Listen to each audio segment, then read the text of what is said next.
Oh, that's the gaming screen. That's the wrong one. This is the productivity screen. Yeah, there we go. I need to add a button. I need to add a button for the productivity one. But hello, hello. I'm Orion, Escalus, Celestial Wanderer, and AstraLog member number 1. And this is... Makari Mai. I'm a nocturnal light spirit, and we're here to do work. Yeah. Can you believe that? Yeah, it's Tuesday. It's an arbitrary time in the evening, and we got way too much stuff that needs to get done. And this is a productivity stream. Oh yeah, yeah. And if you could tell, I got an actual little green screen for the plushies in the corner. Hold on a second. I need to adjust it. Oh man, it looks like it kind of fell over a bit, but yeah. You can tell there's a little bit of green reflecting up, but that's okay. That's okay. That's okay. Yeah. Okay. That's so funny. I need to actually update the to-do list. I think I added a bunch of stuff. I cleared some things got cleared off of it. Yeah, let's see. Oh, but I think today is going to be a Spotify day. I think I actually have things hooked up this time so that the music goes through on Twitch. Let's see, don't play that one. Hey Maiko, welcome in. I will in fact take a drink in a second. I'm like so excited because a song that has existed for like a couple of months now is like an anime opening. Finally got its full version. Like last week, yeah. Yeah, there was a How long did it take? like six months, I think. 4 or 5. Seems like a lot. Probably 4 or 5, yeah. This is a band that has never really done an anime opening or ending. Yeah, they're not an anime song band. They're like kind of mainstream when it comes to like rock and pop and stuff like that. They're called Saka in Action, if you've ever heard of them before. There's a handful of music memes based on them, but there's like an anime airing, and I think it's on Netflix, and it's airing like significant, like several weeks after a lot of other ones. Like it didn't start with the rest of the season, but basically, no, it's called Orb. It's like a historical fiction one about like someone who predated Galileo, who discovered like heliocentricity and is trying to like spread the word of it before the church like has them executed. It's quite interesting. It's quite interesting. And the opening is done by Saka in Action. It's like very somber and very good. But I'm like, ooh, they have not really ever done anything quite like this before. So it's cool to hear them do an anime opening. Let's see. Not that one. Not that one. Not that one. There we go. Maya Sakamoto, Yusuda Kenjiro, Ayami Sho, dang. Oh, are they like providing voices for that series or something? Yeah. Oh wow, yeah. I like didn't even check because I haven't had much time to really watch much of anything. But a friend of mine has been keeping me up to date on what happens week to week, and I'm like, ooh, oh man, this is like peak historical fiction, like anime. Let's see, it's probably a little too quiet. Yeah. Yeah, but I've sung Saka in Action music before in karaoke's. Let's see, maybe you've heard of like Shintaka Jima. Let me link that too, actually. I'll drop it in chat if anyone wants to hear it as well. Yeah, but they've been around like a long time, I think, and every single one of their music videos has like some pretty cool like visual gimmick. Very entertaining. Let's see, where's Discord? Whoop.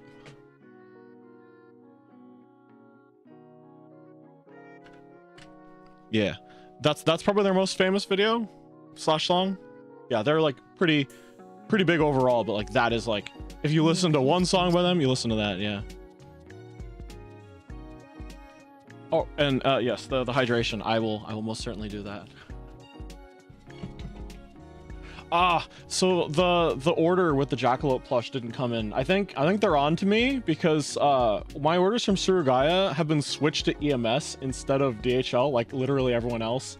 I think I'm on like a list, and they're like, okay, this guy gets his stuff significantly later because he's buying like obnoxiously large plushies. I'm like, okay. That's so funny.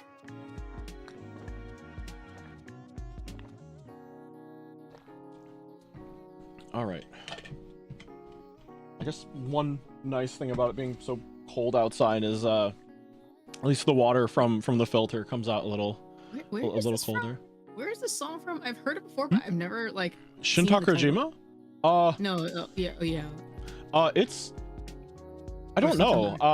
I think it was like used after the fact as like the ending for the live action Bakuman adaptation.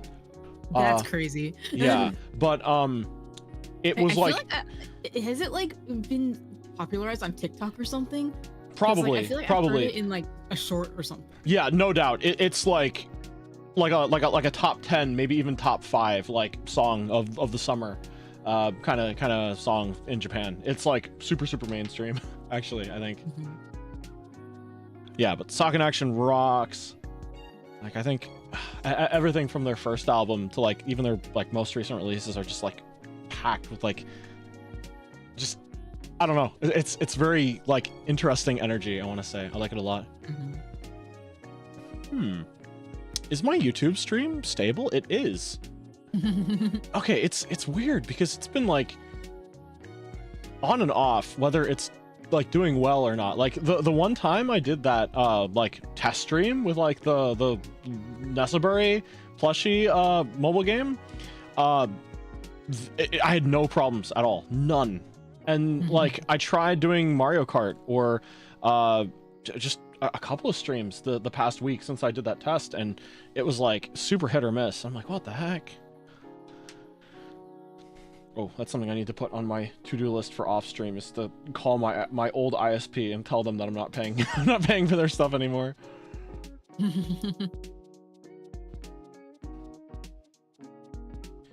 think if I didn't have to do these fucking report cards for work, then I'd probably do my taxes. Oh, well, I'm doing taxes next week if you want to join for that. It's just going to have let's go. It's going to have a slightly more advanced like backdrop, I think. But yeah, it'll be the legendary yearly annual taxes stream. Sounds good. Yeah, I'll join that. I need to do my taxes. Heck really yeah. bad. Oh man, the thing is, I don't think it's even like that late to do them too. It's like late April that you really need to be worried about, right? Is it late April? I don't know. I don't remember. I am not going to lull myself into a false sense of security. I'm looking it up right now. Yeah, I thought that. I think you're right that it's May 1st. Oh, but I think for a while it was April 1st. Oh, it's April 15th. Okay, unless so you got an extension. Okay. I need to make sure that I get them in ASAP. Yeah. I think it's different depending on the state too. Okay. Like the federal is April 15th, but your state one is going to be different. But you just do them both at the same time. And it's yeah. Yeah, there's some irregularities in my taxes that make it so that I actually like run them, like do them myself and then get them like checked and proofread by someone who actually knows what they're doing. And like, yeah, I just moved my tax. Yeah, they've actually like found stuff like there was a time where I was like, oh, I'm gonna get this much back, and they were like, oh, you actually get like 1,000 back here, and that covers this and this, so in total you just like get $20 back. And I'm like, oh, well, that's fantastic. Yeah, I just run it through. I think I run it through like the HR block one. Because like my dad has to get it anyway, so I just moved off of his copy. Oh yeah, almost like a family plan, but not really.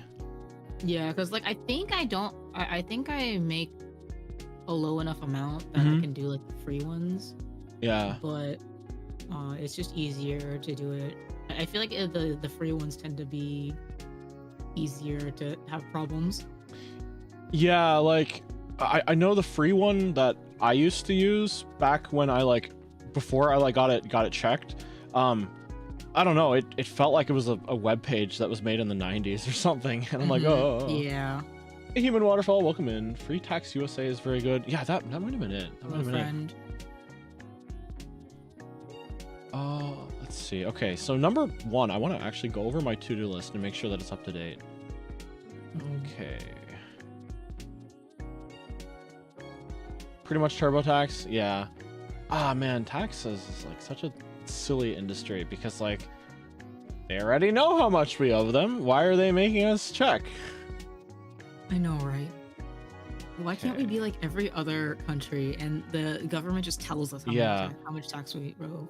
Like anytime I talk to any European or Australian VTuber, I'm like, I gotta do taxes. And they're like, what do you mean you gotta do taxes? And I'm like, Okay, I don't need to make the schedule image. I'm actually like ahead of schedule. Well done, me. Because we like productivity did stuff on. Oh yeah. Like after Mario Kart. Heck yeah. Okay, let's see.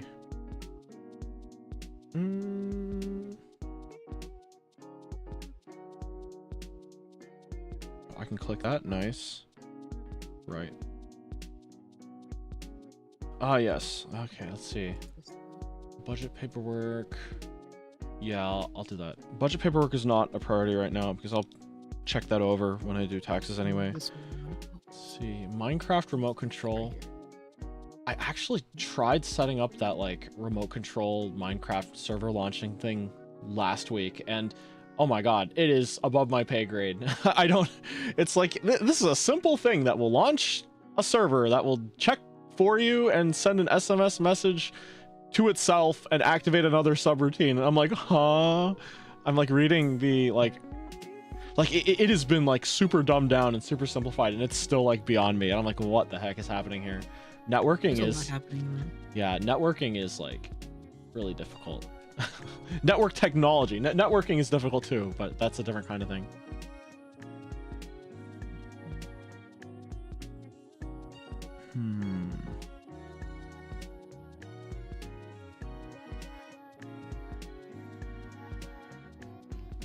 Let me put something here. Community. Brainstorm. Oh wait, you know what? I've changed around some settings. I should double check that YouTube isn't getting the Spotify stream.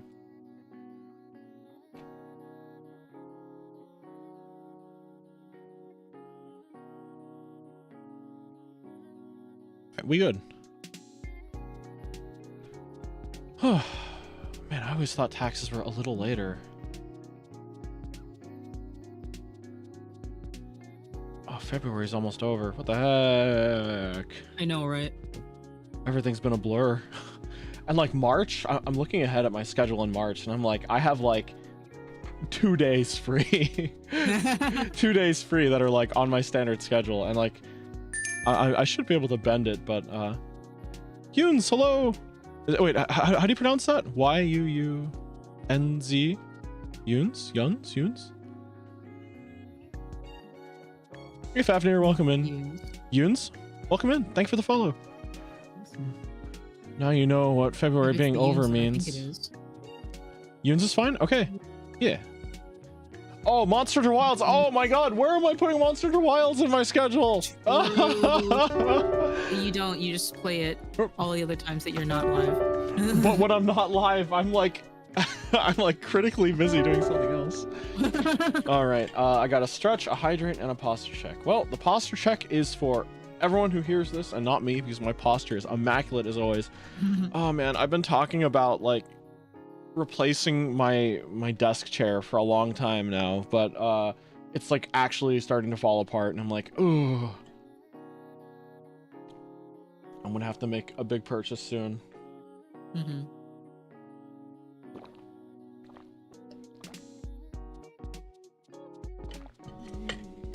And I'll do a proper stretch. Shoulder rolls. Wow. Left over right. Right over left. Oh. Hammer right. Hammer left. Wrists. Fingers. And that knuckle crack thing. Wow. All right. Thank you for the stretch redeem. Oh man, so I went to buy that green screen fabric today, and as it happens, the place that I went to is like from a chain that's closing down like all of its stores. And yeah, Joanne, yeah. And I think a lot of people had the same idea I did, and there is very, very little green fabric. So yeah, there's like very, very little like all optimized for green screen. Yeah. Yeah, no, I went there and there was like drab green, patterns with green. There were solid colors of literally everything except the green I was looking for. I'm like, oh man. I eventually found some, but it's like this, you know what? It might be polyester like spandex actually. It's that material. What mine is too, actually. I have like a green fabric. It's like bright green that I use for cosplay. And like it was it's I think it's spandex. What cosplay would use that like shade of green? The wind convoy, the wind armistice from Tales of Astraea. Yo, okay, that's cool. Oh, I guess it makes sense. Yeah, green is not a creative color, you know it. Yeah. Oh yeah, but like everything in that store was like 20% off except for the sewing machines, in which they had in like a big pile. Like it looks to me that they took everything out of the back room and kind of just put it out. So there's like seasonal stuff from all year round just laying around, and sewing machines and stuff. Like I was going to, like, my mom was going to give me her sewing machine when because she was upgrading, and then turns out the old one just like broke right before she got it replaced. So I'm not going to fix a sewing machine. I don't know how to do that. So I'm like, I need to get a new sewing machine. Well, like I should fix mine, or maybe just like check to see how well it works. Because the last time that I used it, it would not sew straight.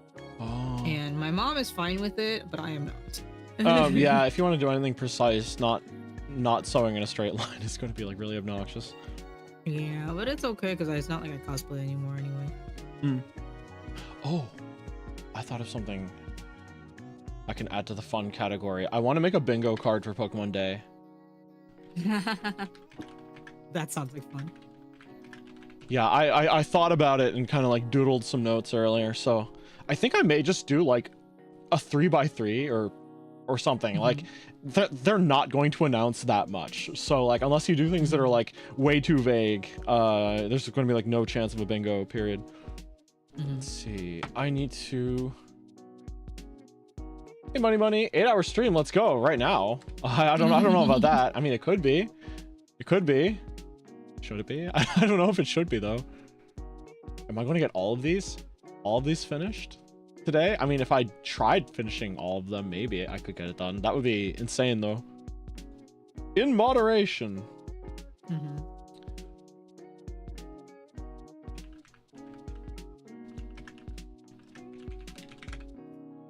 Oh, we should do that stream together thing.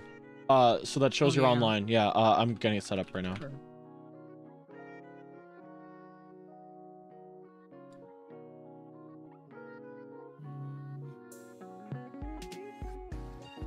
Which one? This is my...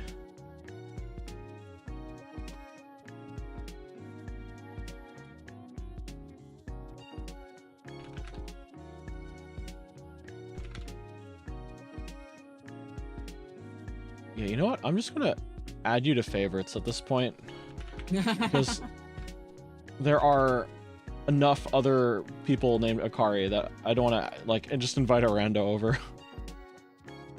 All right, there you go. Yeah, but you're online. Twitch is happy now. Not loading. Hello, Mr. Dragon, blue-eyed galaxy haired king. Thanks. Hi, Mr. Wolf. Welcome in. Hope everyone's been having a good day though. Woof, woof.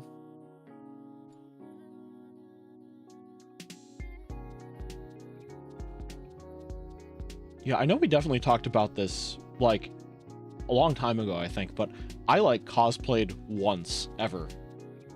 I like took, oh man, like talk about obscure cosplays, right? Like I cosplayed an obscure alt AU character from an already like not super mainstream anime. Oh, me too.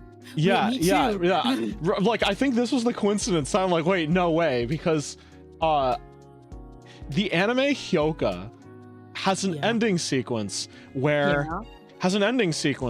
like the characters of the show are reimagined as like Holmes and Moriarty.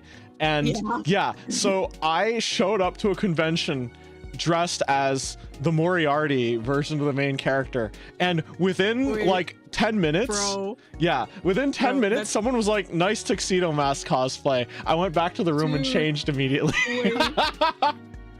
Dude, that's so funny, because the one I was thinking of was the Chitanda from that ending.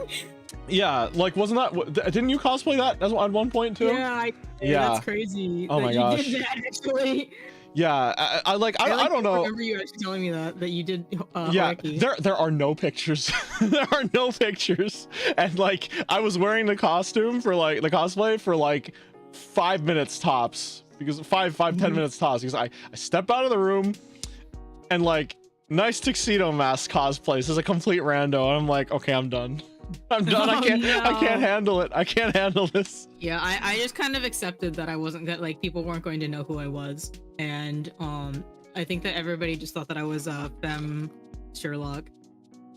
Yeah, well, it's better than tuxedo mask. That is true. Nice tuxedo mask. Ah. Actually, let me see if I could pull a picture of that on screen. What was it like? Something. Kimini Matsuwari. Yeah, Mr. Yeah.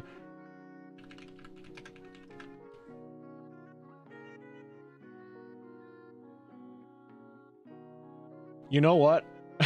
we need to do like a cover of the ending. That is all it means.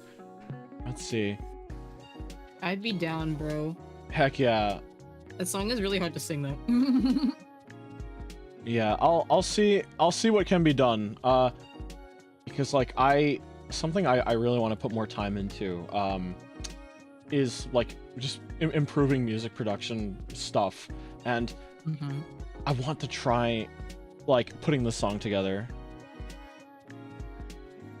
Let's see. Man, Hyoka was so good. I need to rewatch it.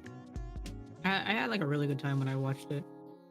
Oh man, like something about Hyoka is they let a lot of like fresh talent in their studio kind of like come up with the dream sequences in every episode.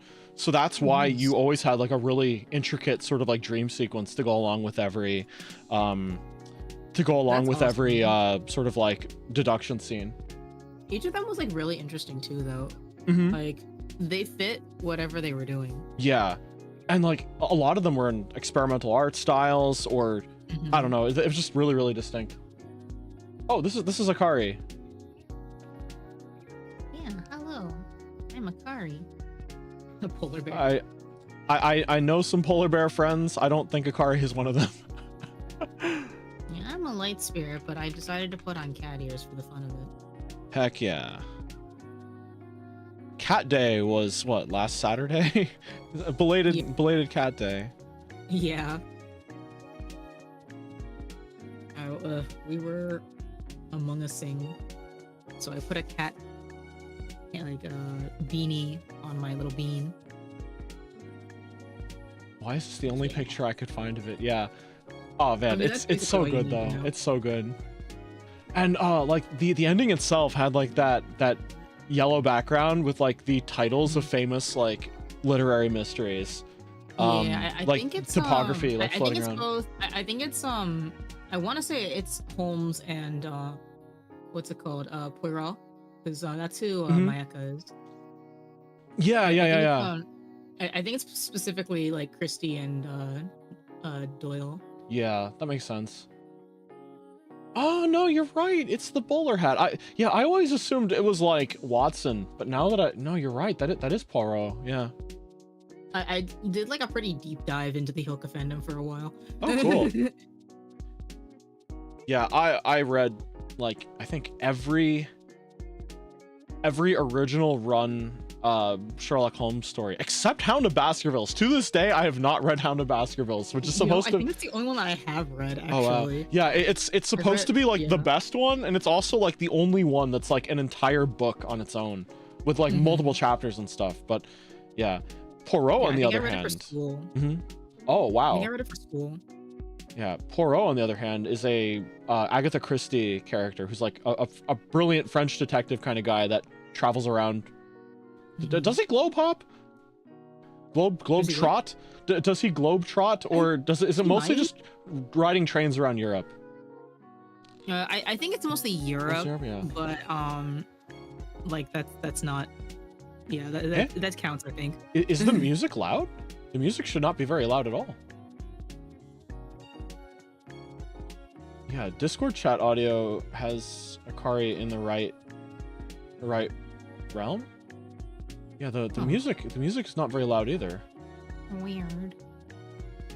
Yeah, I'll lower it just in case, but I am a little loud, I guess.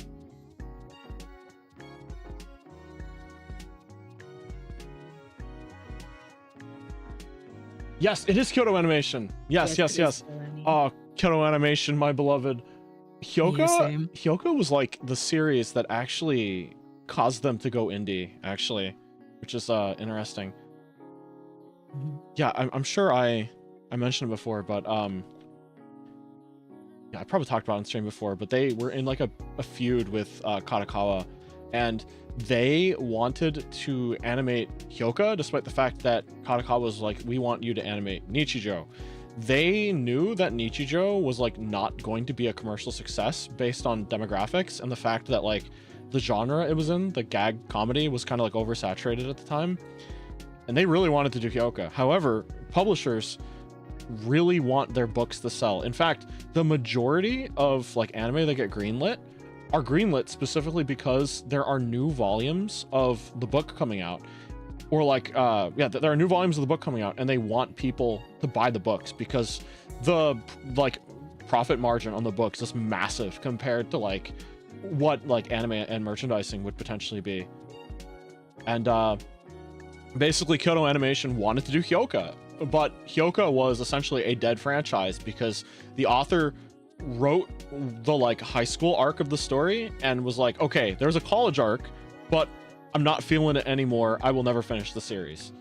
And they really, really wanted to adapt it because they were like, it's just a really good story, and with really great characters, we could do a good job. And they cut a deal with Kadokawa, and Kadokawa was like, yeah, we'll let you do it, but you gotta do Nichijou first. They did Nichijou.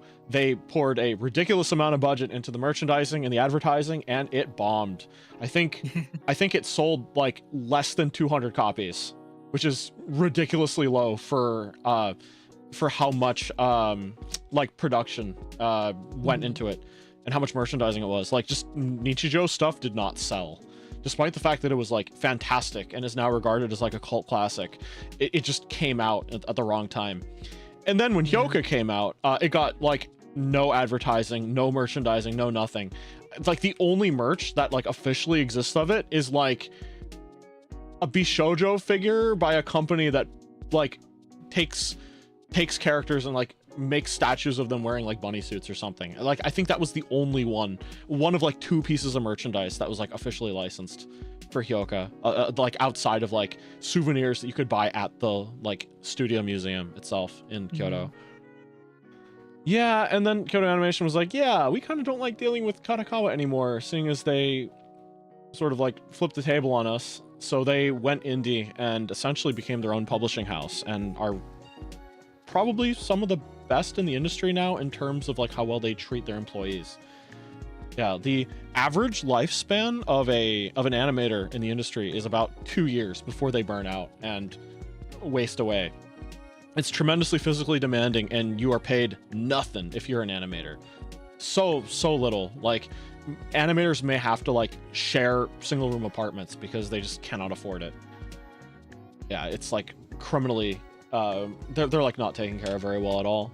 But Kyoto Animation, like, everyone that's there stays for so long that they essentially have like 3 studios now they have a main studio, a secondary studio, and another production studio called Animation Do, which basically sprung up around their like new blood. Hey Grim, welcome in. All right, Pokemon Day bingo card. Where was I? Which was the one that burned down? That was the main Kyoto one, but like, the main one? yeah. Okay. Oh my gosh. And they've rebuilt it since then, right? Yeah, they did, but man, so many people died. Yeah. Oh man, something that's like an amazing tribute, but is actually a bit of backstory is a crazy person basically like started like pouring oil into like one of the Kyoto Animation buildings and set it on fire, and somehow a lot of the exit doors had been locked in such a way that people couldn't open them, and a bunch of people died. A tremendous amount of people died. Yeah, I think the crazy thing is that actually like a lot of like their work actually survived. Yeah. But like yeah, there was a lot of people that passed away, and yeah, like, unfortunately it's like a lot of animation talent too. Yeah, no, like some like big time like directors and their staff were, I mean, every single person there is terrible that their lives were lost, but like some of their biggest names were there. And like a series I really like is Sound Euphonium. I could go on a tangent explaining what that is and how wonderful it is, but basically it is a story about a band, like a symphonic band that is practicing to play in a competition. And basically I believe in the finale episode, in the crowd, they drew in every single person that passed away in the fire, like in the audience, and I'm heart-wrenching. Hey Prim, welcome in. Have you watched Look Back? Look Back, I haven't. It was like in theaters on a weekend where I just was not able to watch. I think it's on Netflix now, but imagine. I don't have Netflix. Yeah. There's like a part, like no spoilers then, but you should watch it. It's a very good thing for like the manga industry. But there's like a tragedy that happens, and it's very it's actually very evocative of the Kyoani disaster. Oh, wow. And like yeah, that's what I think about also when that happens. Yeah. Yeah, oh man, and that's something that still sticks with me, is that like the director of Amagi Brilliant Park was like the director that was like really good friends with the Amagi Brilliant Park and Full Metal Panic author. Like the reason why they kept doing that guy's like adaptations even after they broke from Kadokawa was because they were just good friends with the director, with the author. Yeah, and the director was one of the people we lost. Oh, Prim's over on the YouTube side of things. Hey. Yeah. Right. I'm glad that the YouTube is actually working for once. Yeah. So it's like still sporadically not sending enough data over, but I have a setting toggled right now that's like it'll like dynamically adjust the quality based on the bitrate now. So it's going to look fuzzy and not particularly good sometimes, but it's going to be there at least. That's good at least. Yeah, I don't think it affects the audio either. Surugaya, I don't think I should go on Surugaya again. I'm going to spend money if I do. So I'm going to take Miku off of here as well, because I don't see myself playing Fortnite in any capacity tonight. I like played the actual like battle royale mode on Saturday, and what a strange game. There's like so much going on at any one time. I was playing with Ryo Asada at the time, and like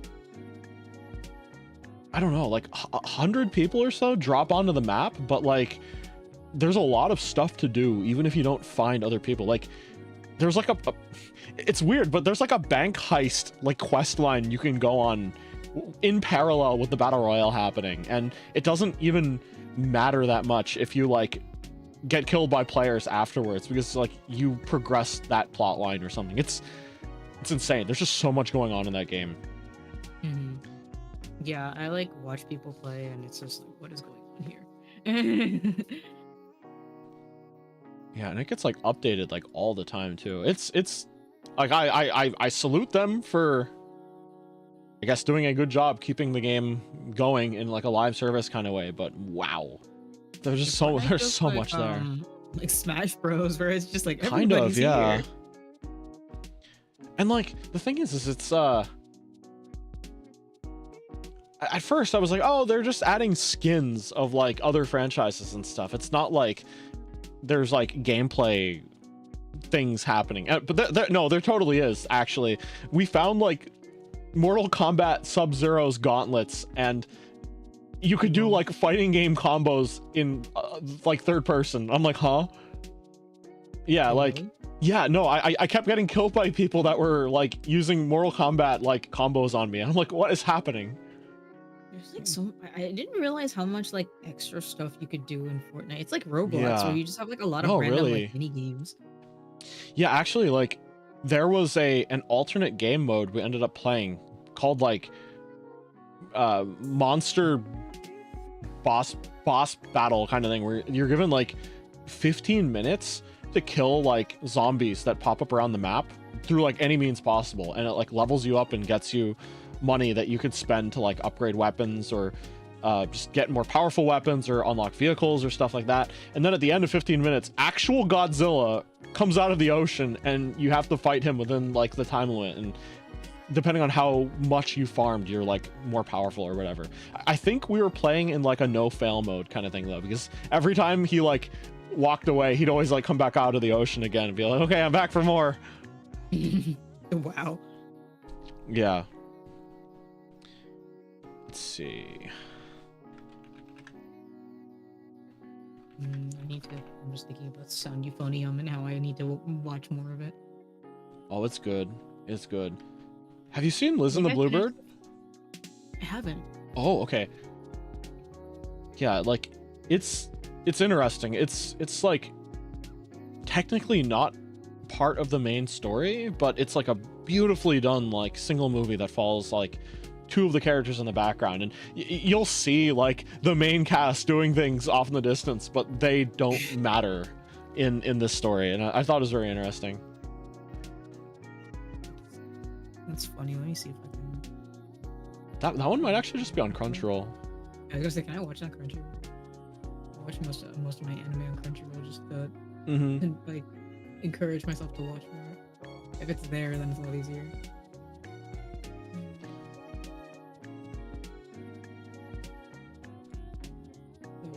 We should do Hyoko. Heck yeah. No, get more people to experience Hyoko. It's so good.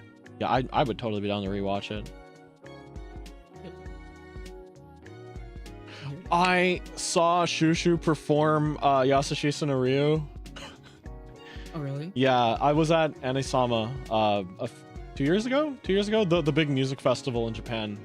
It's like 3 days of like 7.5 hours of nonstop music from like big Anisong people. And Shushu came on stage and had like a 2-song slot. And she was like, when I was picking songs to sing, oh, see you, Yoons. Yeah. Good luck to whatever you're doing too. Lurking. Thank you for lurking.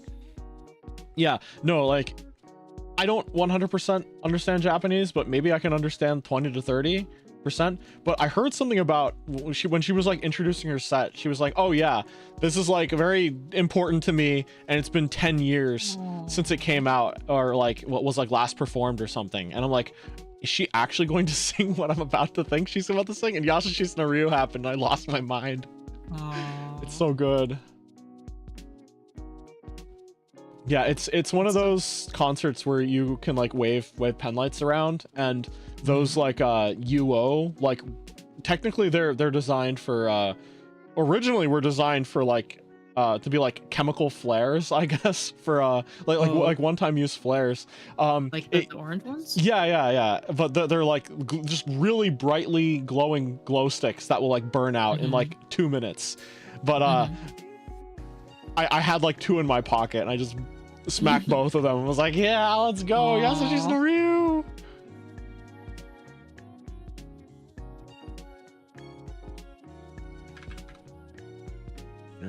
put not fun program work. All right, I have budget paperwork, clip command, Minecraft remote control, video editing software thing, check the AstraLog budget, research 2 games.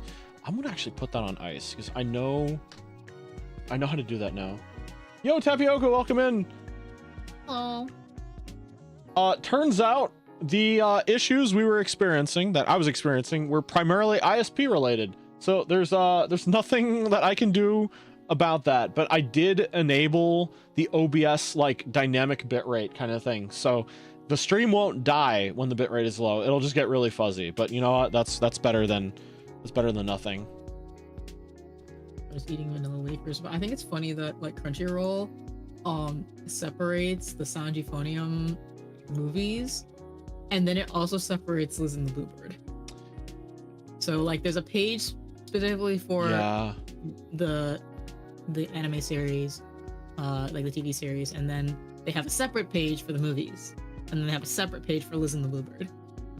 The thing is, I actually don't think Liz and the Bluebird actually has Sound Euphonium in its title or marketing. It doesn't. Yeah. I don't think, but so like that makes sense. I just think it's funny that the movies are also separate. Oh, okay. The movies themselves are actual canon, but yeah. Mm-hmm. Curious, but I'm not going to do anything to start that tangent again. Yeah. Oh, about the internet stuff?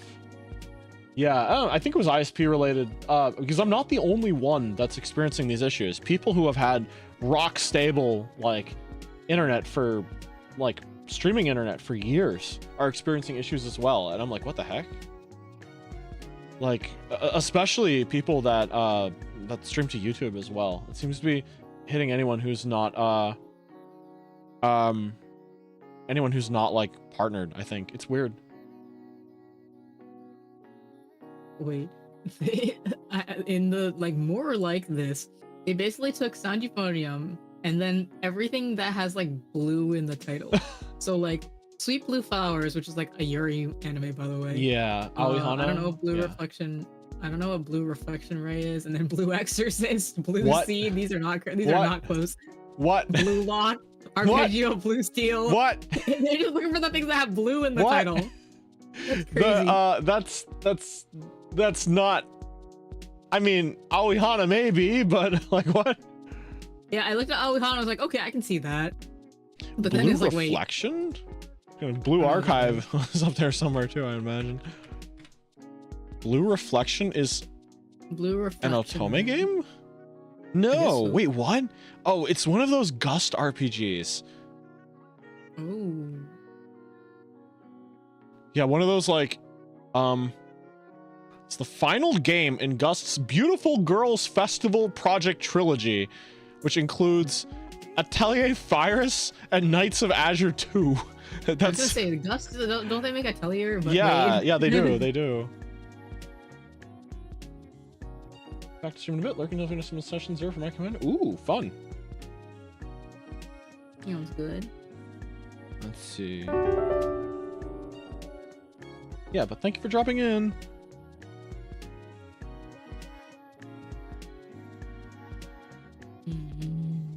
Okay, I think that's it. You know, hold on a second. Bingo. Schedule app. Okay, schedule app isn't fun. That's good. All right, I gotta do something unfun first. Let's see. Let me do that budget thing.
Oh man. Hmm? It did something annoying. Hold on. I like set up an AstraLog PayPal account, and apparently, yeah, just because I wanted to keep things separate, and apparently it selected itself as like my primary for some personal expenses now, and I'm like, ah, that's annoying. Oh, Because that's awkward. yeah, ugh. I think I've done that too. Like, Where, like I had a yeah. business account for something, and then like I accidentally like took funds from it. I was like, oh wait, shit. Oh, okay. But the numbers don't match up.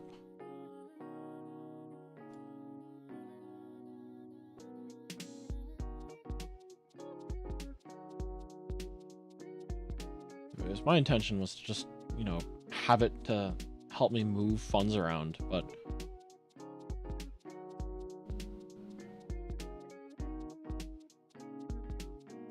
what do you mean this payment method is not supported? What the heck?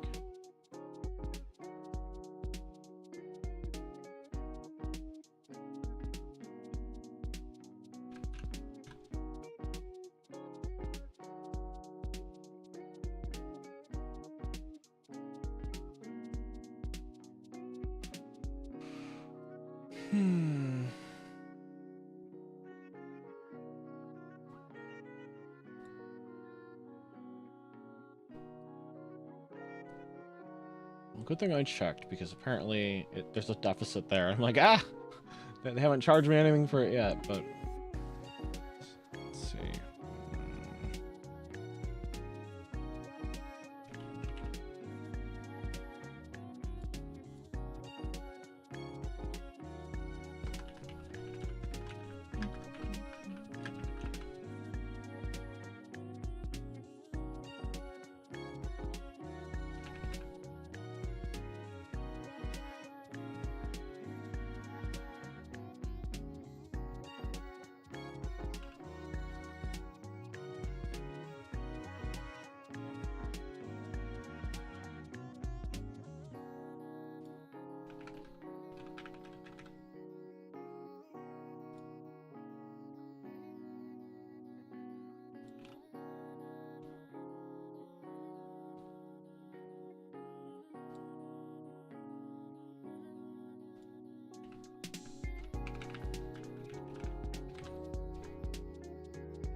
Oh, that's obnoxious. I need to, in order to link my account, I actually need to like receive an automated call. Oh, that's annoying. Yeah, I hate that. You know what was weird? I had to do that for a site that I was using to buy iTunes cards from. Oh. Ah, man, that's weird. Okay, I think I am going to mute myself and step away for a second so I can take care of that. Hey, Sele, welcome in. How we doing, gamers? We are doing. Internet is working a little better today. Yeah, we are going. Everything I think is working okay. Yeah. I don't think it was ever a problem with my internet, is the thing. Yeah, no, 0 drop frames. We do have some skip Maybe it was like frames. a combination. Must have been like a combination of things, like. Maybe, okay, I'm gonna take care of that thing. I will be right back. Yeah.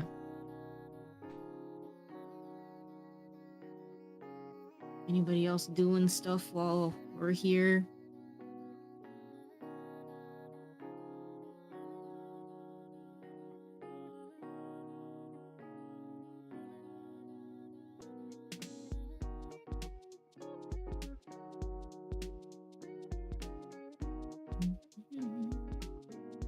Just drawing. What you drawing, Sele?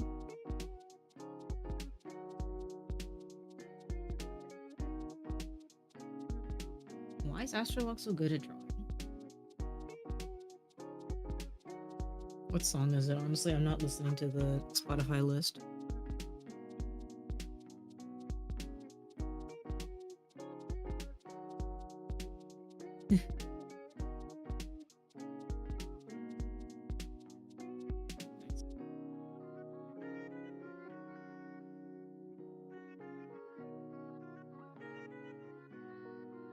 So you'll like see me like looking weirdly. It's funny because like it actually looks like I'm like looking around my laptop, and that's exactly what I'm doing. Because I have a laptop in front of me that I'm doing stuff for because it's my work computer, and so I have to look around it in order to look at anything on my main computer. Doing fan art of Kaeru just for fun. You mean Larry?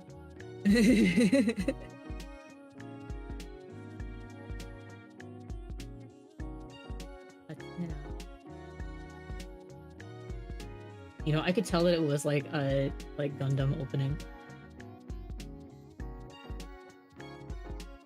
Larry is member number 5. You know, actually, like I've almost called him Larry, and it's entirely because of autocorrect. I don't know why. Like sometimes I wonder about autocorrect because they're like. Sometimes autocorrect will like take things that like they'll like move it into something that is like a really weird combination of letters from whatever you made. Like how do you get Larry from Kaeru, right?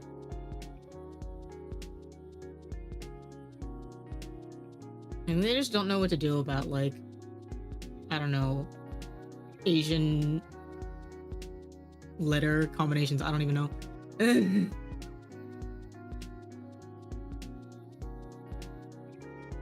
You know, it's like one of the weirdest one. Like sometimes like autocorrect just doesn't make any sense. It's just like autocorrect will add s's to my words for no reason because they think that I should be talking in present tense, even though like it doesn't match whatever the heck I'm saying.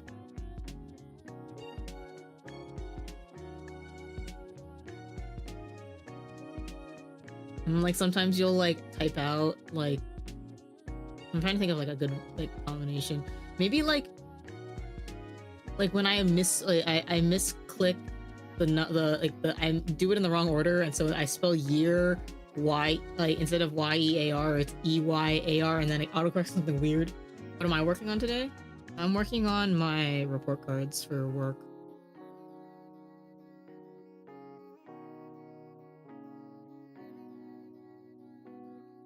But since Orion is busy, I'm chatting with chat instead.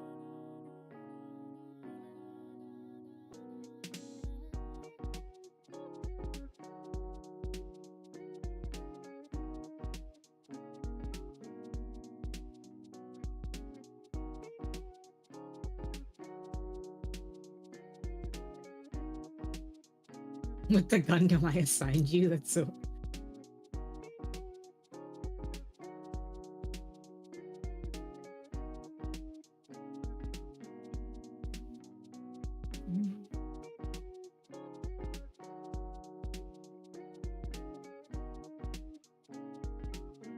What's the longest Gundam title?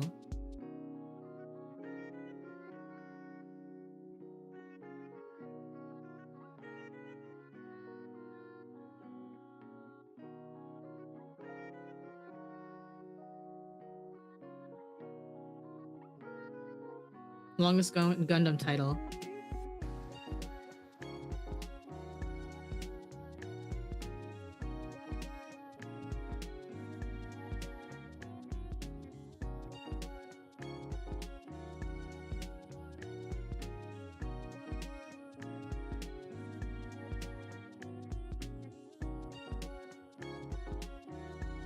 It feels like whenever I see a Gundam title, it's like notably long.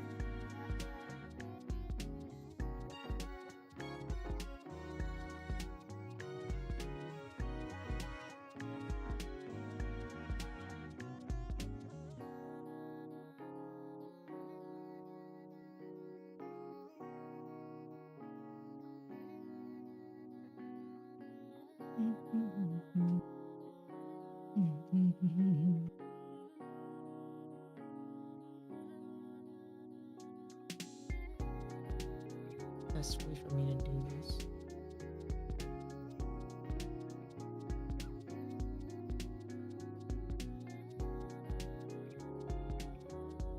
Bravern? Why does it sound familiar? I'm willing. I feel like I can be convinced to do whatever most of the time.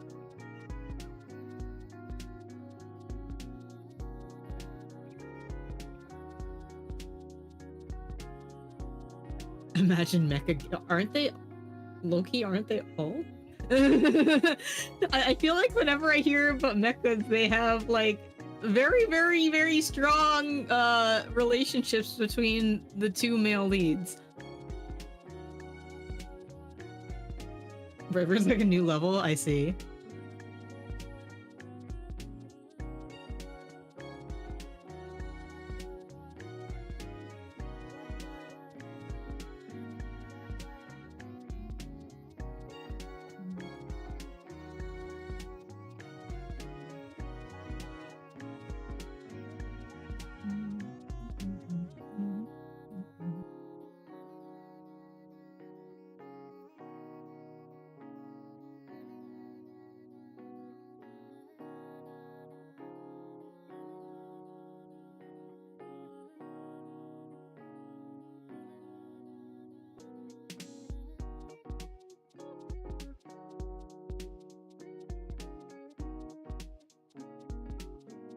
Manga's title will be one of the side story mangas.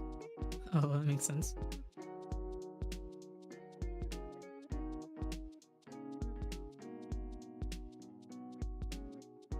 Mobile Suit Gundam Witch from Mercury Vanadis Heart. That is very long.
Okay, I'm back, but what the heck? It's being dumb. It's like, oh, we can't use that account. I'm like, what do you mean you can't use that account?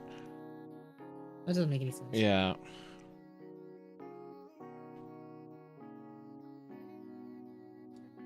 Yeah, it's okay.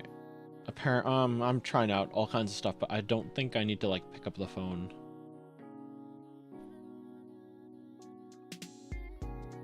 That's good at least. Mm-hmm.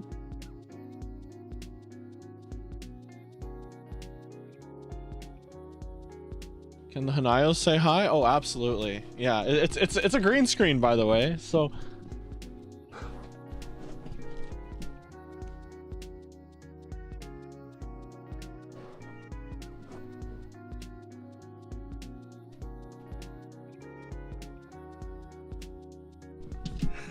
Yeah, I bought I bought a scrap of green fabric. Oh, I love Nuigunumis. They're so cute. Yeah, it's live. That's not a photo. This is like this is a green screen.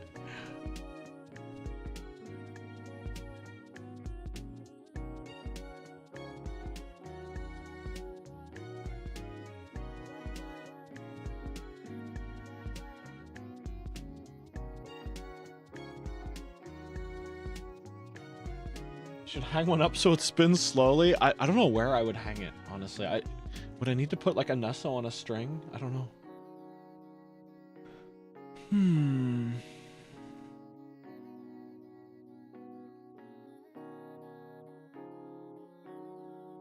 Hey Matilda, welcome in. I think I saw you pop in a little earlier, but I was like on call with like my bank because it's dumb. Apparently I accidentally used the AstraLog business account to pay for something, and somehow it like detected it and like made that my primary for some reason. And I think I bought a game on Steam or something. Yeah.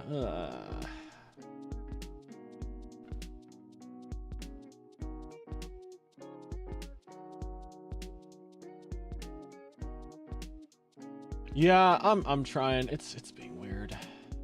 Okay, hold on a second. Yeah, right.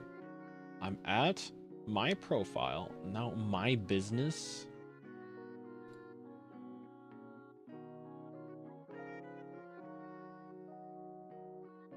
Trading name.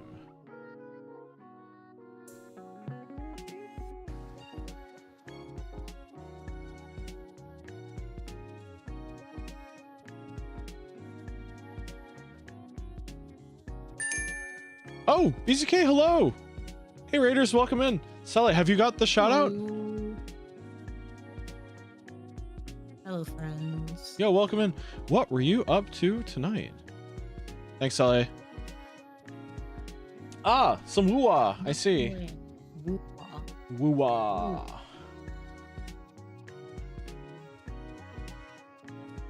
Those are Raiders. I hope you had fun. Why is this not working? So are you trying to like make it so that way it's not your primary? Well, what I'm trying to do currently, there is a $15 deficit on the card, and I am trying to pay that off because it's yelling at me. Oh, I but see. Okay. it's like, nope, can't let you do that. And it's like, and I'm like, why? And they're like, not telling you. I'm like, okay. Huh? It just said there was an error, Okay. and I'm like, Why are banks so obtuse? yeah, it says sorry, something's not right. Please try again later. And I'm like, what do you mean? Give me a more verbose error message so I can figure out what's going on. We like just finished this like whole thing about like my grandpa is he got his like identity stolen, and so somebody made like several bank accounts in his name. Oh my gosh. And we had to run around and like figure out how to like get, because they like stole his money, and then they also like opened their own accounts, and it was like a lot of stuff. And like some of the banks were fine, and then other banks were like needlessly obtuse about it, because like my grandpa doesn't speak very good English, and so my dad, it was like his power of attorney, and but like sometimes they would like not be understanding about that. I don't know, it was weird. My dad did most of it. I had to go to work, but like it was like a long process because the banks were stupid. Man. And like, why are banks only open during standard business hours? You know, it's like, it's not even, you know, it's not even like exactly like standard. It's like, aren't they like 9? It's like 9 to like exactly 9 to 5 or something like that. And yeah, so you can't visit it in the morning, and you can't visit it like after you get home from work. They should like just delay it a little bit, like start from like, yeah, exactly, like noontime. That way everybody has like lunch, and then like finish it around like 6 or something like that, 6 or 7. Yeah. So that way like that would make like a flood of people. Yeah. Okay. Turns out it was my bank denying the funds. After a 20-minute call to my bank's customer service, all is well. Turns out, okay, blah blah blah. Okay, why?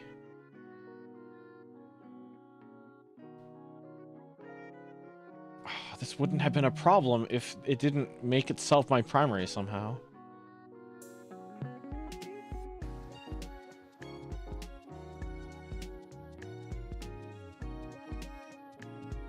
Look, just let me give you the money. Let me give you the money.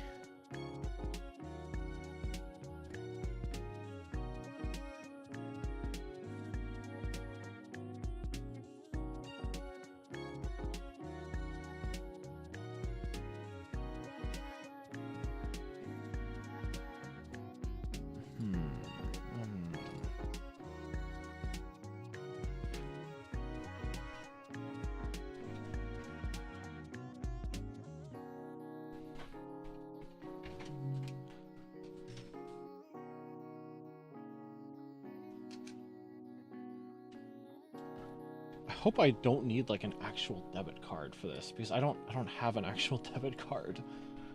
My bank is like a credit union that like is super light, so they like don't offer that. Huh.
Oh yeah, BZK, if you're still here, yes, absolutely. It has been far too long since we had people together to play Deep Rock.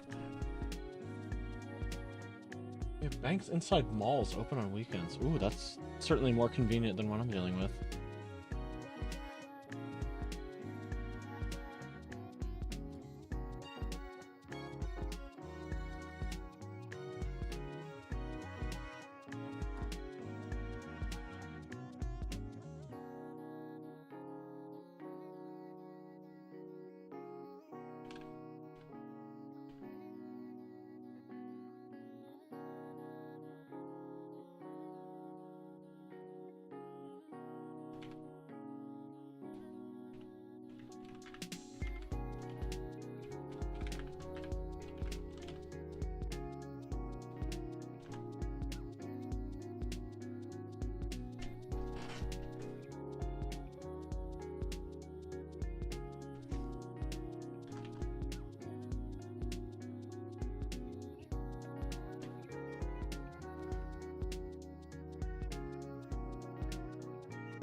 I need to pick up my phone again. No worries.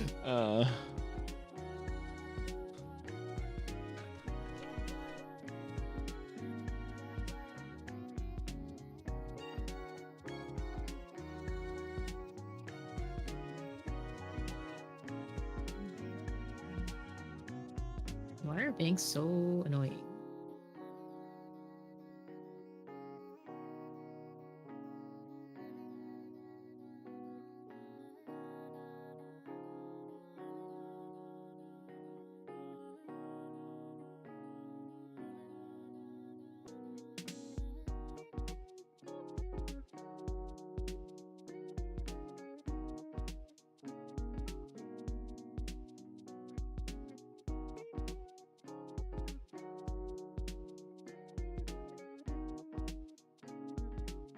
Why is Prim adding you in our...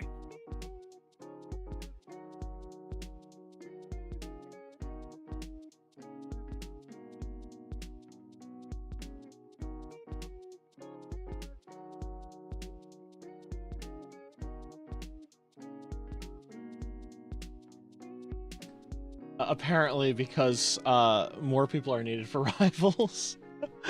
Oh, yeah, they need one more. Oh man, like during my lunch break today, I hopped into someone's stream. They were playing they were playing some rivals, and we, like, my break is short. I only have time to play like maybe 1 or 2 games. And in one of the games there was a dude who was role-playing Spider-Man, as in like, I don't kill people. And I'm like, what do you mean? So he literally was just walking around like role-play walking and like just getting killed repeatedly, and I'm like, man, this is one of my games. This is one of my 2 games I can play during lunch. That's crazy. Okay, please work, please work, please work. Oh my gosh. Okay, that kind of worked.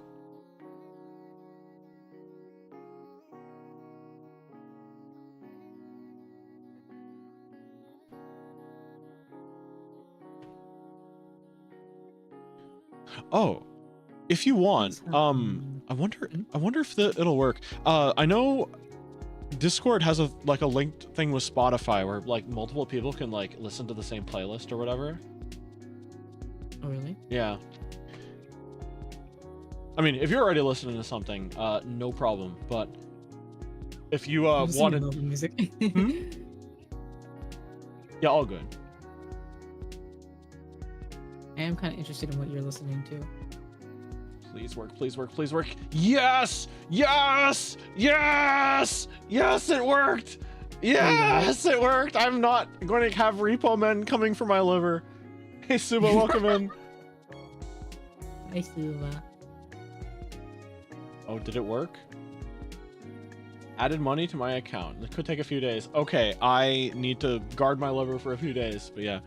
Let's see. If you are curious, let's see. Yeah.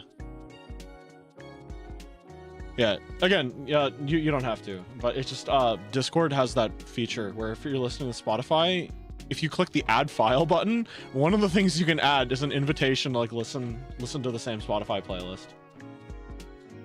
I think that yours is did you end it on accident? No, it's running. The listening party is over. Oh, that's weird. I don't know. Did I put it in the right have... chat? No, it's in, I think it's in the right chat.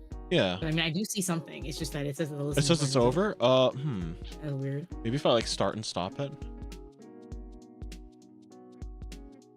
Do I have my like data set to share? Ah, you know what? I am in streamer mode. Maybe that's why it's not letting me do that. Hold on. Oh, interesting. Does it show anything now? No. Yeah, well, we'll try again another day. I don't know why it's not doing anything. Yeah, another day. It's fine. Do I need to have a Spotify account? Oh, yes. Yeah. That might be why. Yeah, okay. Yeah.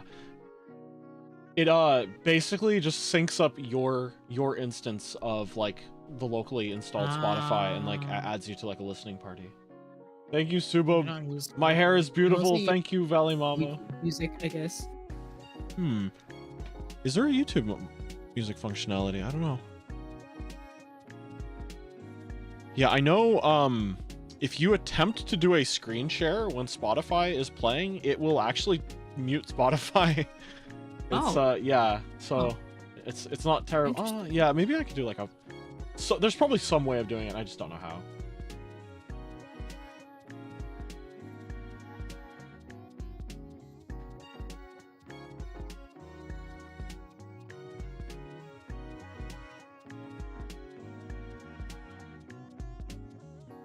Oh, you meant Akari. Oh, yeah. Yeah, Akari has very nice hair, too. Oh, thank you. Yeah, I love my little rainbow hair. It's my charm point.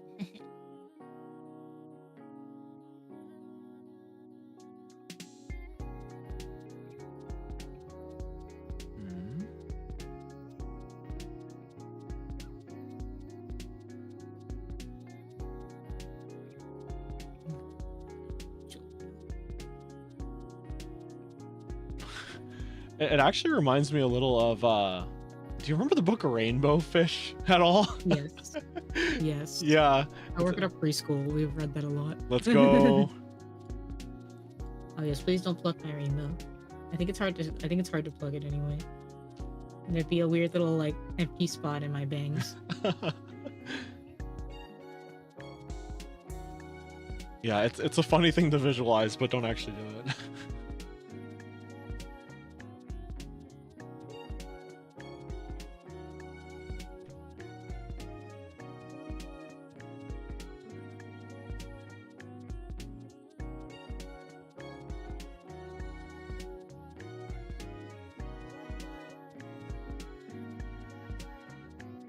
About a fish. I don't know. I think it's more innocent than that. Actually, there's like sometimes I just remember like picture books I read as a kid, and I'm like, are they still being read now? Are there like kids who are like? It's kind of crazy, actually. Yeah. Well, the thing to me is that like there must be like thousands and thousands of new like picture books like printed and published every single year, and I'm like, the pool of books to pull from is just like so big now. Like what are the odds that like this one specific book I read about like the post office is still something that kids read, you know? You see, the nice thing about like picture books and like children's books is that a lot of times they get beat up really easily, and so you'll have new copies of them in circulation all the time, I think. So I think that's why like children's books especially like stay in circulation the way that they do. You remember a VHS tape you watched as a kid but don't remember the title, and it disappeared when you grew up. Ooh. Actually, like, do you remember what it's about? Yeah. Well, let's do some like let's do some detective work. You know what was one of like the weirdest ones that I like watched as a kid? I thought it was Disney for like the longest time, but it's not. I don't think. The Page Master. The Page Master. Yeah, I think I watched it when I was like pretty young, and like it was kind of scary actually, because they have like scenes where the characters are getting like swept away by water and it's like they're drowning, and like just like being in peril in general. Oh. I think it's like I haven't watched. Was it like a mix of live action and? Yeah, because it was like these kids, they get, I think they get like shrunk, and they're in like a library or something, and like they have to use the books to bring themselves back to normal, I think, and like some of the books have sentience. Oh. Wait a second. Is this? Oh my gosh. Oh wow. No, I did watch this. Oh my god. Oh my god. Oh, you did? I must have. Yeah, wasn't there like this like there was a scene at the end where there was like a cathedral kind of thing, right? Where like some dude with like was like casting magic onto the ceiling or something. Am I thinking of the same thing? It's been like a really long time since I watched it, so I don't remember all the plot beats. Yeah, because like I'm looking through some of the images, and there's like this Kingdom Hearts looking ceiling thing, and I'm like, oh my god, is this yeah, like? I believe it. It does kind of feel like that. Oh, it could be something else entirely too. Let me see. Yeah, I think the movie did flop, because it wasn't Disney, or like I don't know if people thought that it was like a Disney knockoff or something. Let me get that beautiful box art up on OBS. 1 second. It honestly looks like something that would be on Disney Plus. Based on the cover. Based on the cover, it looks like Disney Plus, and I'm like, yeah, they were ahead of their time. Because it like, the Page Master. It looks like the stuff that would like, oh my god. Signature look of superiority. Let me see if I can find the one that I know. Mm-hmm. Page. Oh my god, is the Page Master just up on YouTube? I can see if the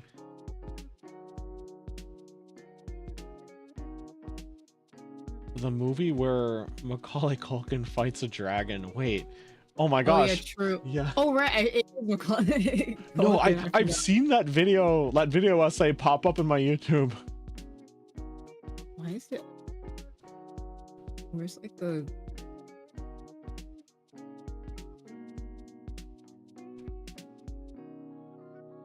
I think the one that like I know of...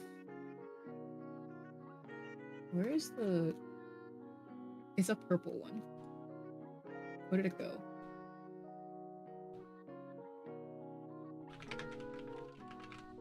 Oh, here we go. I think the majority of them look like this. This is what was on my VHS tape. Oh my gosh. The one that you found looks like Harry Potter. Yeah. like what is this Disney Plus looking cover? Was it like a remaster or something? Maybe, like... or like a re-release or something. Of course, there's a Nostalgia Critic episode. Of course.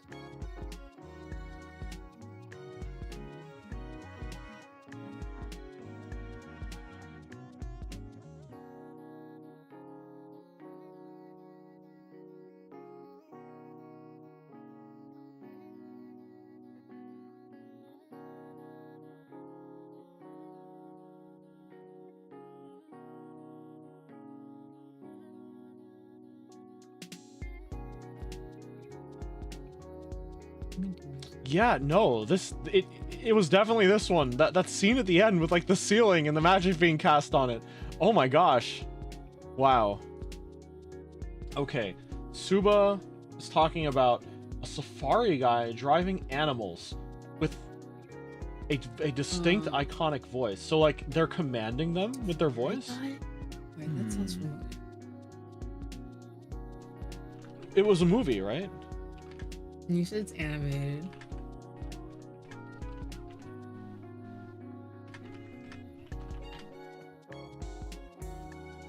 Like it wasn't the Wild Thornberries, right? Just making sure. And I'll do this with my hands.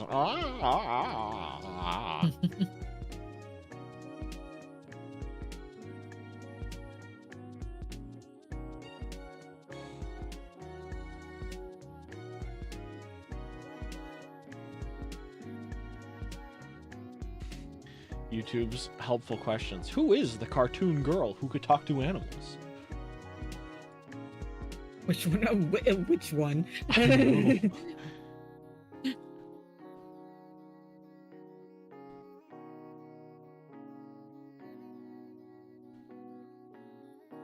Yeah, for the longest time, there was a J-drama that my mom watched when I was visiting family in Taiwan. And like they had what was it? Like NHK channel kind of thing that did like subtitled J-dramas and stuff. And my mom watched like we were there long enough that she watched like the majority of the season, but when like we left the week before the finale aired, and she like we went literally like 10 plus years not knowing what happened, and I like made it my mission to find out what it was, and I found it, and I'm like, oh my god, and I like watched the finale with her. It was dumb. It was dumb. The girl picked the wrong guy. Oh my god. No, it was like she wanted to be an author, but she sucked. She was really bad at being an author, and she could either like at the big choice at the end was she could either go out with like the dude or stay with like a master author and learn the craft. And I think Actually, I don't remember. I think she picked the guy though. Of course she did. Yeah, he was like, it's okay. I like your writing. And I'm like, oh, sadly not Tarzan. Okay.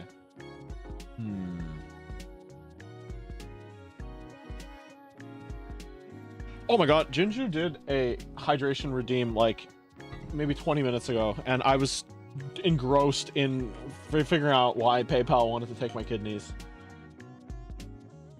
Yeah, I think that was... Okay. I missed that one too. Sorry. All good, all good. Okay. Oh, Suba, you might have come in after I had figured that out, but basically I had accidentally paid for something with the wrong PayPal account. I had a PayPal account that was designed only for like people to send me money, and it not like say my government name, I guess, and then I'd be able to just send money from that to my actual account, right? But somehow it's like, oh, we're gonna pay for something using this account instead. It was like, okay, you have no bank account linked, so you're in debt. I'm like, what do you mean? What do you mean? Why kidneys? I mean, it's just the joke is that if you have a debt to like a corporation, they're gonna like repossess by like taking your organs or something. I don't know. Thank goodness I was able to get my bank account linked though, but now that's just like another account I need to worry about.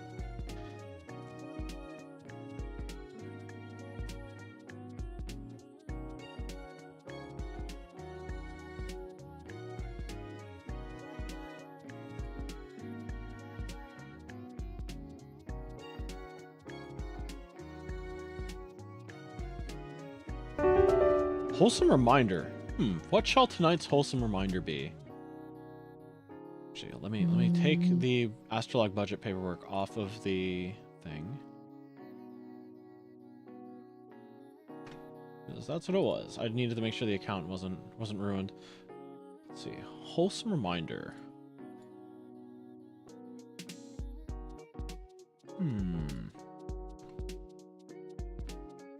How about I feel that in how do I phrase this? I feel that in today's society, I don't know. There's like a what's the word? A notion that like you need to outgrow things, right?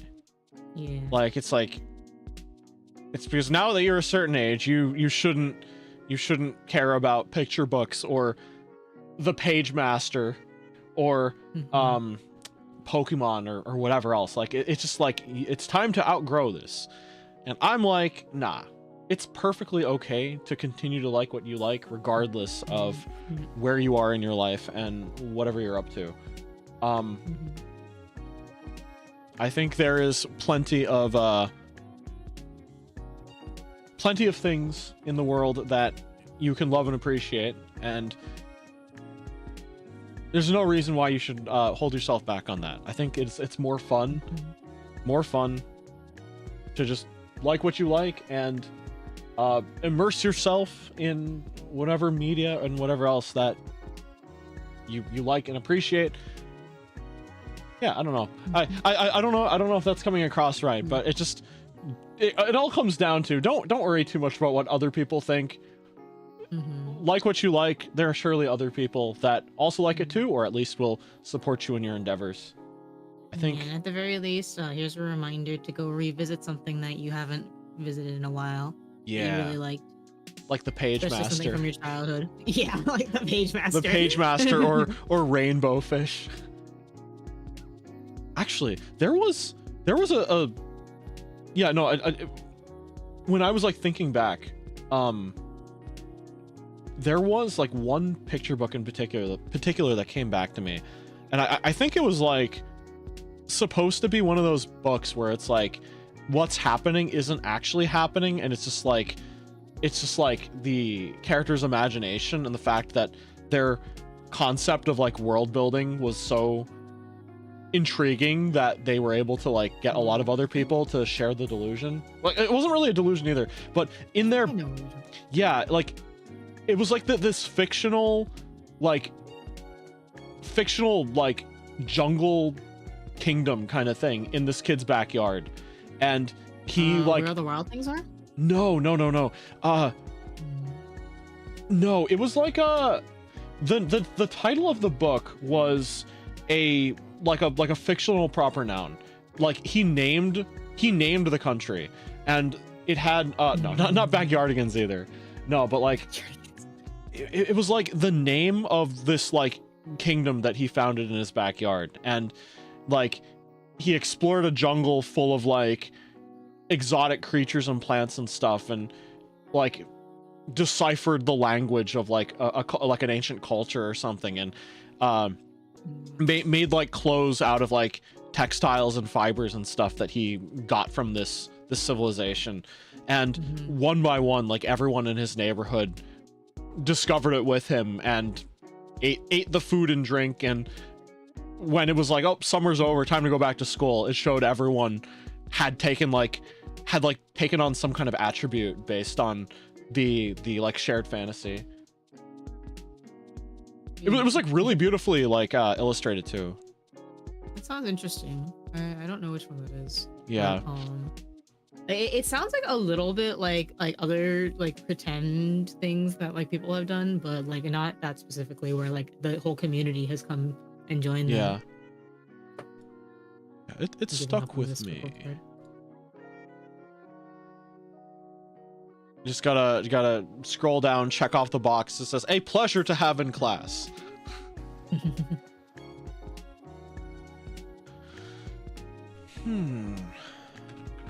Picture book. It was like something Alia. Westalia? I think it's a newer book. Westopolis? I mean, it was like probably mid 2000s, or early mid 2000s. Oh my god, it was called Westlandia. Oh, you were so close. That does sound familiar. I don't think I ever read it. Yeah, let me see if I can get a picture of it up on the...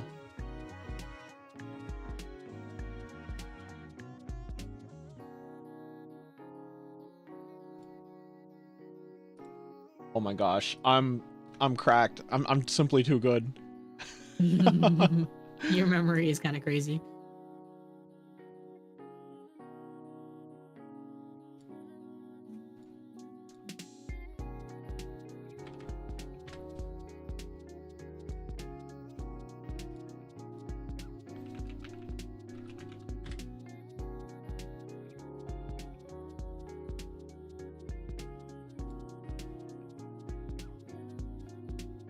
There it is. There's Westlandia. Oh, we have this book in our school library. Oh, cool. I've seen it before. I've never read it though. I think it like was after maybe I stopped reading like picture books or something. I was a fast reader. Like I started reading big books pretty quickly.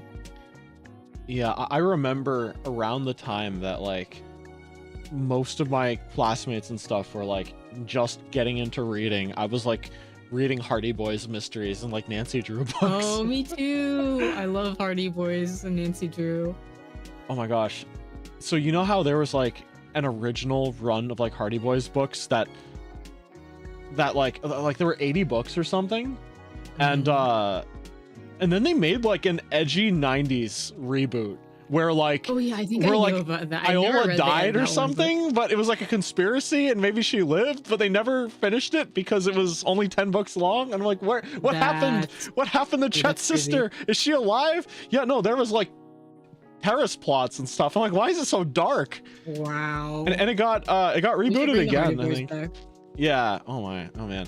I think I remember like my favorite Hardy Boys books weren't necessarily the ones where there was like some like, you know, 70s 80s villain going like, well, Hardy Boys, I guess I win today, and then their father appears and like arrests everyone. But my favorite ones are always the ones where they were like treasure hunting, and it wasn't there wasn't necessarily like a bad guy. I really like yeah, where there this. wasn't a bad guy, they just get into like a bad situation. Yeah. Yeah, like I like distinctly remember one where I think the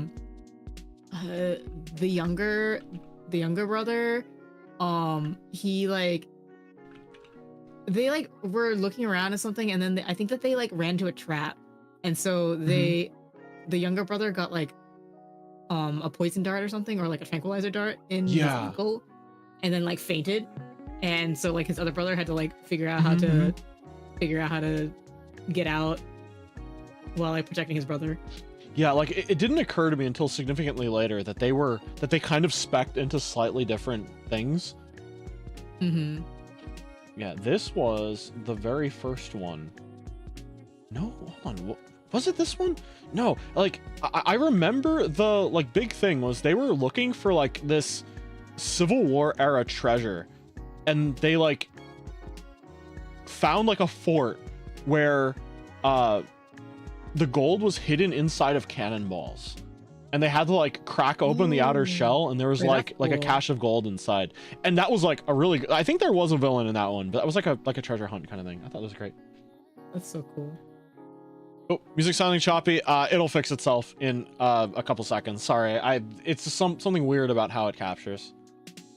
One shot I remember from childhood was a kid is taking miniature dinosaurs out of magic cabinet. Indian in the cupboard?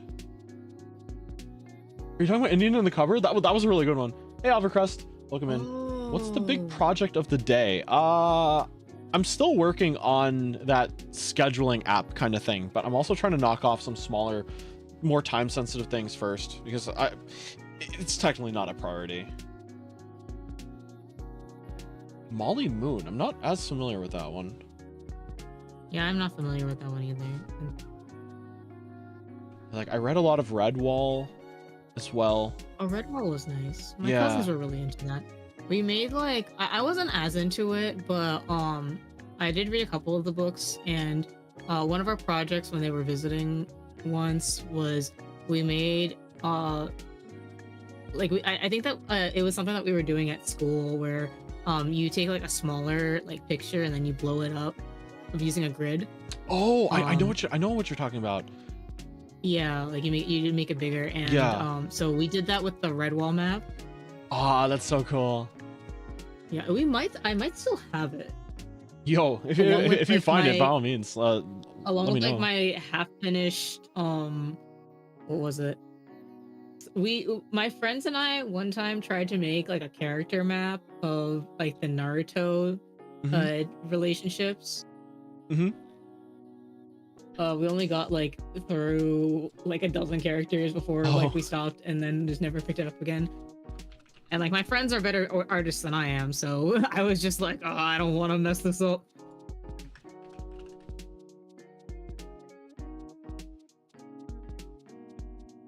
Oh, it wasn't even in the cupboard. All right, excellent. Nice. Okay, it was hunting for hidden gold, the one with the cannonballs. Wait, she's a child hypnotist? Molly Moon is a child hypnotist? That's crazy. That is that is definitely a choice of occupation for a child. Man, even children have to get work as hypnotists these days. That's crazy. Amane would be a child hypnotist in like another life. I'm listening to her song right now, so that's why. Oh man. The only problem with Amane's music is it reminds me of Amane. I know, right? Yeah. Her songs are so good, actually. They're so catchy.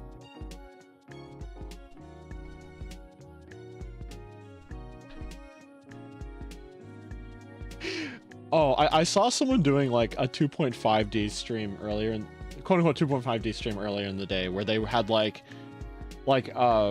kind of like a hand cam going on while they were just like typing and working on stuff. I'm like, what if I moved the Hanayo, like the Nesaberry thing over so it lined up with my hands, so I just pat them on the head?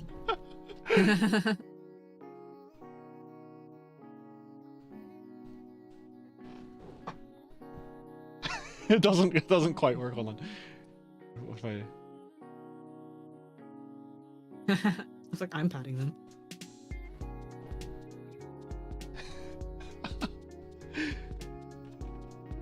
There you go. Excellent. Yeah, that was like, there was like a really good movie based on Indian in the Cupboard too. Oh yeah, I think I heard about that one. I don't think I watched it, but I think it wasn't until like last 10 years that I started really getting into movies.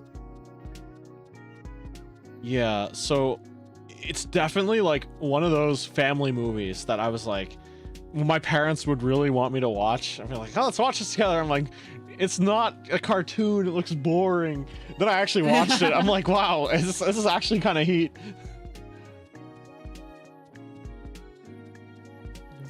Oh, but probably like the childhood obsession of mine that's like book related that still is like sticks with me till this day. I Spy. Holy moly, I Spy is so good. Which one is I Spy? Remind me of the plot. It's the one, it's not a storybook. It's like a hidden picture kind of thing. But a lot of hidden pictures, it's like they take an illustration or something and then they just like hide things in the illustration in weird places. No, but I Spy is like macro photography where a set designer would create like these. I thought you were talking about a movie. Oh no. Yeah. I'm talking about the books. Yeah. Oh man. I do like I Spy. They were like, those pictures are so cool. Yeah.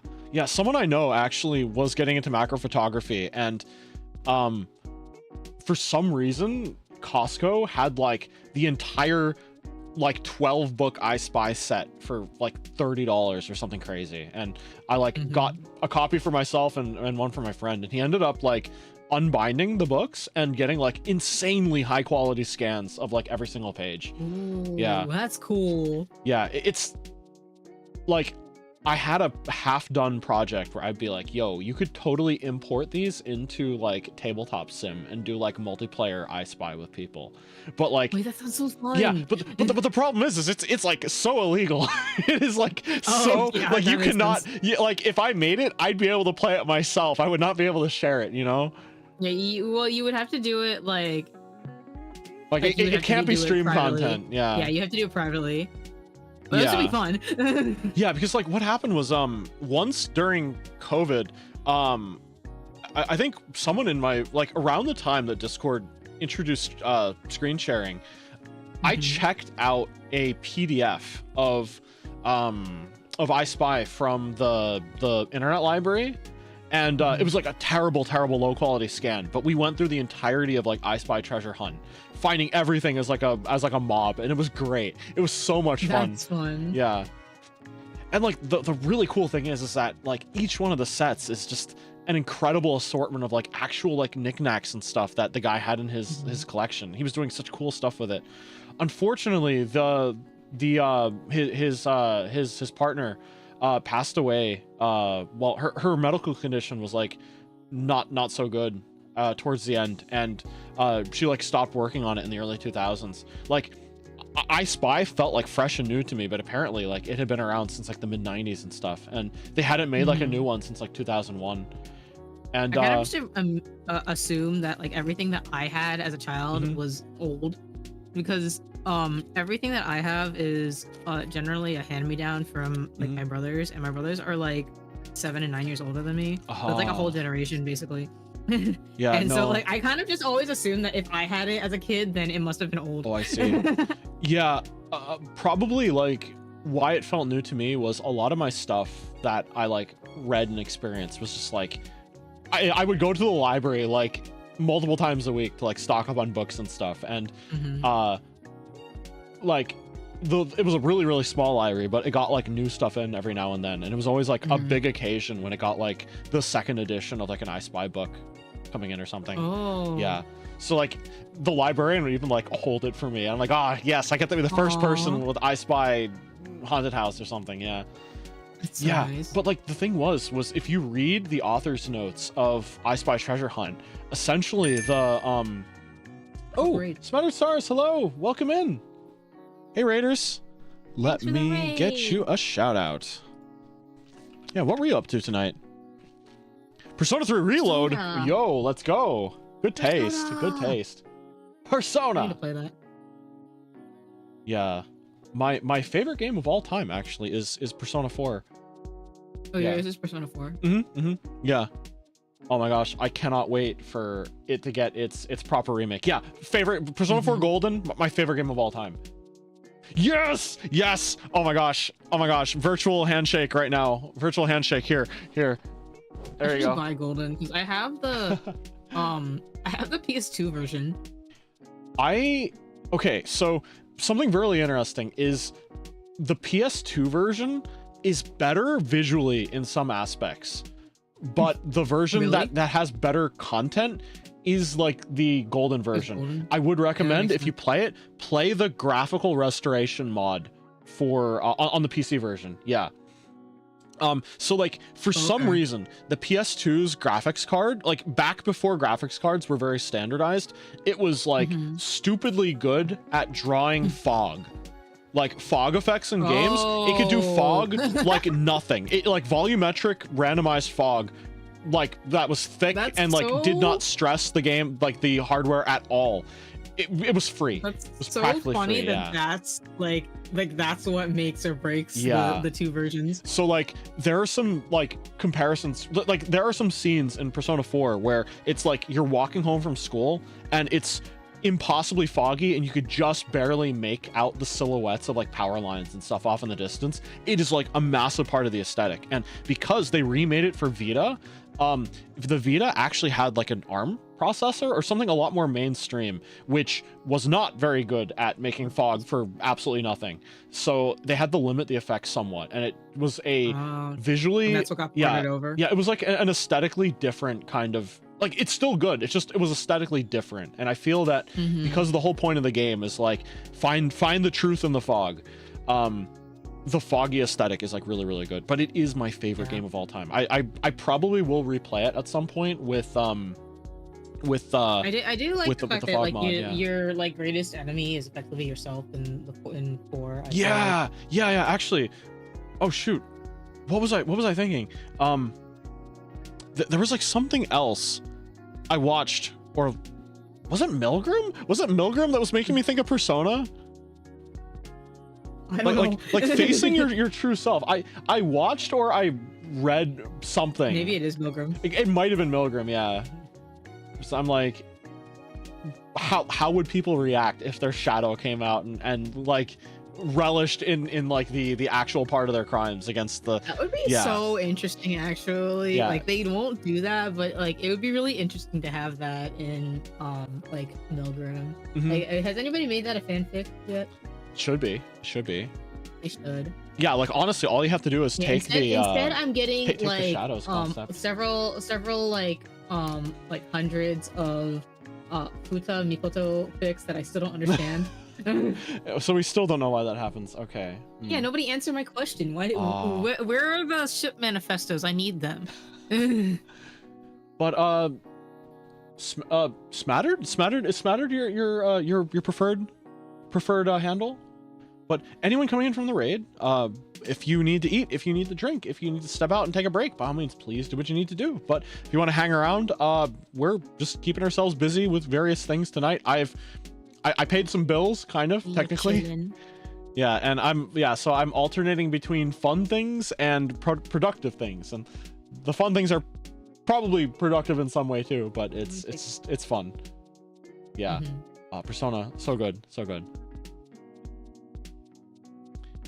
Yeah, actually, was it your first playthrough of 3 in any capacity?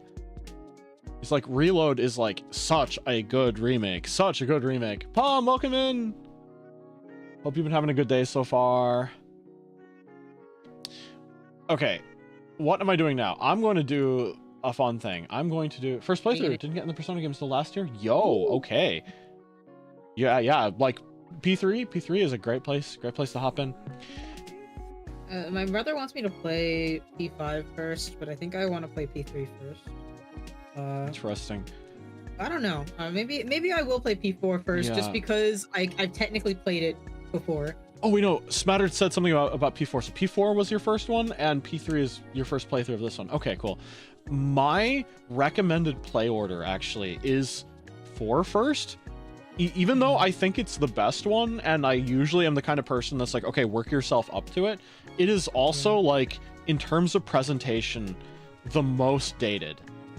Because P3 Reload is like dated, and beautiful. It's also, I think it's also like the atmosphere is the most like comfortable to start with. I feel like because it works. Like P3 is a little more depressing from what I understand. Like this is just me working off of vibes from what I've absorbed through the internet. I think like P3 seems kind of more like depressing in that regard, and like more, like I mean you shoot yourself in order to do things, right? And then like P5, even though like it's a lot more upbeat, like you're criminals. Looking cool, Joker. Yeah, and P5, it's like what's the hold on a second. Every time I say this joke, I need to make sure I have the date right. What is the release date of Persona 5? Release date Persona 5. Okay, Cowboy Bebop challenges our understanding of time because it heavily features a jazz soundtrack, and as we know, jazz was not invented until 2016 with the release of Persona 5. No. Nah, but so true. Yeah, I really like them all for various reasons. I think 4, oh gosh, if I had to put them in order, because I kind of like hand waved 3 a bit, because like I think in terms of gameplay progression, 3 is actually still the most archaic in terms of like pure like story progression. I won't say why, but like it is steeped in its atmosphere is like very, very well realized, but I feel that it has the most video gamey plot, because it's like I won't won't spoil anything. Yeah, nice to meet you. Nice to meet you too, Smattered. Yeah. Thank you. Yeah, and 4 is like comfy, but also like you're here to catch a serial killer, and I'm like, that's so cool. Call the Scooby-Doo gang, call the Morio boys from JoJo Part 4. We have a case on our hands, you know. It's man, and the music is really good. And Persona 5, I feel actually I have issues with its story as well, but I really like how everything comes together. Like I think it's pretty flawed in some aspects, but the more I like play it again or like approach it, I'm like, it's this way because of a reason.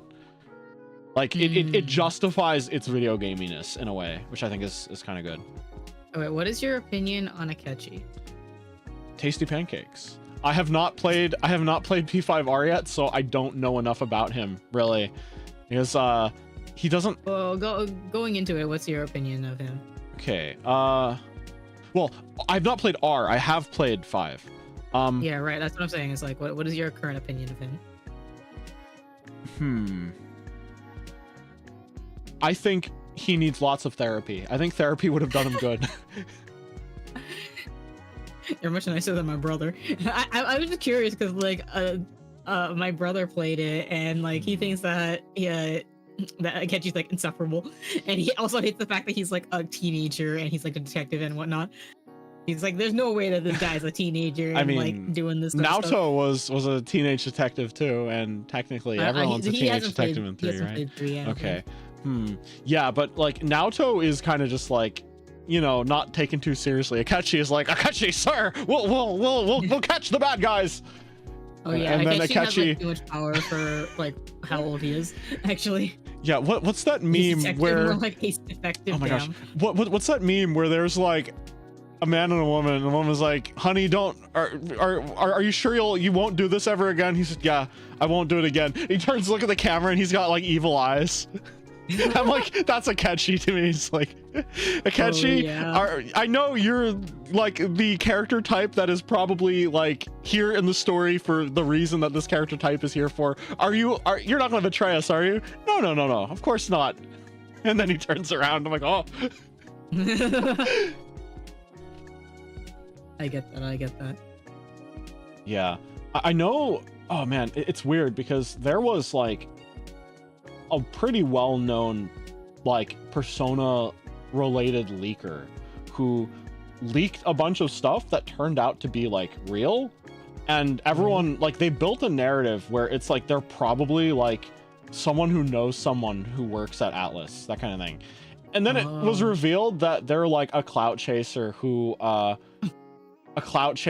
like pretended to be essentially someone who was a friend of an Atlas employee when they were actually like paying a bunch of actual leakers for like private scoops or something. Midori, yeah, it's weird. So the thing is I'm not really sure how credible Midori is in a lot of respects, but some stuff they said still turned out to be true so far. So don't take everything with a grain of salt, but they did say that they were working on a metaphor definitive release. So like a P5R, a like Persona 4 Golden re-release of metaphor, and that a Persona 4 remake was in the early stages of production. So don't know. I hope that they do the P4 remake before they do metaphor, because metaphor just came out. Yeah, no, the metaphor one was like way down the line, but like still it's like, man, I guess like I feel kind of bad because when I was like very, very excited for Persona 5, but around the time that it came out, I actually was moving like in like a very protracted, like not very fast kind of move. And it was just such that I didn't have like a place that I could like play like a console game very easily. And it ended up like falling to the wayside. And like 2 or more years later, I like finished the game. I was like, that's pretty good. And then they announced P5R. I'm like, are you kidding me? Are you kidding me? Yeah, I think Midori also said something about how there was like some kind of P1, P2 re-release of some kind as well. That might have been like that bigger. Would be nice. Yeah. I've heard anybody who has played it thinks that P2 is the best Persona. I've heard that too, yeah. So I'd be interested in like experiencing it, but I don't know if they'll ever do it. Yeah, like we really don't know what Midori was on, or if they were actually serious, because like there was a point in time where it was like pretty clear that they, like looking back at it now, like you could tell they knew they were going to be compromised soon, so the quality of their information went all over the place. So it's like, what to believe. Okay, I'm going to make a 3x3 grid and make that my bingo sheet. I guess any like bingo generator online is like filled with ads and extraneous things, or they want you to pay to download it or something.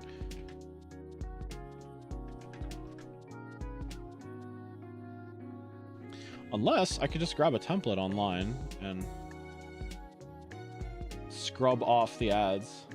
P2 has 2 games technically, and the second part is a more adult angle versus all the other Persona games in high school. Yeah, it feels a lot. I think the best way I've heard it described is it feels like a Shin Megami Tensei sequel to a Persona Foundation. Yeah, actually, yeah, the current task is actually a Pokemon Day bingo card, and I've put some thought into it already, so I have some idea of what I'm going to put into here. Oh wow, this is a what? What's that? You should put it on screen. I will put the card itself on screen as I make it. For some reason, this program can't be like screen captured, I think. Oh. Or rather, it can, but the way it renders the canvas, it just doesn't get picked up. Wait, which program are you using? Oh, it's paint.net. It's not like a good program by any means, but it has a full feature set, and I'm used to it, so it makes it like good for my purposes. Yeah. Are you gonna have a free space or no? Just gonna put something in the middle? I don't think so. Because it's just I'm only doing a 3x3 grid. I think it is unrealistic to make a 4x4 grid or bigger, you know? Actually, you know, hold on. Oh yeah, because it's 3x3, so then yeah, actually, you know what? Middle one will be free space, but then all around it, it's gonna be easy to get a bingo, I guess. Okay, so but like eight things. Yeah, I don't particularly care about this being like a very challenging one. I just kind of want to put my thoughts out. We're playing tic-tac-toe. Yeah, essentially. What is on the free space? Let's just put Pokemon ZA. Pikachu. Pikachu! Who's that Pokemon? It's Pikachu. Yeah, I think I think they'll make a new like. Well, there's only gonna be a couple things, right? So. Yeah. Maybe new. Do you want me to make one for you as well? Oh no, I'm just kind of like spitballing. I think it's fine. Whatever you put in. Let's see. Canvas size. Let's make it 1,000. I was thinking about like what things would I like expect to be in Pokemon, like. Yeah, the thing is I could go really safe, but I did put some unsafe ones here because I'm just like, why not? I think it's more fun that way. Yeah. Okay.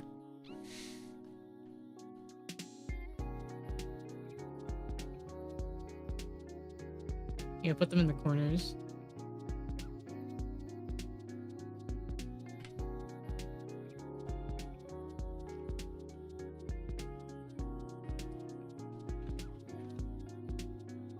Okay, what I can do is I can save this as a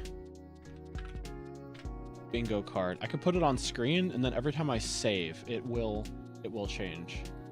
Oh, okay. That makes sense. Well. Okay, let's see. I'm just gonna put it. You know, I'll put it behind us so that. Pikachu. Let's see. Where did it go? Bingo. It's behind Wislandia now. Yeah, I'm just trying to find what layer the VTube Studio stuff is on. Oh, there it is.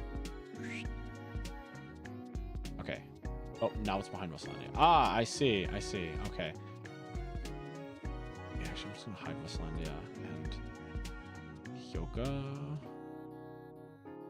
Page Master stays though. Page Master stays though. Yeah. I mean, Page Master's not in the way. So. Oh, and the crab. The crab. Let me see if I can put the crab somewhere. The crab is okay, there we go. New crab Pokemon. Yeah, actually, how many crab Pokemon are there? Can you make a full crab team? I don't know. Can you? You got Cloth, you got Krabby / Kingler, you got Crab Brawler. It's like 3 crabs, right? That is 3 crabs. You could fashion a gym leader around that, I think. Crawdon. I feel like, or like. Oh my god, a crab themed gym leader. Splendid. You know, before this, I was playing Monokemia because I'm trying to do like the random extra shit that I do instead of doing it on stream. Yeah. And one of them was making a crab armor. And so I had to go catch cream crabs. It just looks so silly. Have you ever seen? Do you know what I'm talking about? The crab armor in Monokemia? I think so. Yeah, hold on. Let me. Like super bright red and like a stupid looking. I mean, it doesn't actually render on the characters, right? No, it doesn't. Monokemia is so good. I love Monokemia. Oops, no. King crab. Oh, crustacean armor. Is that it? No. King Legacy. What the heck is King Legacy? New game 1. I mean, technically, it is part of the Atelier series, and we're getting a new one relatively soon. So it's like, yeah. I didn't realize that it's coming out on the 20th. Yeah, that's soon. Yeah, I was thinking to myself, I'm like, is it possible for me to finish this game It's not before the that game same. comes out? Oh, Armored Crab. Armored Crab. Oh yeah, I just remember like a lot of the armor pieces looking very silly. This is like and I'm so rendered, actually. Genshin Impact Wiki Armored Crab. Imagine wearing this to. Imagine wearing that into battle. Oh, where'd you find this? The Atelier Wiki. Oh, okay. Let me. It's you so know nicely rendered. Yeah. Oh my gosh, I'm putting this on the bingo card temporarily. It sounds good. There we go. Look at the crab armor. Oh my gosh. At least 3 crabs gave their life for that, man. Yeah, actually. Like, I think it's only 1, but like it feels like 3. Yeah. Okay. So there's something I like know about because it showed up in like a beta branch on the Chinese version of Pokemon Unite. Do I include that? Because I think that is going to be something they talk about. Can you save it if you don't have anything better to put in? If you know it's gonna happen, Okay. then I think it defeats the purpose. Okay. Especially since you don't have a lot of spaces to begin It with. is auto chess. Pokemon Unite is introducing an auto chess mode, like Teamfight Tactics or Underlords or auto chess. Chess. Supposedly it's gonna play like Teamfight Tactics, and it uses the models and animations from Pokemon Unite.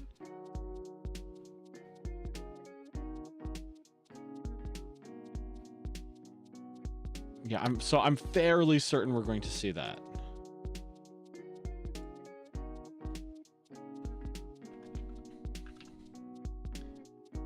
No, I haven't gotten that much work done, and it's not because we're having an interesting conversation, but it's because so I'm basically putting together the report cards for like the entire school, and so that means that I'm taking the comments from like other teachers, and the other teachers will put like the bare minimum to put in here, and I'm just like this is not a complete like report. I need a little more, so I need to embellish it, and that's why it takes me so long to make these. I see. Oh man, I know when I got report cards, it's just like a pleasure to have in class, a pleasure to have in class, and I think I think I understand that now. Yeah, that's what we should be doing. But Okay. I think my boss wants me to do more. Oh wow. All right. Vague Switch 2 mention. They're going to say something about the Switch 2, but they're not going to actually give any details. I don't think any of the games that they're working on right now are going to be like primary released on Switch 2, but they might say, don't worry, we have plenty of things prepared for the Switch 2's eventual release. Please look forward to it. I think that's going to happen. Number 2. I think we are going to hear something about Pokemon Concierge. I think I forgot about that. Yeah, maybe like a second season or something. That'd be nice. I'm sure it might be announced already, but I feel like it's they're making like a new they're making like a video for the Pokemon Presents, right? Like for Pokemon Day. Do you think they're gonna work on more animated stuff? I don't know, maybe. I mean, it's been a long time since they've like done a movie as well, you know. Those used to be like a yearly event. They've like slowed down, which I think is a good thing, but it also means we have like no idea what's on the horizon. Actually, something really interesting. You heard of the Terra leak, right? That happened a while back. Which one? So there was like somehow the like login credentials for one of the employees into like the main Game Freak server. No, I did hear yeah, about and like that. someone downloaded the server or something, which is insane. But that is crazy. Yeah, I saw a video yesterday talking about all of the like design documents for stuff that didn't come to be in Pokemon Sun and Moon, and oh my god, it's crazy. It's crazy. Yeah, like there was like so much stuff that did not end up making it into the game, and I'm like, man, if they even came like anywhere close with like the next the next like Pokemon games coming out, it'd be so cool. Like one of the Sun and Moon things is that I guess like the advent of like a Pokemon League isn't something that has been around for very long, and what you do in the game is you don't actually fight like gyms. You instead go on like a rite of passage kind of thing, like doing different trials and stuff that are like traditional and tied to like the culture of like the islands and the region itself. And like at the very end, it's like, oh, we are going to make one and you are going to be the first person to like try it, and you just fight the Elite Four. But the thing is there's no gyms. Apparently there was supposed to be an entire like, you are going to like customize 8 different gyms and create a circuit that other people can challenge. And like, yeah, and like every single NPC from the 3DS era was like selectable in a menu, and you'd be able to like call them to your island and do side quests to like unlock them as a person that you could assign as a gym leader. Yeah. That's fun. Yeah, and like that did not come to be. And apparently the entire like Rainbow Rocket like post game thing from Ultra Sun Ultra Moon was going to actually be DLC. Like 20th anniversary DLC for the game, and it just didn't happen. So I'm like, whoa. Okay. Black and White remake. I gotta say it. Yeah. Is it their turn? Is it Black and White's turn? I think so. Oh, I mean, like all the ones before it have gotten remakes, right? Yeah, technically. There's an interesting sort of like discussion piece someone made and put on YouTube. Like there's a guy that's like famous on Twitter for posting like deep thoughts about Pokemon franchise and stuff. I think his name is like Taco or something, TAHKO or something. And sometimes it's like what is he on? Like what is he thinking when he's saying this? But sometimes it's like very interesting. Thematically, Legends Arceus is a retread of the same story beats and like character plot progression as Diamond and Pearl, but it's like in a different context. Yeah, he made like an 1.5 hour long video breaking it down, and I'm like, wait. Oh wait, actually that makes sense. That's like, why you look. Yeah. That's why you look a lot like Dawn. Well, I mean, in some, it's kind of like hinted at that you may be the champion from Diamond and Pearl. And because you're significantly older than like the standard Pokemon protagonist, so it's like several years have passed, and Arceus needs like their strongest soldier or something to like go save the past. So they're like, all right, you are the strongest person in the strongest region, I'm sending you to the past, kind of thing. Yeah. Yeah. Okay, I see mentions of Pokemon Conquest in chat, and I'm like, come on, I don't expect a miracle, okay? You can get another Pokemon Coliseum. Oh my gosh. Okay, now that's an impossible miracle. GBA games playable. Maybe not as like virtual console, but I can see them releasing them as like standalone digital kind of things. They did do that with red, blue, yellow, gold, silver, and crystal, and they added the functionality to trade the Pokemon from those games into the Pokemon Bank, which I think is crazy. Oh, nice. Yeah. In fact, I think if you like transferred a Celebi into the game from Pokemon Bank or something, would actually activate the like special quest line, or you could do something that activated the special quest line if you hooked it up to Pokemon Bank. It's crazy. Or Pokemon Home, whatever they're calling it now. All right, I think it's called Home. Oh, you know what? I think I should save so people can see. Yeah.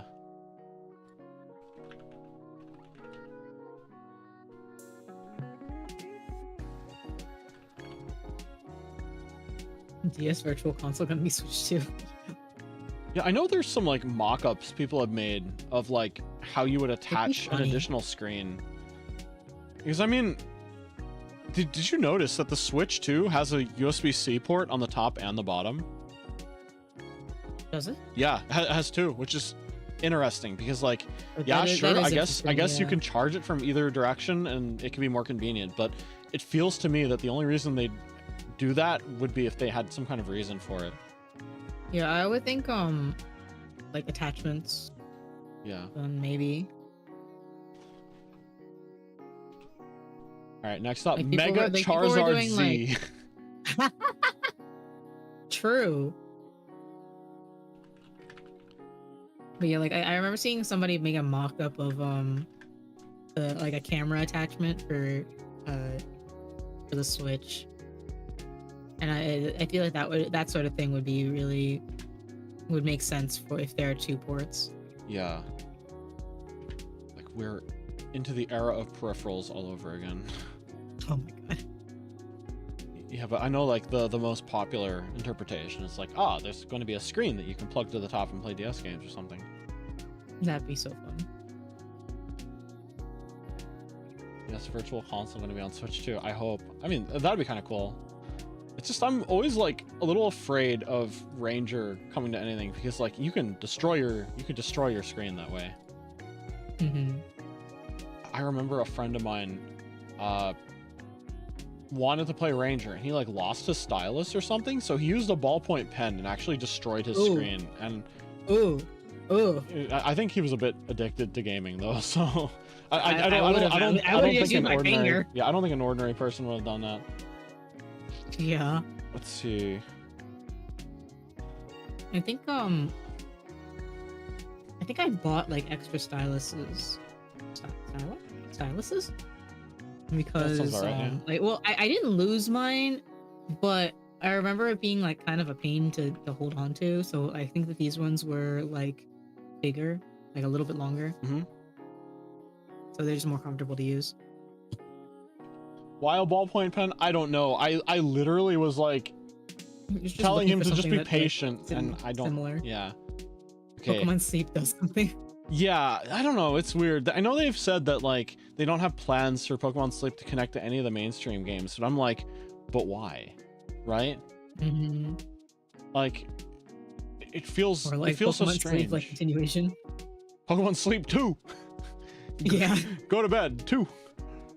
I mean, they made Nako Atsume too. That is true. Yeah, that is true. Okay.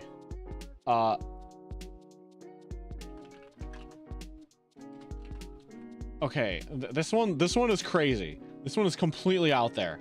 A farm sim. A Pokemon farm sim. Like Stardew Valley style or something so like using the Pokemon Rumble art style or something, you know? Harvest Moon, except for or what is it now? It's not Harvest Moon anymore, actually. Story of Seasons? Yeah, Story Pokemon of Seasons, Edition, yeah. but Pokemon. There is more or less that with Pokemon? Really? I actually don't know. I think Fafnir will explain. Pokemon Ranch? I mean, I guess Re-Legend? Is that fan-made? Question mark? Pokemon Re-Legend.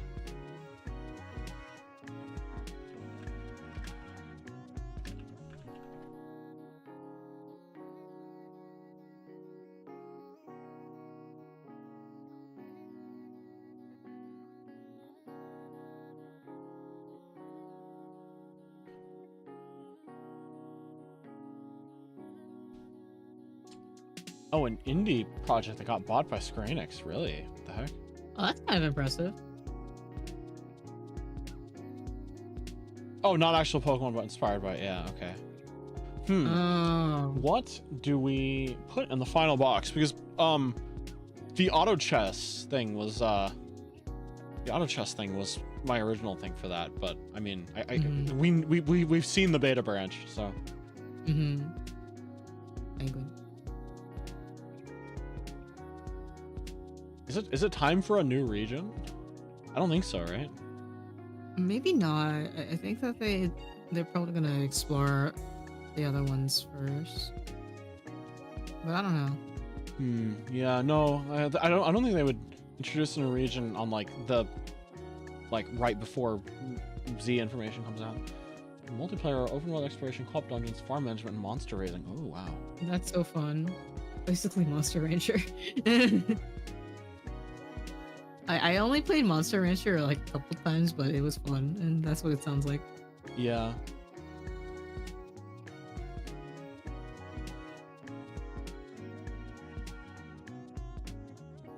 Yeah, I kind of wonder what they would do with Monster Rancher now, where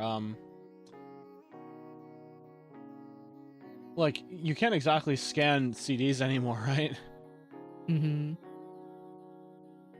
Maybe I should bring out my Monster Rancher game.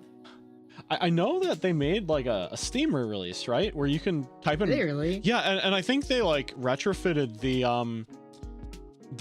like system so that you can like plug in like a string of letters and numbers and stuff, and it would give you some kind of result based on crazy. that. Yeah. Monster Hunter games, no CD to enter codes. Yeah. Yeah, that makes sense. Huh. Interesting. That's what Dragon Tamer did. I don't know what Dragon Tamer did.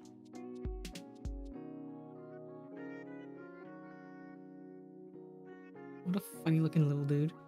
Monster Rancher, modern Monster Rancher, but instead of a CD, you have a file locate for a game install. Yeah, that'd be interesting. Yeah, I remember seeing like these gimmicky like barcode scanning things that you can like scan to create like monsters and stuff, so like kids would want to go to like grocery stores or something. Pokemon Amiibo of sorts. Oh, interesting.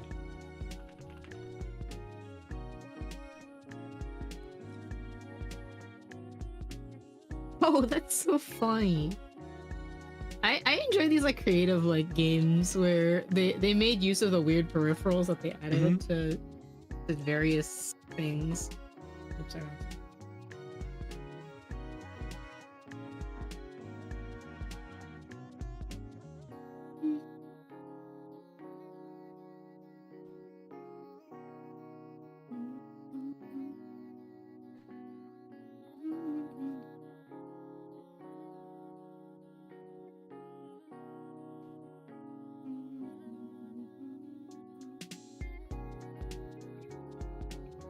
So what are you supposed to do? Oh, I see. There's a game that's called Fish Fear Me. Fish Fear Me. Is that correlation without causation to say women want me in that case? Women want me, fish fear me. Oh, pre-Google Translate. Interesting. This looks like Animal Crossing. I feel like they're gonna get like sued. Not the fish game, but like it's a fishing roguelike. Oh. And also it kind of looks like Devil Survivor or not Vampire Survivor. Huh. Loki. That's an interesting gameplay combination.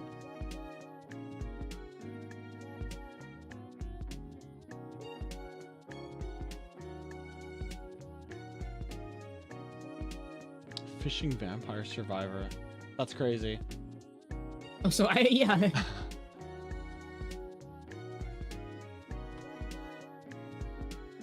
Want more wacky fishing games, yeah. Yeah. What could they possibly do?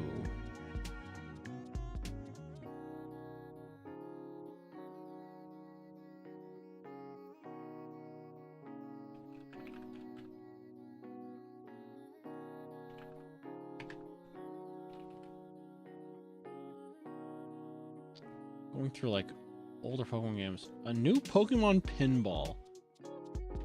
Oh my gosh. Cool. Wait, that's awesome. Wait, that's so good.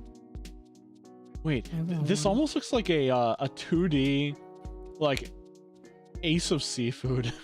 There's like do you know what I'm talking about? No. There is a Japanese like kusoge company that makes like crab based games. And they made this thing called like crab and fish based games. Let me see. Ace of Seafood is like a dogfighting game that look like Ace Combat, but you're like a fish with like a heads up display, and all the other fish are like firing lasers and stuff. Here, hold on. This banner image looks so. It's so metal. Yeah, but Ace of Seafood is like an Ace Combat style game, except everyone's like a crab or a fish. That's so funny. You've been blessed with the talent for leading your allies into battle. That's so funny. You're a fish or crustacean that shoots lasers and missiles. That's awesome. Yeah, it's something. All These right. fish are like the size of boats. So like, I think the boats are actually supposed to be like plastic models that have gained sentience. What? Yeah, no. Top review by Hardcore Gamer. Oh, I remember Crab Fight. Yeah. Same company. Crab Fight Crab. Yeah, Fight Crab. Neo Aquarium, the king of crustaceans. Like, it's their brand. I love that. Ace of Seafood is a ridiculous game in a good way. Says Hardcore I love Gamer. like silly games. Silly games that take themselves seriously are a lot Like of fun. Zort. Zort. I'm actually looking forward to that. Oh yeah. Just cause, yeah, it looks like a lot of fun. Just because like Noel keeps on talking about it. You know, there was actually like another 4-player like horror kind of game that I saw a while back, and I'm like, I gotta put this on my list if I ever find like a group that's like interested in doing this kind of thing. It's like a mix between Phasmophobia and Payday. You are robbing like a mansion or something from like a rich person, but halfway through the heist, like you're drilling safes and like collecting valuables, but at the halfway point, some paranormal thing starts happening.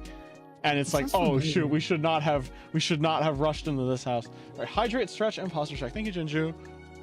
Oh yeah, I'll fix my posture. The headliners. I feel like I've.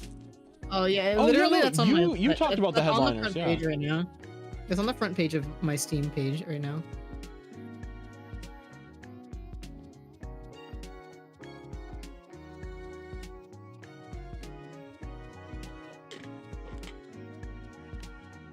I mean that I can be like convinced to play whatever. Could I interest you in this game? Which game? I don't know. I'm just gesturing in the direction of Steam. Okay. You're probably Shoulders. Cross stretch. Go in an alien invaded zone, take pictures, try to escape alive. Well, that's so it's like headliner. Like I understand. Yeah. It's like content warning, but sounds more hostile. Just a little more hostile. Wrists. Fingers. And okay. Oh, everyone go play the demo of the 100 line. 100 line? Yeah. It's oh, the game that's by, the Uchikoshi one, right? Yeah. The team up game between him and Danganronpa. Yeah. Kodaka, is that his name? Yeah, Kodaka and Uchikoshi. And like they're trying so hard to get people to play it. Yeah, it's difficult because they both have like powerhouse franchises under their belts, but for various reasons don't work for those companies anymore. Yeah. And so like they don't have any backing really. Yeah.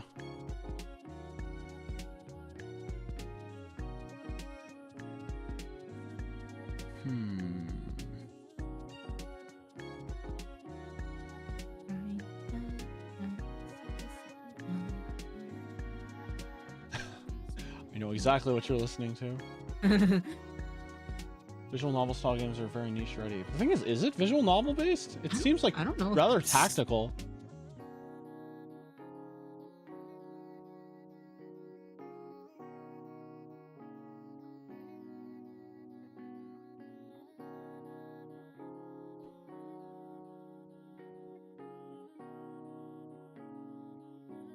Okay, I have to put something else crazy on here. I'm going to put Pokewalker. Like a Pokewalker app. Please. That would be awesome, actually. I should find my Pokemon Go account. Yeah, honestly, like I don't like using you can data, transfer so... you can like transfer stuff over. There's like you can do like a surprising amount like in the main games with Pokemon Go now.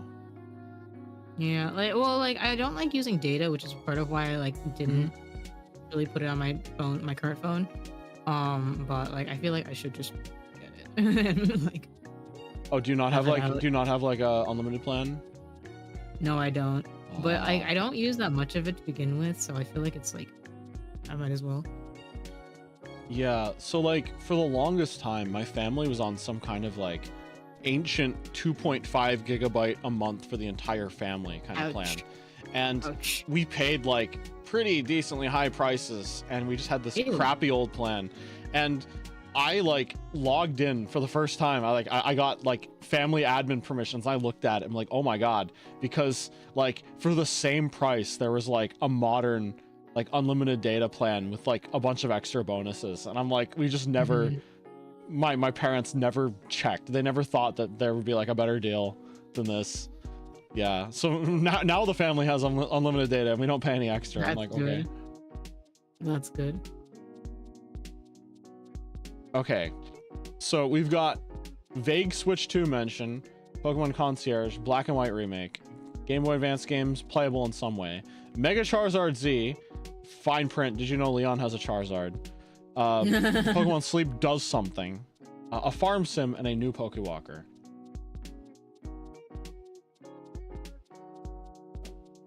I think some of these are like pretty reasonable, but I think the entire bottom row is actually like very impossible. I don't know if you'd be able to get a bingo, but you can definitely like get a couple of these, I think. Yeah. Possibly.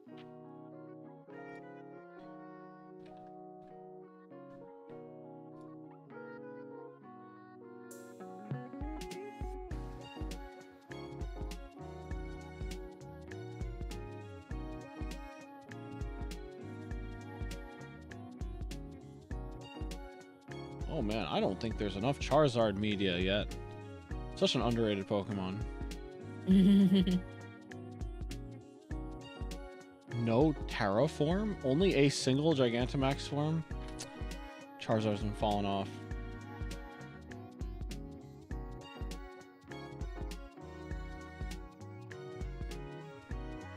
Kiwi game.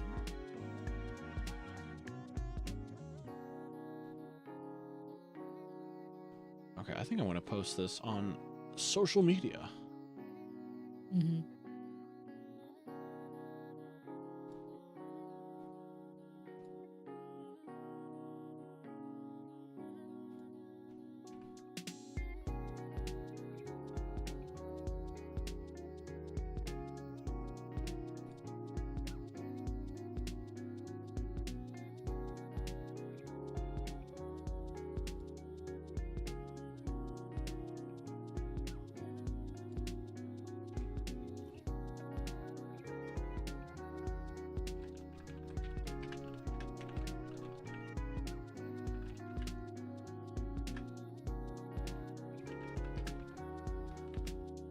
Urban Myth Dissolution Center? Oh, I've heard really good things about that actually, and I would followed the devs after their original like announcement. There is a like dedicated like adjust your glasses button that like does a flourish in the game. That's so funny. That is all I know about it, other than it has like a really cool aesthetic. Another Opus game? Schrodinger's Call.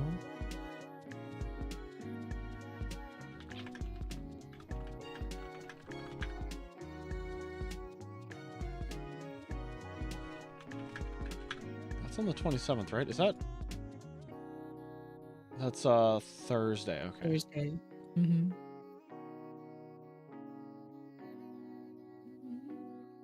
Oh, I might as well make a template version of this so other people can try it.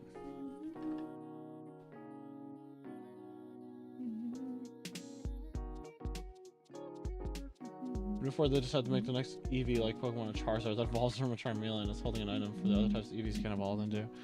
I don't know if they go that far.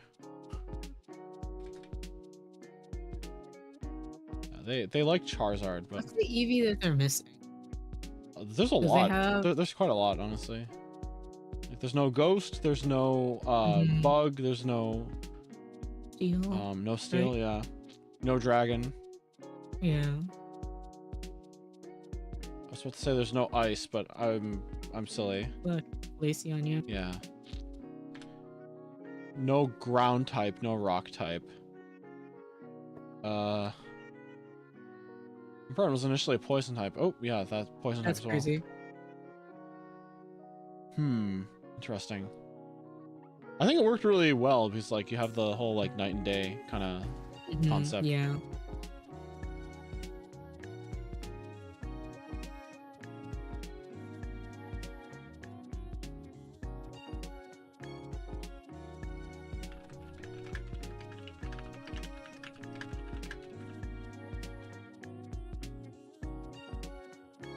Pokédex Launchers also uses poison to hunt. Interesting.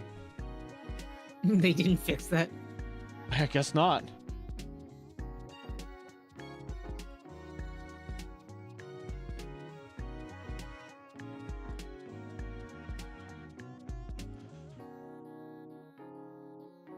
Cancel a flying type Eevee because the concept art was too close to some fake mon and they didn't want trouble. Interesting.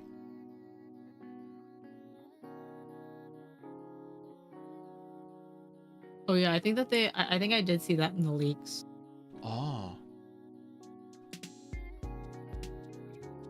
Interesting that something like a fake mon could cause that. You know, my friends and I actually made a grass evolution in like 2003 or something like that. Oh. And it looks very similar to Leafeon actually. And I think it was even named Leafeon. Let's go. But there's like no way that they like copied from us.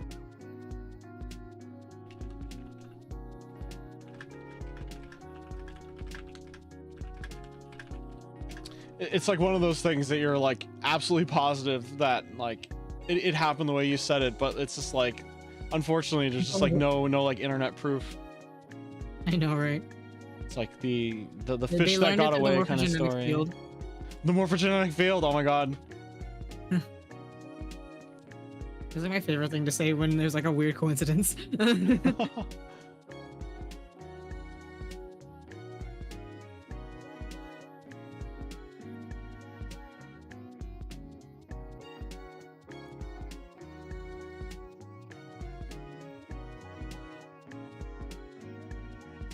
Game called NTR Office. Crazy. Oh my god.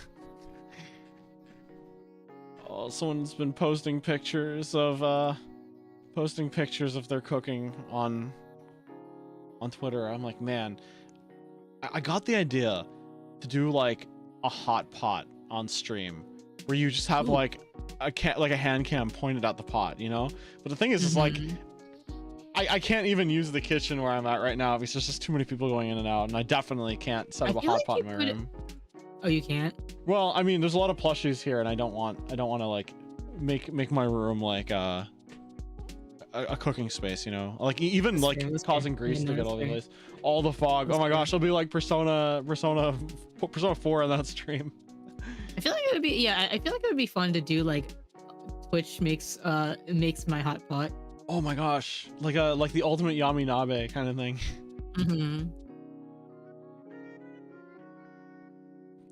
Yeah, like there was a group of friends a while back. We'd meet up in person maybe once a month to make like hot pot and stuff, and we talked about like maybe making like a Yami Nabe where everyone brings like a random ingredient kind of thing, and we all put it in without like checking, I guess. And all of us were like, oh, if we do this, I'll bring that, I'll bring that, I'll bring that. And then one guy was just like, I'm bringing chocolate sauce, and none of you can stop me. And then we're like, maybe let's not have a Yami Nabe. The one guy, that one guy. If I'm not mistaken, this is the same guy who also is a big Amane fan in a big Amane fan. Oh no! So it's okay. It's okay. That particular friend of yours, you know, he is an he's an agent interesting of chaos. fellow, that's for sure. No, super He's cool, an agent super of cool chaos. guy, super cool guy. I'm sure he's super cool, Hey, but also an Cozy, agent of welcome chaos. in. There's always the one Hello. guy. Yeah. Get a split pot where they can have it on their side. What? So The thing is, true. I actually own the burner and the like split pot thing. So in theory I could. Oh man, what is stopping me from making hot pot? Nothing is stopping me from making hot pot. Why don't I just make hot pot? BRB making hot. No. I don't have like the right cuts of meat for that. But oh man. I've only been to hot pot like twice. I did it with my cousin because he has all the stuff for hot pot, and then I did it recently with a couple friends of mine. Yo, neat. Yeah, there's one that's pretty close to my house. I need to try this a new place that opened up relatively close to my house, like a couple miles away. And I need to try it, but I don't know if I'll be able to beat the price of the one that's actually in town. Oh yeah. Like there is a like oh yeah, sorry, $30. yeah. Like it's like less than $30, I think, for like hot pot. Perhaps some of the extra necessary can return into hot pot meat. I don't know about that. Oh no! I don't know about that. I don't know No. you have to marinate a nesoberry for it to actually taste good. Goodness gracious! What? Actually,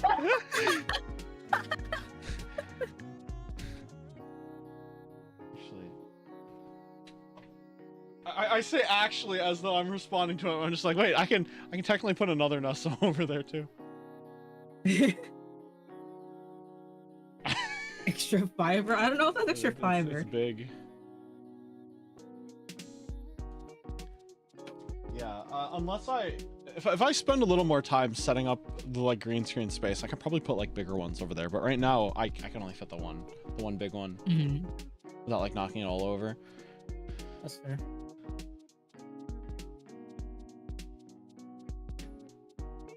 Let's see. Yeah, but like fiber is not supposed to be like, you know, polyester, you know?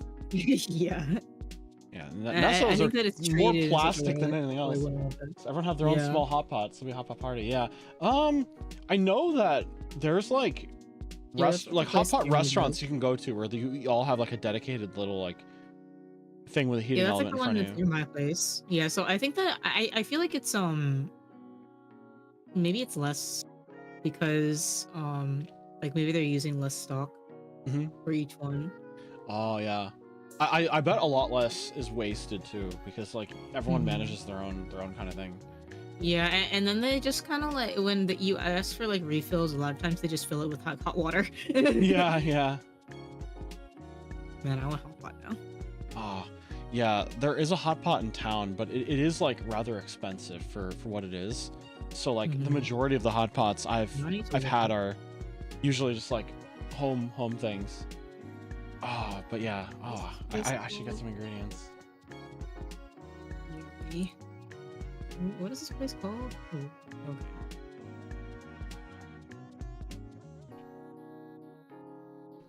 What am I going to do? Clip command. I should set up a clip command. Apparently it's not actually that difficult. I can knock that out very quickly and then go back to something fun.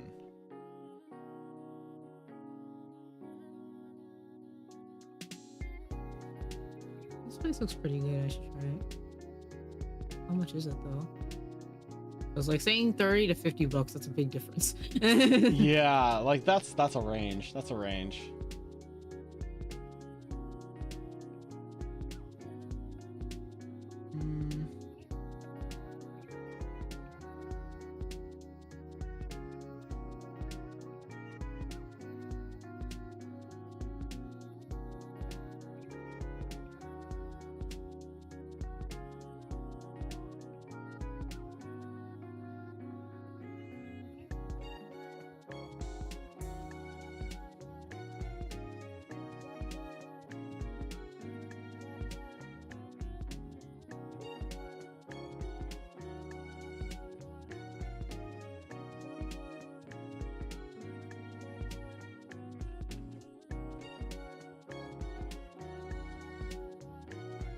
Oh, I was part of a hot pot. It ended in a conflict.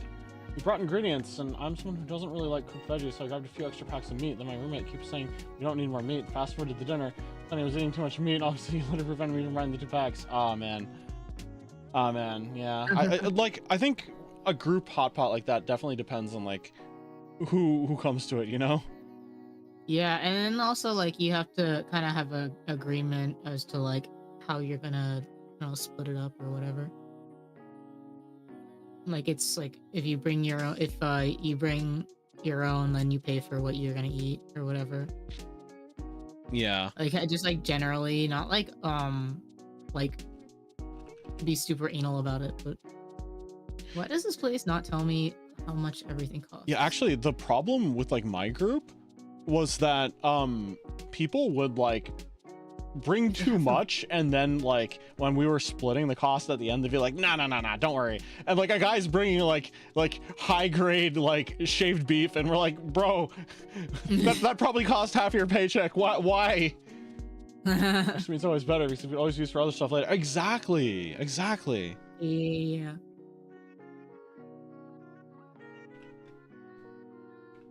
Yeah, that's what I'm saying, is that since you were gonna pay for it, I am surprised that they wouldn't let you. Also, this place has a sushi belt. Ooh.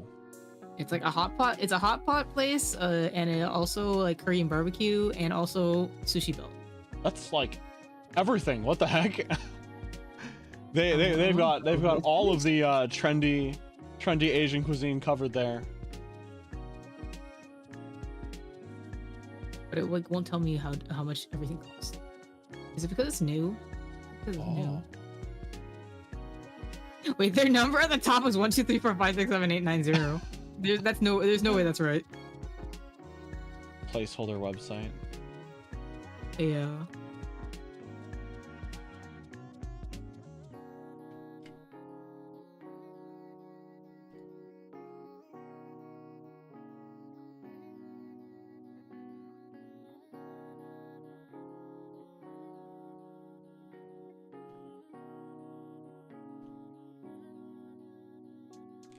Dogs are allowed. Eh? Dogs are allowed. What? I'm looking at them. Yeah. At a restaurant. Interesting. Apparently. I mean, like, with hot pot, it's a little funny. Like hot pot places tend to be a little more casual, I feel like. Depending on the place, of course.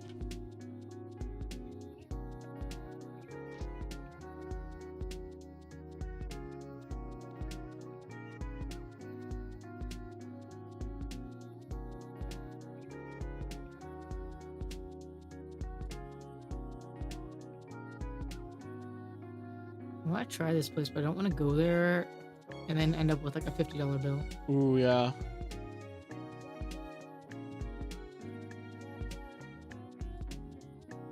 Oh, $34, like $34 a person?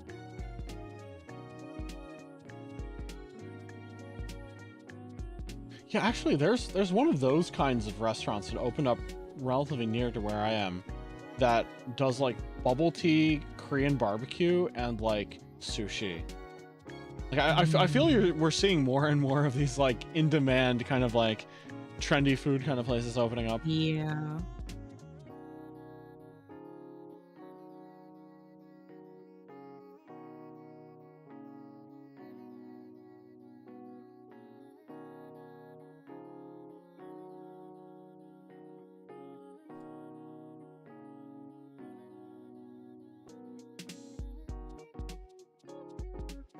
Why did these these particular people have like really terrible experiences?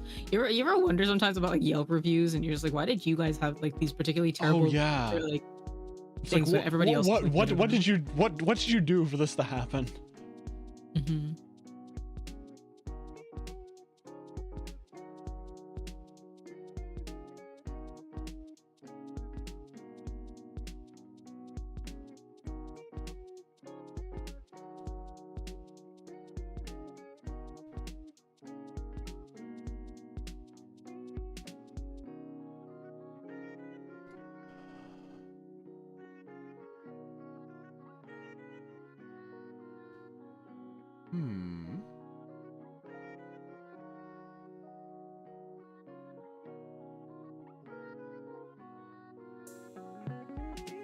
Not this person saying that the gimmick, the sushi conveyor belt gimmick is way more trouble than it's worth. You end up with lots of lids and dishes stacked on the table. That's like the point.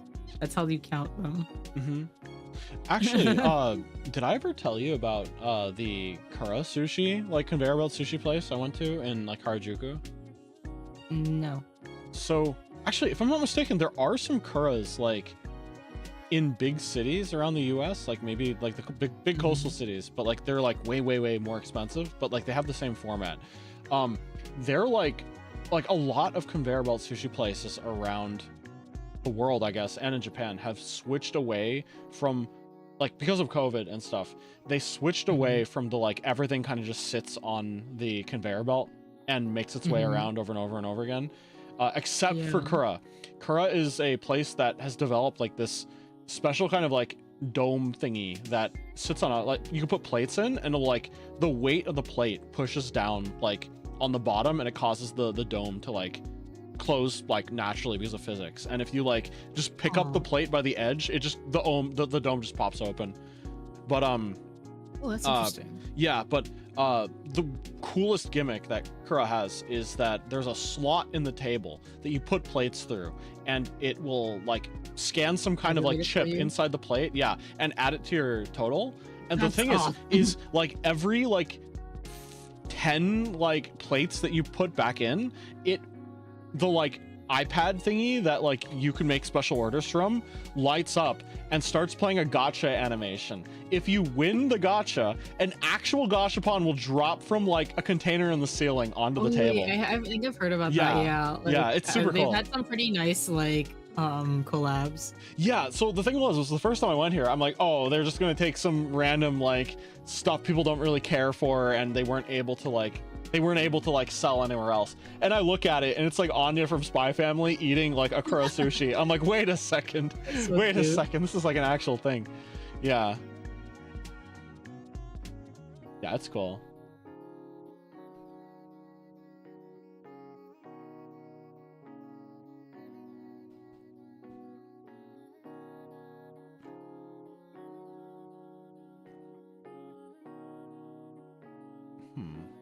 Most of not all Twitch bots have a special command that is able to return a response from an online source.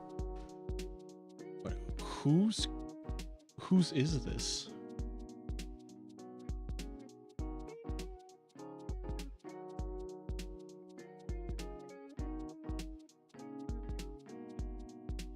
I have too many windows open. Especially since I can't see half my screen. Oh, yeah. If I'm like coding something and like I'm trying to solve something, I'll just have like a million windows open at any given time. I'm like, is this what I'm looking for? Nope. Is this what I'm looking for? Nope. Yeah, well, also I have like my laptop in front of me, and like it's separate from my desktop, because my desktop is what I'm doing for streaming, and then I'm actually doing my work on my laptop, and it's just like the screen is blocking half of it. Yeah, my setup currently has like 4 screens, and I think this is like the most I can possibly go until I like just lose my mind over having like too much. I want a 3rd screen really badly, actually. Yeah, I can. There's enough space on here too for it. Yeah, I also highly recommend like desk clamps that have like monitor arms. I didn't realize how much space I was like getting back by like taking them off the table. Oh yeah, that sounds like a good idea. Yeah, I've like been considering propping them up a little bit on my desk. And also like, because I need to put my mic on an arm first of all. Right now it's on a little stand, and so whenever I like bump into my table or like something, or like set something down on it, then it gets, despite the shock mount, like it gets conveyed to the mic, and I'm just like, man. Yeah, so I wonder if my desk is just like a little more stable or something. Yeah, the thing is that okay, my desk, I have a standing desk that I sit at, and it's really thick, especially on the sides, and so there's like no really good place for me to clamp a mic arm. No, And no that's the purchase. problem Wait, I'm it's like, I know some of the arms are like kind of big, or rather the clamps are kind of big, but like it's that thick. That's crazy. Yeah, it's like, so I think the lip is like, this one's not too bad. I think it's, here we have it. So this one, it's only like an inch and a half, but there's not a lot of like depth to that section, to the lip. So like you have to go like even further in, and that's like a whole like 3 inches or something like that. And then you also have to go like 3 inches deep to really get like a flat surface. That's interesting. Yeah, on the side anyway. But if it's in the front, then I like elbow it all the time. So it's one of those things. Like, Oh wow, yeah. Do you I do you use recently, the like standing desk functionality to like lower and raise the desk, or? I don't have that. It's a wooden desk. Okay, I see. Yeah, it would actually be easier if that were the case. What I like about this one though is that like, because it's like wooden, it has like a lot of shelving for me to put things on.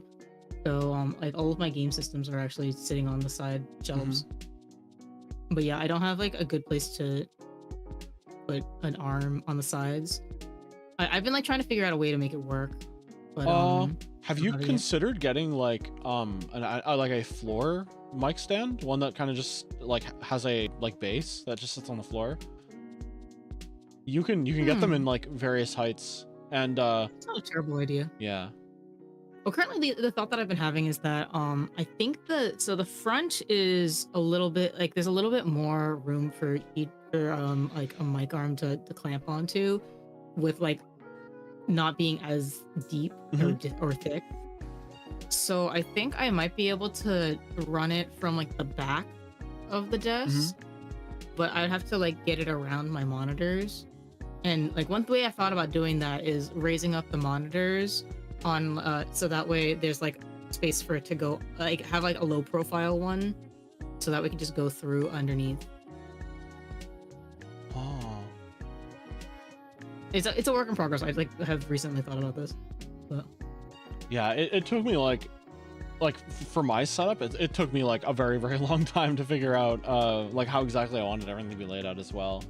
But I think I've arrived at something that like works for me. That's good.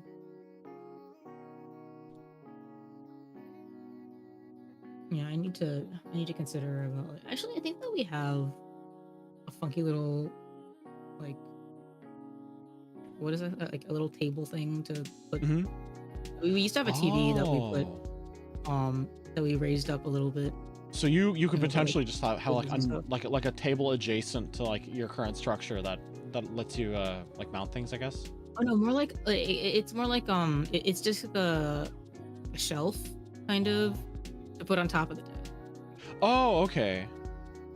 So then you raise up the monitors. I think I know what you're talking about. Yeah. Actually, also means that I would be able if I'm not mistaken, I actually have one. Oh really? Yeah. It's what I used before I got like the mounted ones. And maybe I'll be able to like watch TV better from my bed.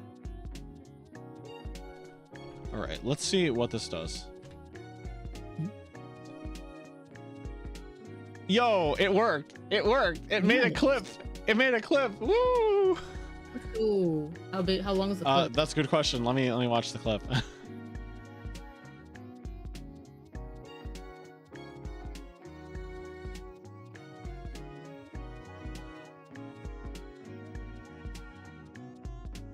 It's 30 seconds. You're not bad, not bad. 30 seconds? That's like a weirdly like good part for it to start at. Yeah, I didn't time that like intentionally at all. Let's see. I wonder if there's a way that I can modify it to be like 60 seconds instead. I don't know. I feel like something good about having the clips like that is to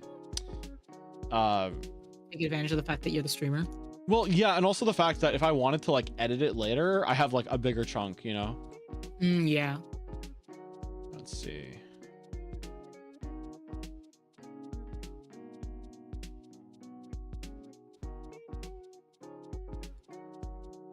Well, I mean, if it's just 30 seconds, I'll take it. To provide a fair service to everyone, this endpoint is limited to 3 successful clips per 5-minute period.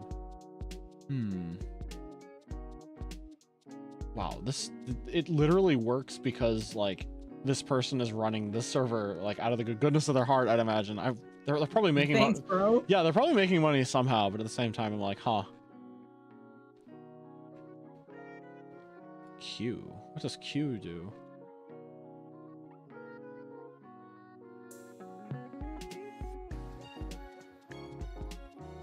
I feel like I've gotten like all of the Shido songs all at once for some reason.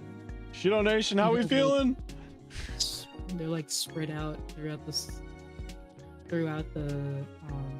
thing, and they're also I'm also on shuffle. They were just like, we need to show you what you need to remember what you lost.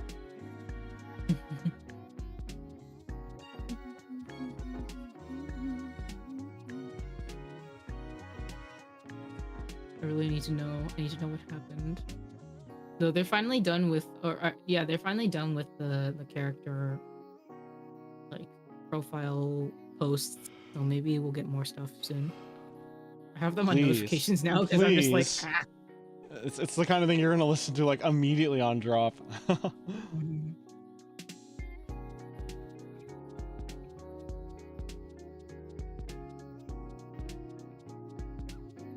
Like, you know, it's like the things that like that end in a satisfying way are not the things that you remember. It's the things that where you're like, man, I wish this had gone better. The thing is like, even if they went better in some aspects, I still stand by the fact that they had ways to like screw you over that we just didn't. Oh yeah, definitely didn't see happening. Yeah. I wonder if it like. I wonder if they like plan to have because people were talking about having like a 7 deadly sins thing. So if not these 3, then maybe like a different 3 would have gotten killed instead. Oh wow, so we're left with sins. Oh wait, that's so cool. So I'm like curious about like what alternatives there were. Like, I don't need for them to like produce a full like set of like alternate songs or anything. I'm just like curious. Oh, I want them to. I want them to. Oh yes, I mean, like, of course I want them to, but like, I'm not gonna ask them. No, I'm gonna ask them. No, if you won't do it, I will. Okay, sure. All right, clip command complete. Cool. Wow, I'm knocking these out. Okay, send Uma stuff. Okay, actually, I should surprise him. I think I'll add it to my I'll add it to the AstraLog Discord servers like sticker list. Let me see. That's right. That's how you spell Gmail. I don't know why it took so long. For some reason, I was just like trying to figure out how to spell Gmail, and I'm like, I don't know. I just blanked. It happens.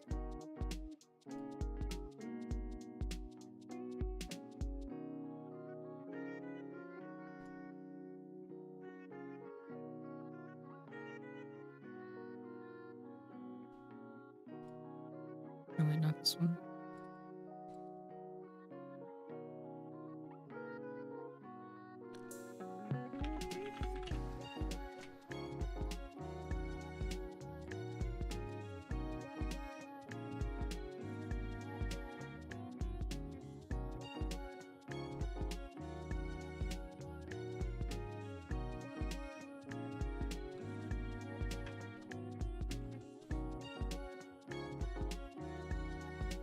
I should totally put this on screen.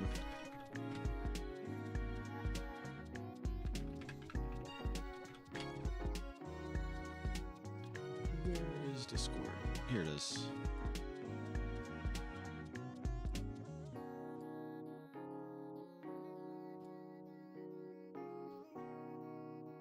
Ah, so good.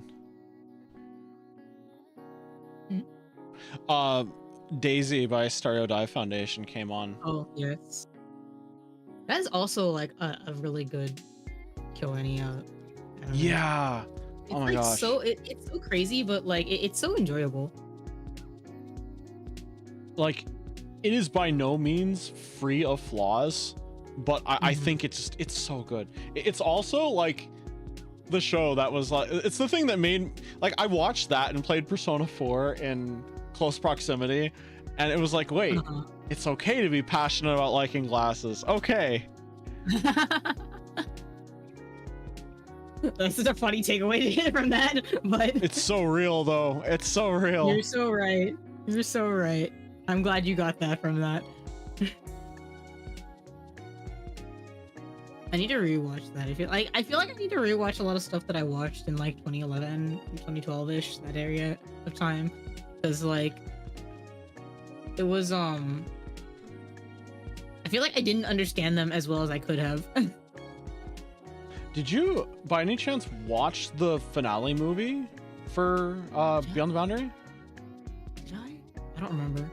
Because a lot of, like, I don't know, I felt like for a time I would be like, I really like this show, and people would be like, you like that show? Ooh, it was so bad. And I'm like, I had to like defend it really hard, I feel. And like a lot of the problems people had with it, like I think the movie like ties up a lot of loose ends, and yeah, there's a lot of like room for interpretation and what happens, and I'm just like, but it's fine. Like they don't need to tell you everything, you know?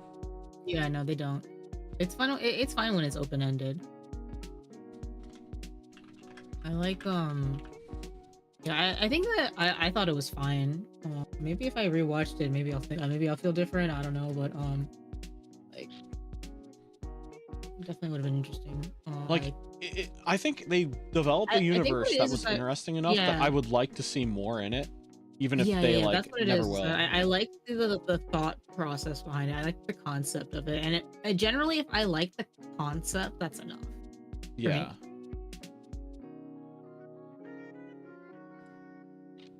The characters were just so fun.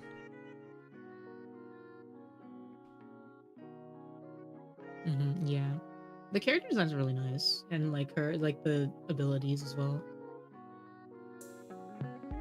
Like, I feel like it's the kind of concept that they could turn into like a game system. Imagine a monster hunting game where you're like running around Japanese suburbs instead of like a field in like the middle of nowhere, you know?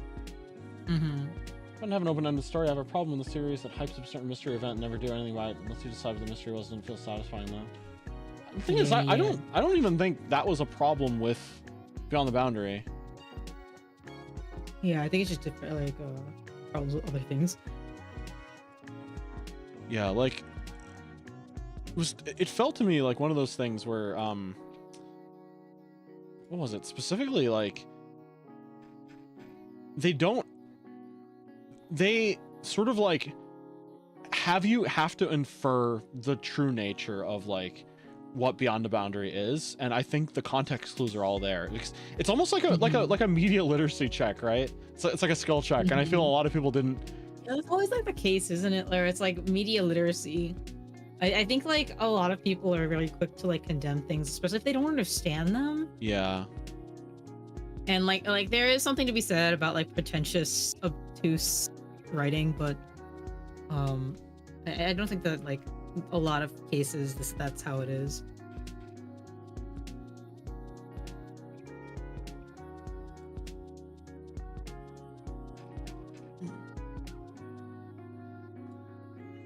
Want more? I think it's interesting when you have like just interesting concepts, like even if it's I think that's what like especially like visual media and like the like if you have the interesting concept, a lot of times it's nice to just have that, and like at least if the as long as the story, like, it doesn't have to be open shut, but it has to come to like a satisfying conclusion for the series, I guess is a good way to put it, you know? Yeah.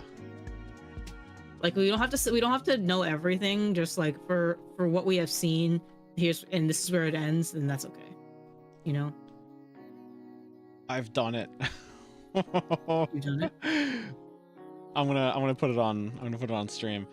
But there was an artist that made like an incredibly specific emote that I'm like, oh my gosh, I kind of want that. I kind of want one. And Kaeru and Sele had an emote by them, and I'm like, oh my gosh, I kind of want, like, I want one for myself. And I checked the waiting list, and it's like 150 people long, and they're not adding any people to it. And they're like, someday I will reopen it, and you could add yourself to the waiting list then. And I was like the third person on the list after like 8 months of waiting, but it was worth the wait.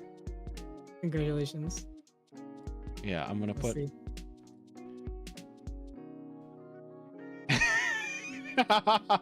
It's that.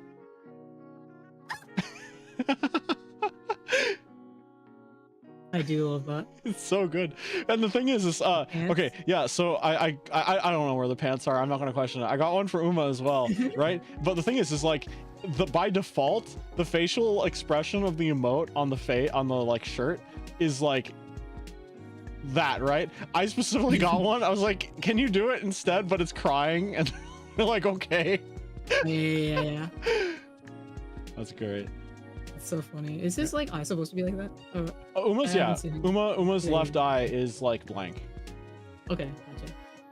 I haven't looked at his design too often, so I wasn't sure. Here, I'll have a gremlin for the desk. Yeah, perfect. You can dance in between us. Yeah. Or off to the side, yeah.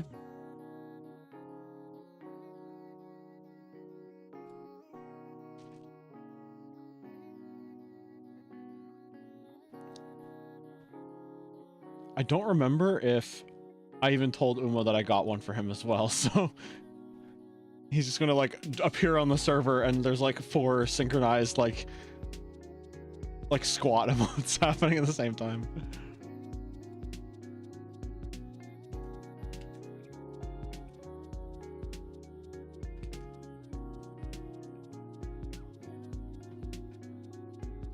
Shuffle putting the S cover and the regular version next to each other.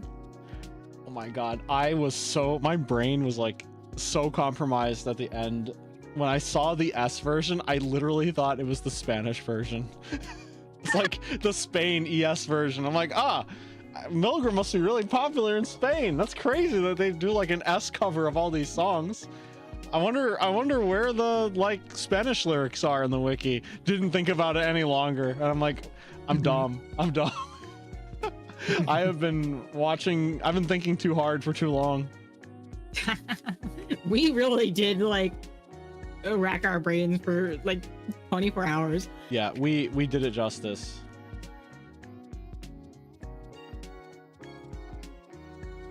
Good enough. This is good. Prisoner Espanol. Prisoner. It's like, wow, well, a Spanish localization, but not an English one. It must be crazily popular in Spain.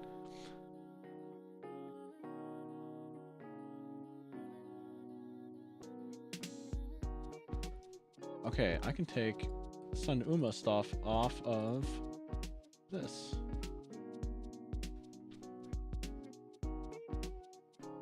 I might as well add sticker versions as well.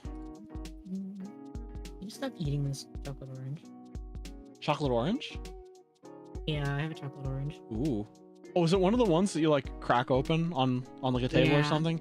Oh my gosh. Yeah, I was talking about that. Maybe like during Christmas or whatever. I'm like, this is like a Christmas tradition in my family, and everyone was like, they're typically sold like more so during Christmas time. Yeah. I think they have them year round, but it's hard to find them. Yeah, but like the people I was talking to at the moment were like, we've never heard of this before. I'm like, really? I had them more often, I think, when I was a kid. And then we like didn't get them for a while, and then like we refound them, and I was like, why did I stop eating these for so long? Yeah, honestly, where I wonder. The thing is, I like don't see it in any of the grocery stores around me. I wonder if it's like a regional thing. Possibly. You know, oddly enough, I think you can find them at Walgreens. They're not very expensive either. Oh, okay. I see. Okay. It's like a dollar store item. Like it's a dollar store item that costs more than $1, but like you go to that kind of store to buy them, apparently. Yeah. I didn't know that.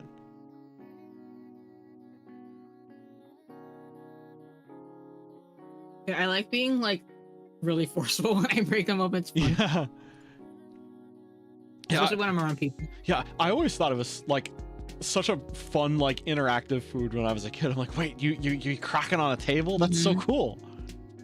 Yeah.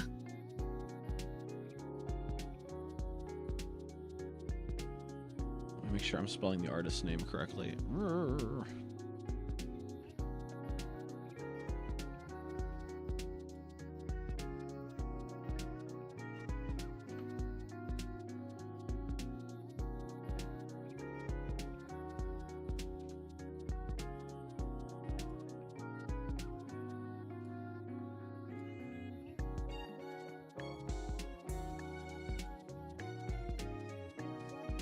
I like Kotoko's voice, but I don't like keep cover a whole lot. I skip it most of the time.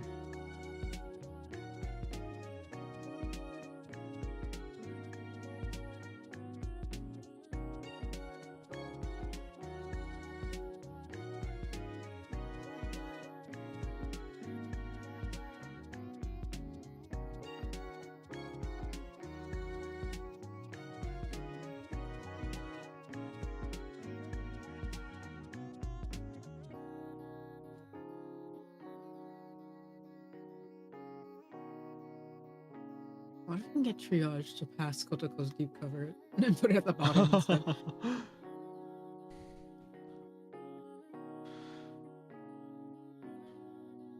Why do people not like watching a man grieve over his family?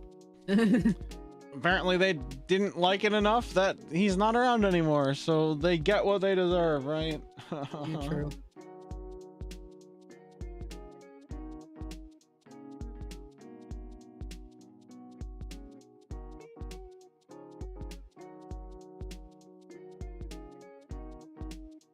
Okay, Oh, that's what that I'm notification. definitely doing my tax stream next Tuesday.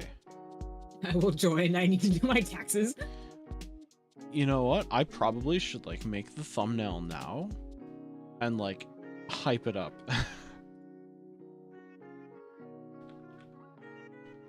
Yeah, it's tax season.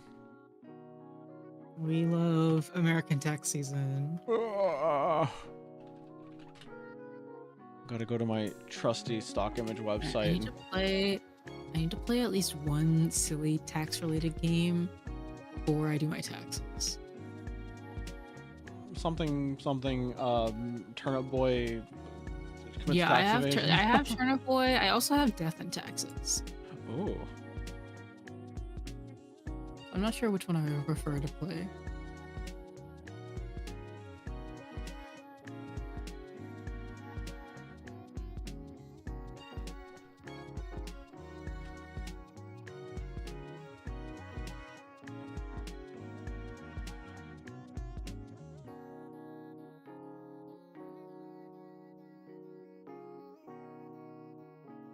Maybe I'll make a poll on like Friday or something. Oh my gosh, I might accidentally be a genius. Hmm? I might have the theme of maybe I did it subconsciously. The theme of this year's taxes is based on something that I can actually use wordplay with to do a taxes. Oh, what do you mean theme? I don't know. Last year, it kind of was like, what if I just had a desk in the middle of like the desert? And yeah, actually, hold on. Do I still have?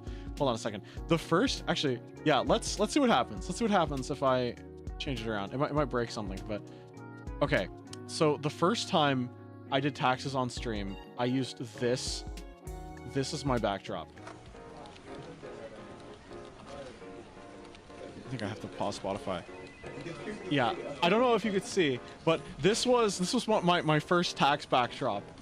It has like its own OST and everything, and there's like office ambiance. And here's what I did the second time I did taxes. I mean, this one kind of was just like, what if it was in the middle of like the desert? Yeah. And I don't know why we started doing this, but I just started looking up things. It is, yeah. I looked up, yeah, actually there used to be like a Sele. Oh my god, there it is. There it is. I turned it back on, but Sele's face used to be in the horizon, and I turned it back on. But yeah. Well, I mean, it was like kind of random. Oh, you might not be audible here because Discord is not enabled. Oh, yeah. Can't hear Akari, by the way. Yeah. I just realized. My bad. Talking to the voices. I could hear Akari. Oh, the accident. It was 5 years ago. Oh.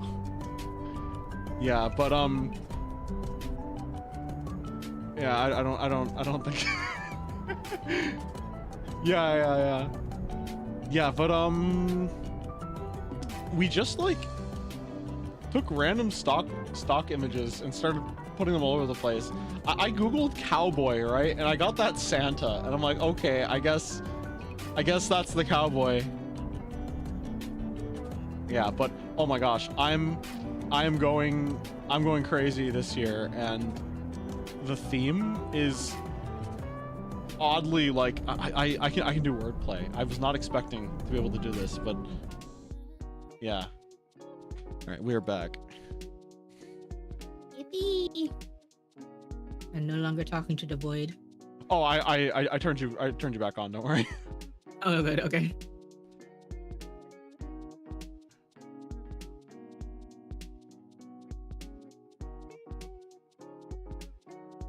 Turnip Boy is so small compared to Death and Taxes. Wait, how long are these games? I think Turnip Boy you can finish in like 2-3 hours.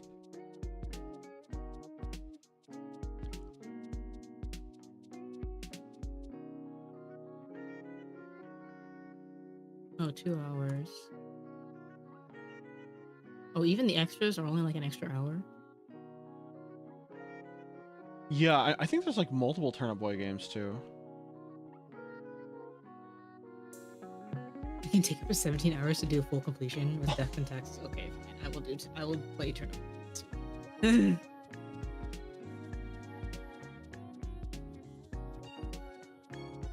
gonna BRB. I'm gonna go get more water. All good.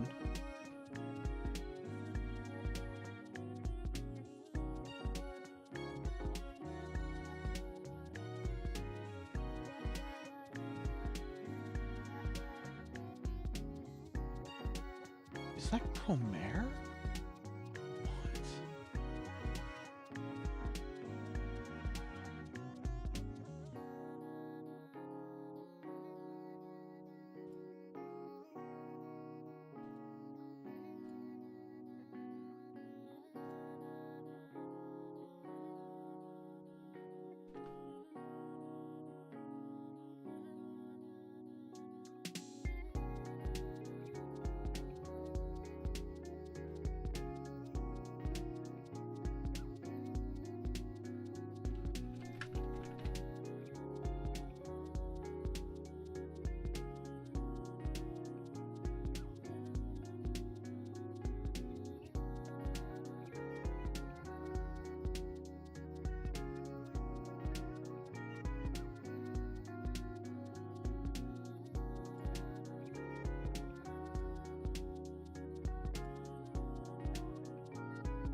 how's everyone doing? No, a lot of people are like working on their own stuff, but I'm kind of curious. What have you been working on tonight?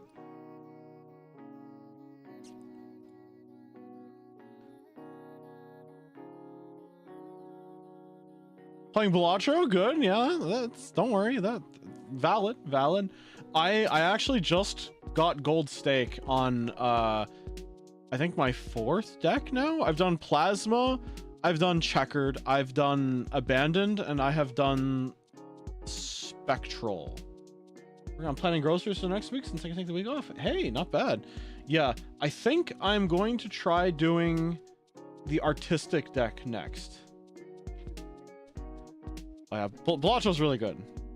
No worry about being a baby whatsoever. It's something you could always like play and learn more in, as long as you agree to hate Obelisk. Like, I want to try this or that recipe, but if I buy that much meat, it will go bad by the time I'm done. Oh yeah.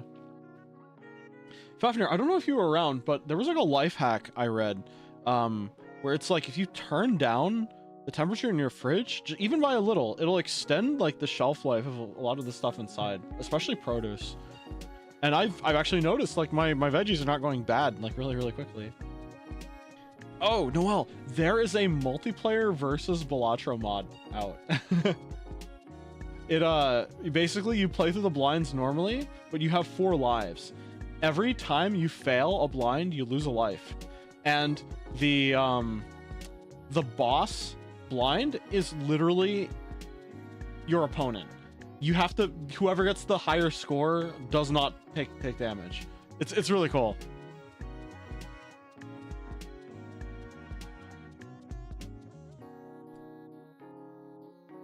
Yeah, I am really hoping though that the big Balatro content drop that Local Thunk is working on for 2025 is going to be I'm really hoping it's going to be workshop compatibility. At the very least, workshop for like custom decks and jokers and stuff like that. Oh, welcome back.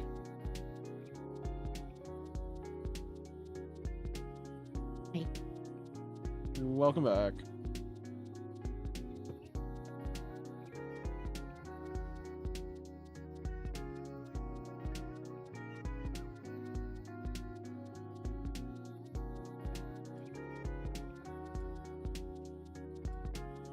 Oh, I'm so proud of my subconscious for coming up with this.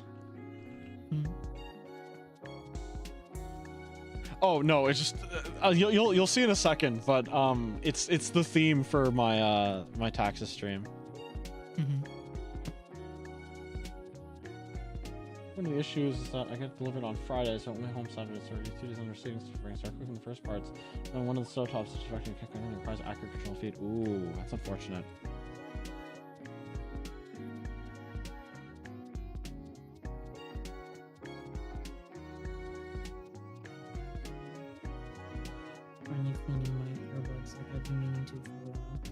Nice. I think, unfortunately, like my AirPods are like on the way out. They that stinks. They cannot hold a charge for longer than like an hour. And when I get the low battery notification, I've got like 30 seconds until it's like dead. Oh no. Oh, that's always the worst. Yeah, these ones are pretty like decent still. I think they hold a charge for a pretty long time. Not bad. Well, yeah. I think are they like wireless ones? Yeah, they're wireless. I mean, duh, of course they're wireless if they have a charge. Yeah, that's right. My bad. That was a silly thing to ask. It's technically like, but yeah, like I think they just get dirty really easily because I keep on dropping them.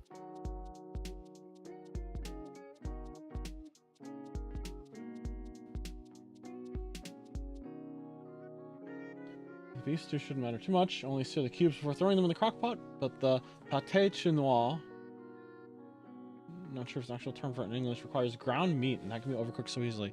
I'm looking that up. Pâté chinois. I'm even pronouncing that correctly.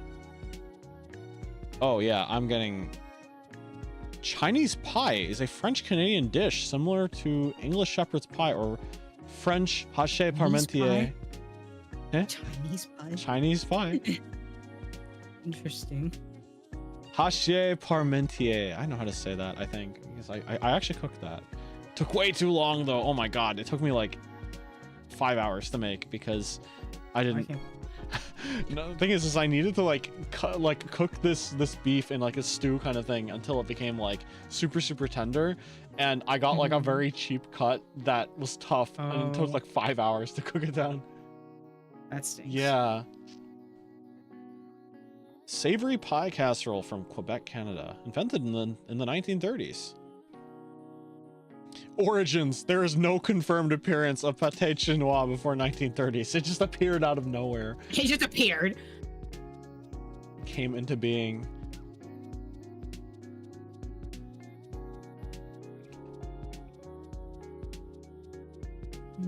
Here is the corn, mashed potatoes. That sounds really good. Here's a preview.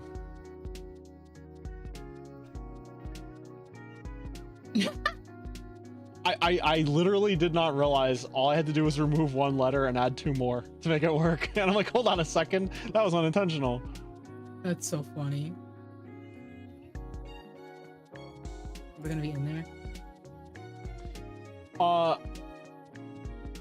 In a way, yes. Hold on, I'll type it. Looking forward to it.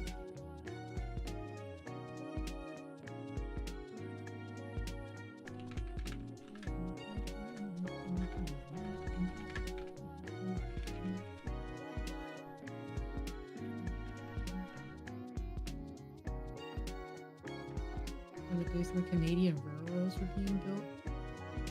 Why Chinese immigrants working? Okay, that makes sense. Oh. We also had a lot of Chinese immigrants working on the railroad.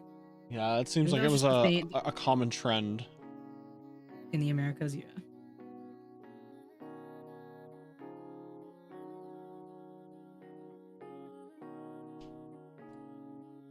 Yeah, wait for the alcohol to dry.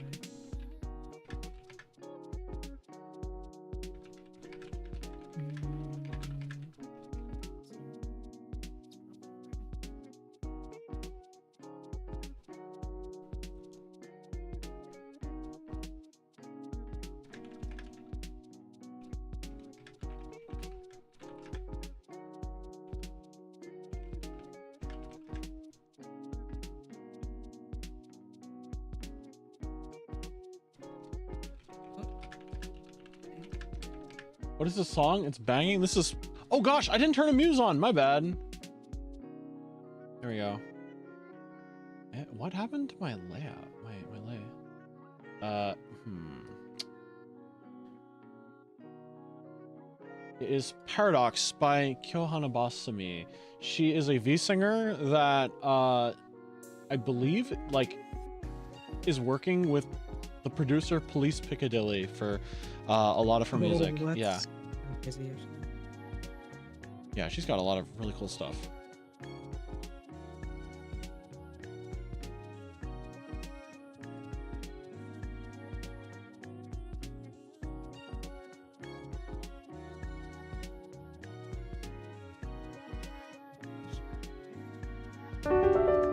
Suggest recipe. Oh my gosh, my rarely used thing.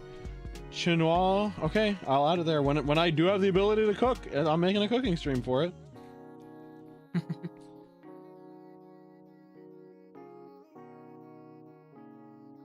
Let's see. Be able to cook in your house, like I can cook. Well, for stream, never, never. But well, I did once, but that was like onigiri because okay. I'm able to make it without like causing too much vapor, I guess. Mm-hmm. All right, let's see. Chinois.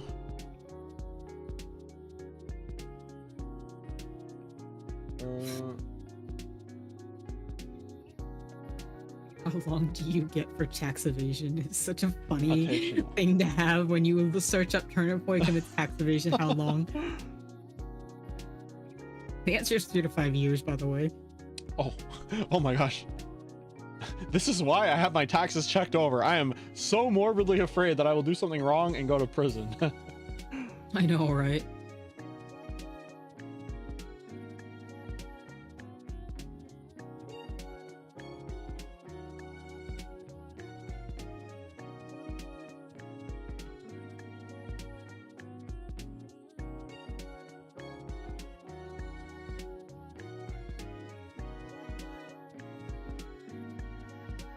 See, IRS that ruthless? Not really. If you make a mistake, they'll like shake a finger at you, and you would probably need to like go into like an office or something. I think they give you like a certain amount of time to fix it, and then if you don't finish it, then you get like written up. Yeah, like if you've ever seen Everything Everywhere All at Once, there's a plot line about like submitting the taxes incorrectly. Yeah, because they are getting audited. What a good movie. Oh my gosh. It is so good.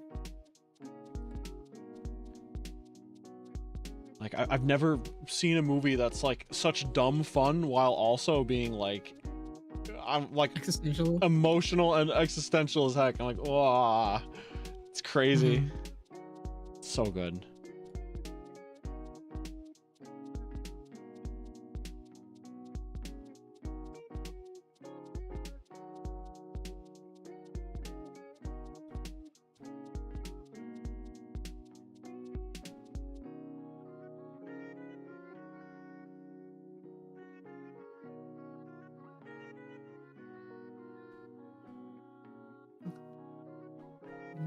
So that was...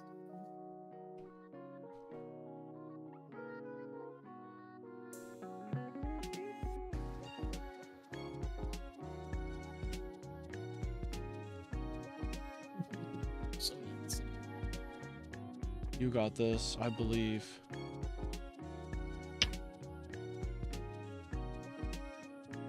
Yeah, I don't think it's an issue of whether or not you're capable. It's just, it's tedious. There's a lot.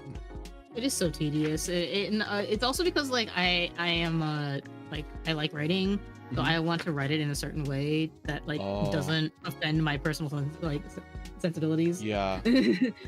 But like I'm the people that I am getting this from, they're ESL, and so like their sentences are like half formed and like have wrong tenses, and they're also just not interesting. Oh, I see.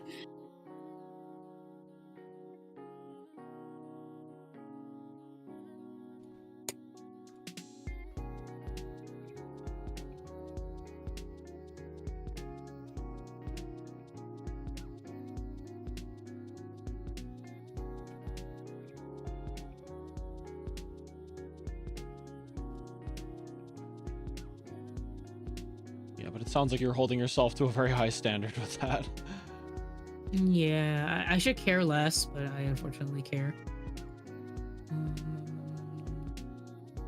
Do this one next.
Oh, how many Easter eggs do I put in here? I could replace some of the, I could replace the billboards in the back with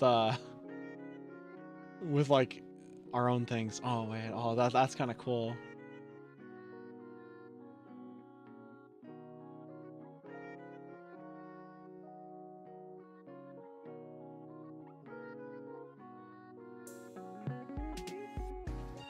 First question is, would anyone even notice? And second, how much time am I gonna have to put into it if I make that happen?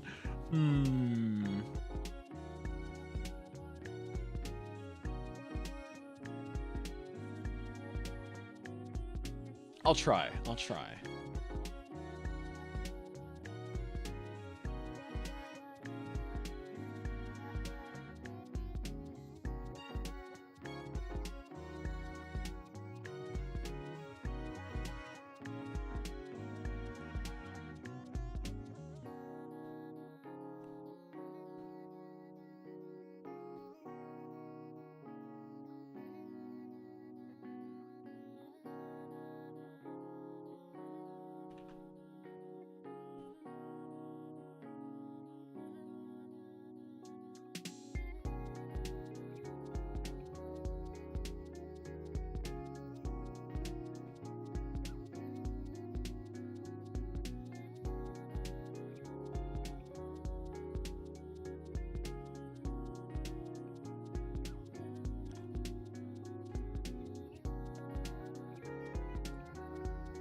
Actually, the list of recipes that I have are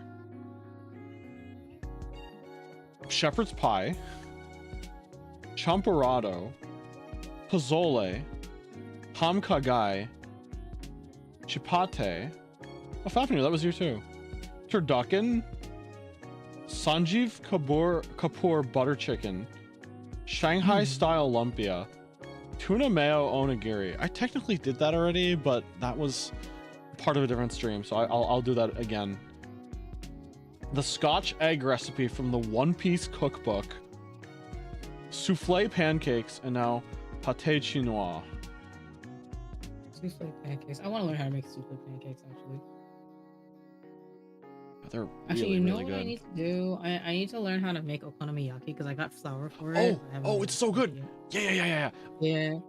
There's like a Japanese mart that like opened kind of close to where I live, and so we went to the grand opening, and they were giving out samples of okonomiyaki, and I was just like, this tastes awesome. I want some. Yeah, okonomiyaki is actually like pretty easy to make too. Yeah, I think so. It's basically just pancakes, but with like cabbage in them, and then you can add other stuff too.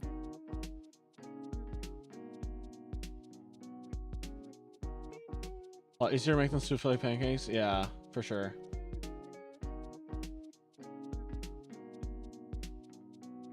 Yeah, there was a place in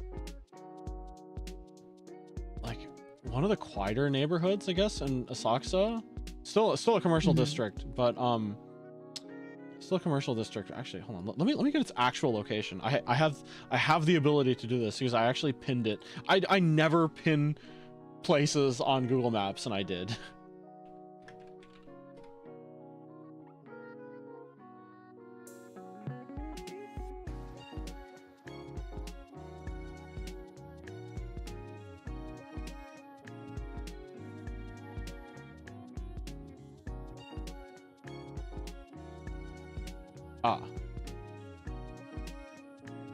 Higashi Nihonbashi. It's one of the districts in like the central area of Tokyo.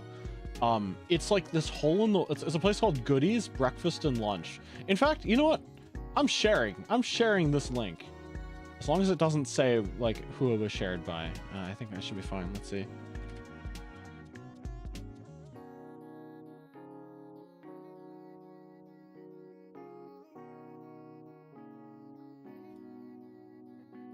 Okay, I'm putting this in chat. I recommend this place.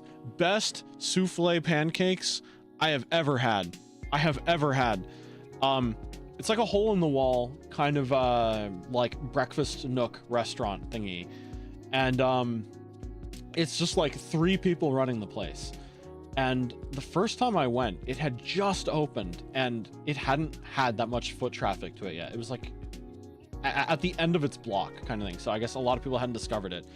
And we like ordered sandwiches, like it was like a brunch kind of time when we went, so we ordered sandwiches and pancakes, like souffle pancakes. And oh my gosh, it was like the pancakes were just like perfectly fluffy in the inside, but like had that like an almost like crisp, like the ever so slightest amount of crisp on the outside of the pancake skin, so when you bit into it, it had like some bite to it, you know.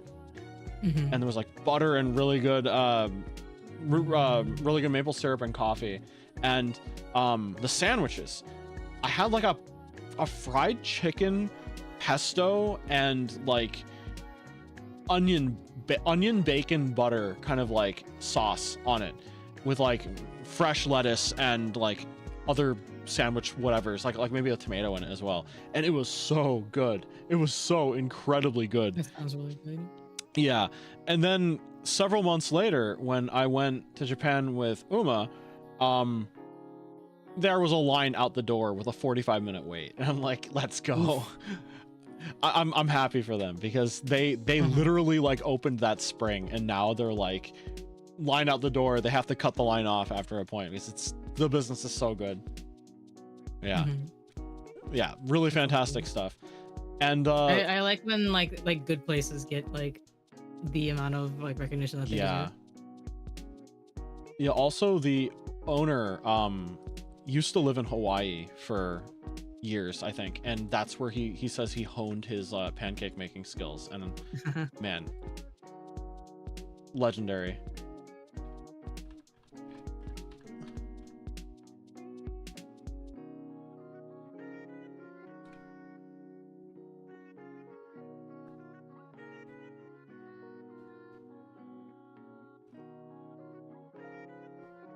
But like every time I go to Japan, I will make a point of checking them out, even if I have to wait in line a really long time.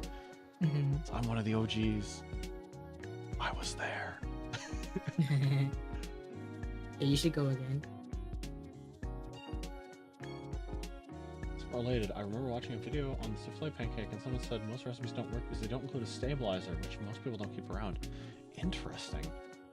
Requires a stabilizer. What kind of stabilizer would you need? I'm curious.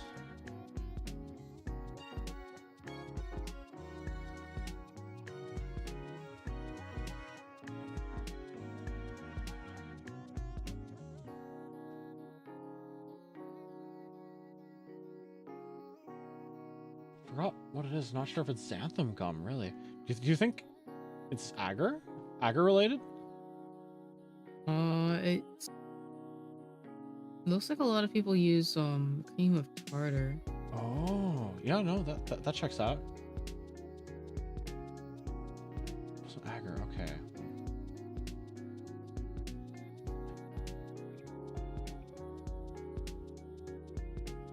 Oh, somebody on Reddit uses dried egg white powder and a half teaspoon of lemon juice. Ooh. To the egg whites. Oh, and this one is also cream of tartar. Also, cream of tartar is pretty common.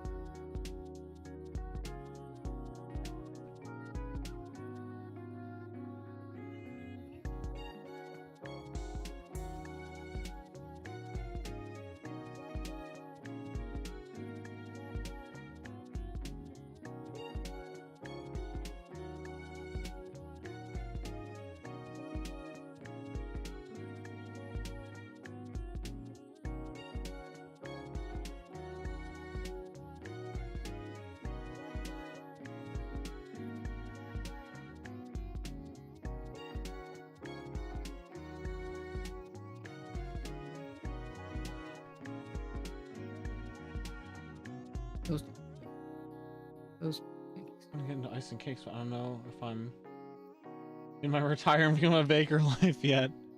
I mean, you don't have to retire to become a baker. You can be a baker whenever you want. The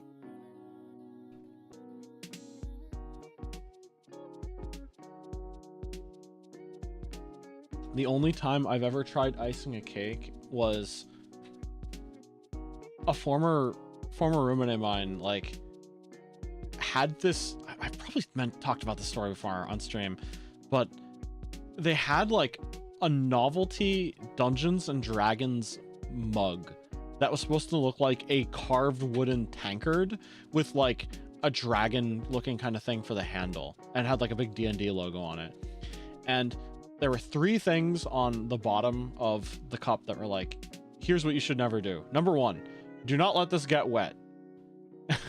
It's like a decorative kind of thing. So like, if you use it, there's like a liner, like a metal liner, and you're supposed to like pop that out to clean it, but you're not supposed to get the actual mug itself wet. It's just made of like resin or something.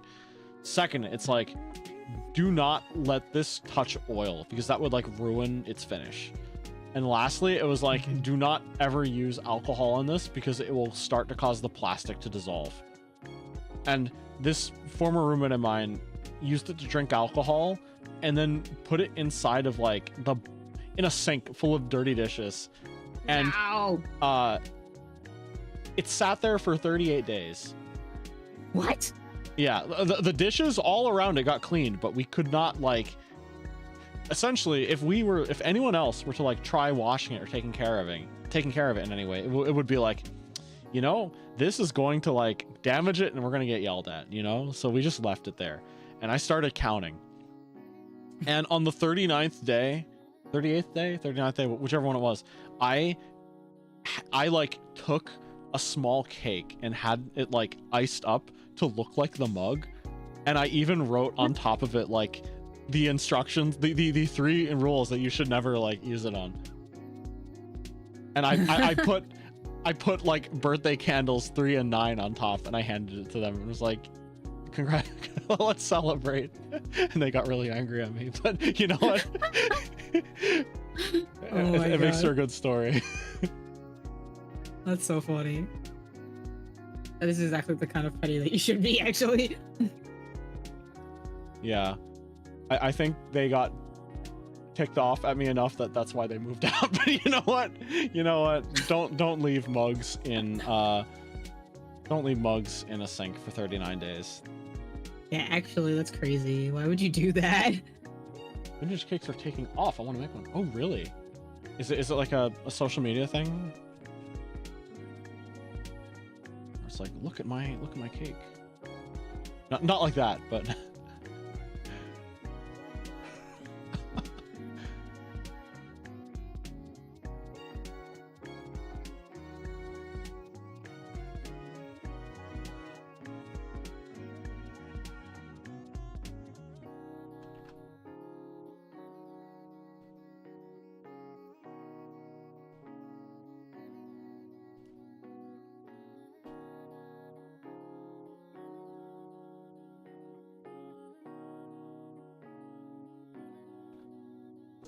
oh man, there was, I don't know if it's a thing anymore, but there's like a type of shop that I noticed open up in like my hometown, or like the city near my hometown, and the place I currently live, and a few other places I've been. And that's like shops that sell like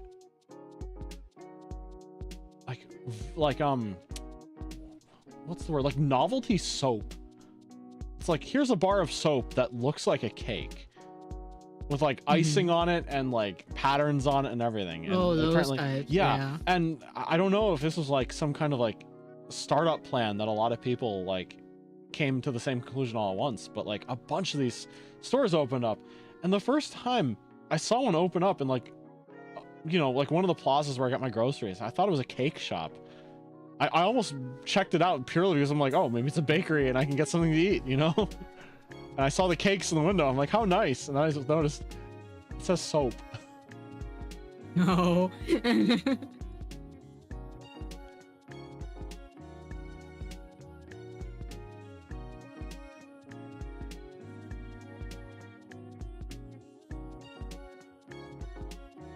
Wait. Who is sending a million messages? Discord? Clown Central, Ah, yes. I think.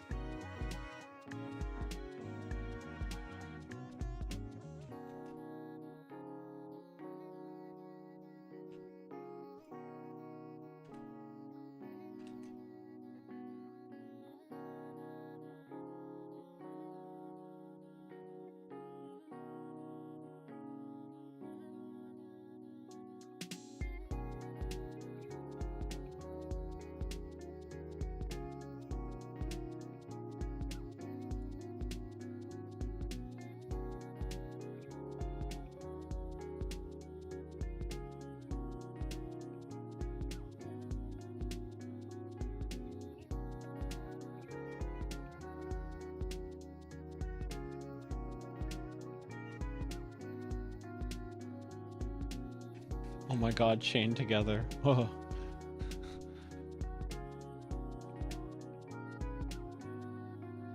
I want to finish Chain Together. I'm really bad at that though. Yeah, it's one of those games. It's one of those games.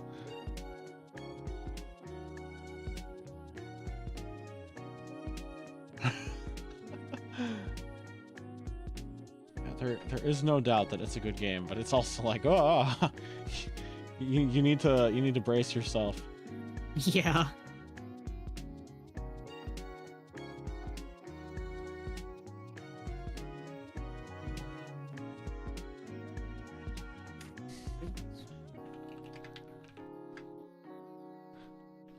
Maybe I should make the.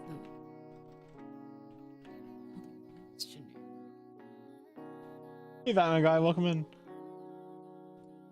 Hello. Pineapple indeed.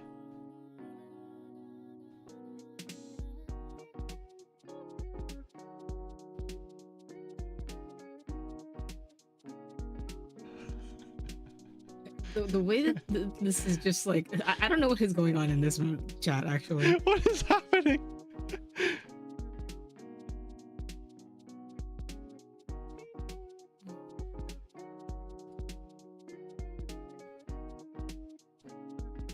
I'm being productive.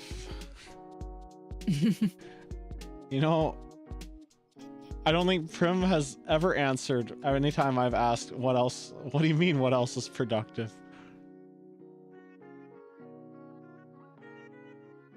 Yeah, that was like the first thing that we got on YouTube. Yeah. It's like, what do you mean by this?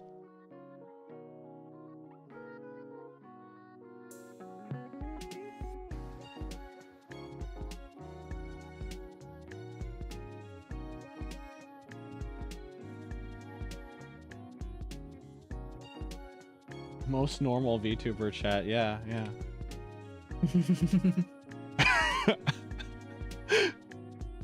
There it is. Yep. Okay, I didn't realize that had any like correlation, but I see it now.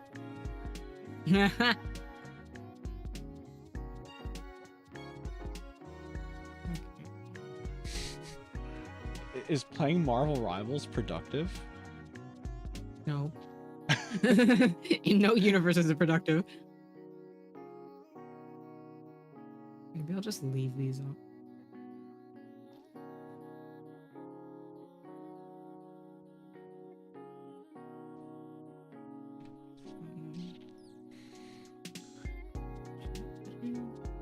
Marvel, baby.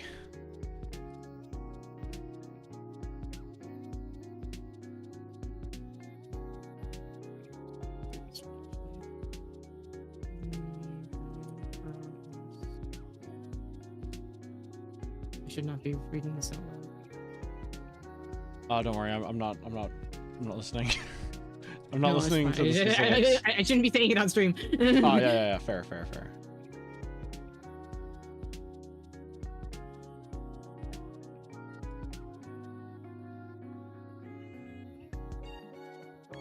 Outstanding effort. A pleasure to have in class.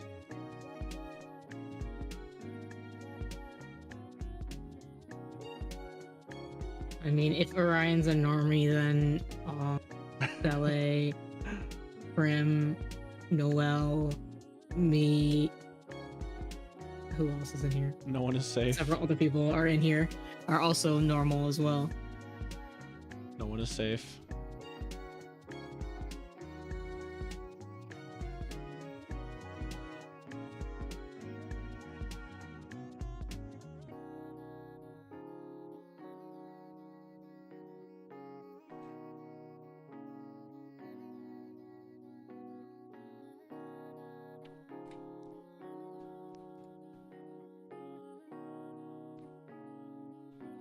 Can't be normal. My dad was normal.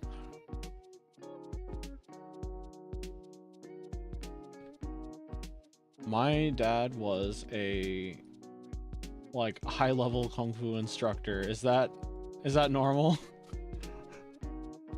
Your dad was? Yeah. Oh. But it was just a hobby. It was not a profession.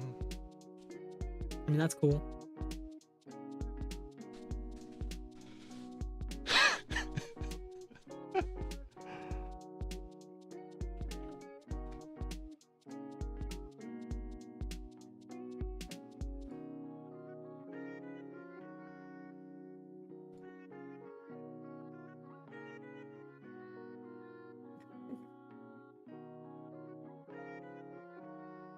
There's a lot going on there.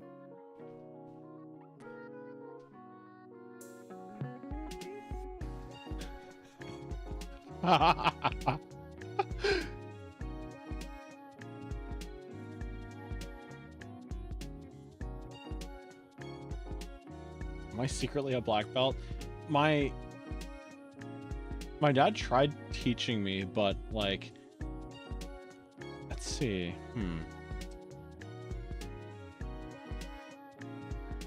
They changed Kaeru's name even in the...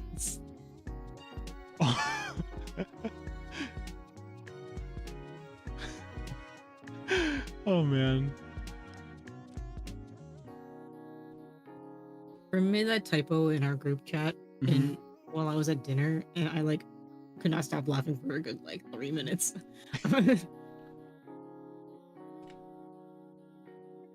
I don't know. I don't know who Uterus Larry is. Autocorrect can do some crazy things. What? When you say it that way, it sounds so wrong, Noel. It sounds so wrong. It's like worse because it's Uterus Larry.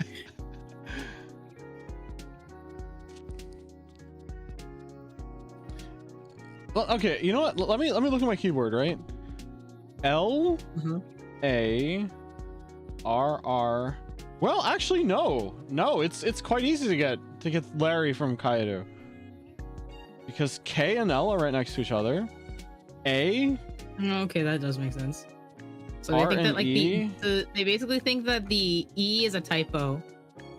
Yeah. And the U is a typo. Yeah, and like, I think the way autocorrect works on those kinds of keyboards too is it kind of takes the region of like where you tapped it and tries to make a coherent name from it. Yeah, they basically try to search through the most common letter words that they know. They're like, I don't recognize that word. There's no way it's a real word. And then they autocorrect it for you. Exactly. And then like I guess Ukeru is a little weirder. I think they Ukeru. Somehow they think that you like got to K instead of T and then missed the S, I guess. Yeah, because I don't know if there's like a word that is closer to Ukeru than let's see, so like U and K are adjacent, so U K R T E. Yeah, it passes through that area. Yo! What? Why did that become a slash? Which one? Shit. Which one? Oh, I'm not used to this. Is that a Shiba Yokinine dog pile over on the YouTube side of things? Hey, welcome in. Hope you've been having a good night. What were you streaming tonight, actually? You know what? Hold on. Go to channel. Yo, welcome in. Hello. You were, yeah, I saw you were live. Oh shoot, it was StarCraft with Ian, right? StarCraft. Oh, Blade and Soul Neo? Oh, hold on a second. I see. Hold on. The latest? Oh no, StarCraft is coming up. I see. Okay. Blade and Soul, I see. Yeah, it's StarCraft tomorrow? Oh, cool. Welcome in though. Hope you had a good night. Yeah, anyone coming in, if you need to eat, drink, or take a break, by all means, please do what you need to do. But if you want to hang around, there is still plenty of productivity to go around. And in case you didn't know, this is a green screen. This is live.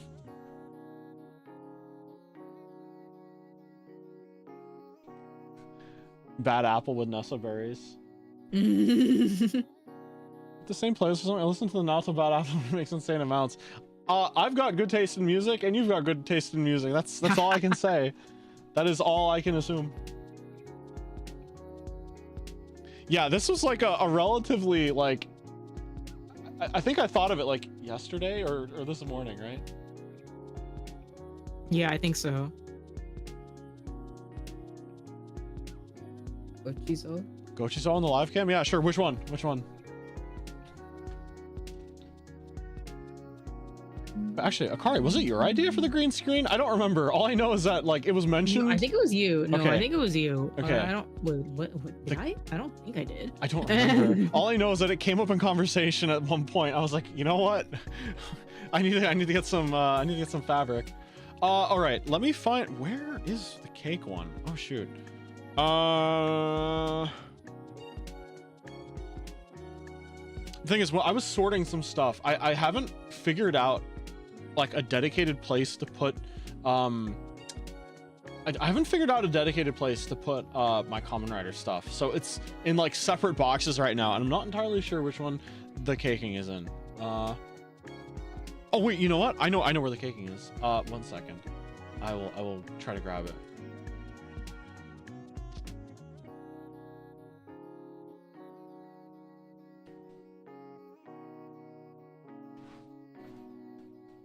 Make sure not trip and fall in front of the camera.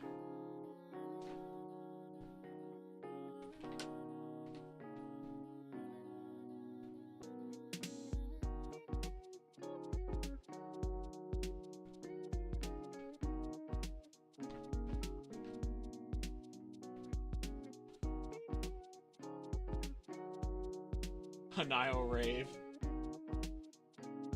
Sele, why do you say things like that? Why?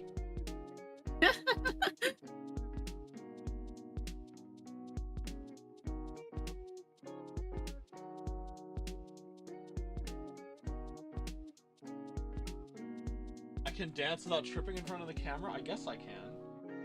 Here, have another. Again!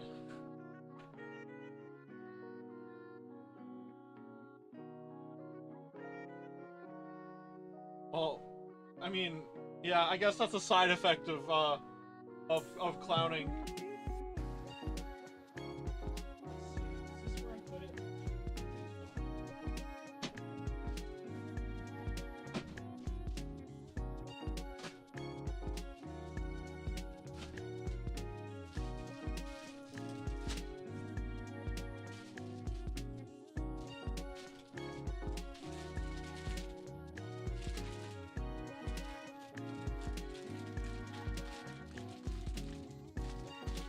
Bag even sealed.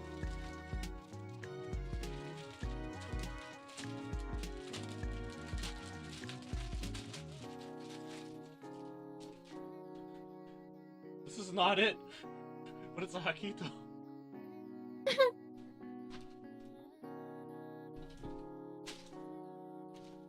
Ah, there it is. Okay, how do I detach it from the reason thing? why we're called Clown Central.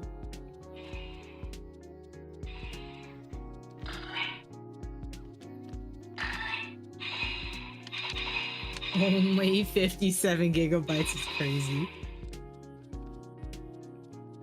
Monster Hunter Wild preload is available.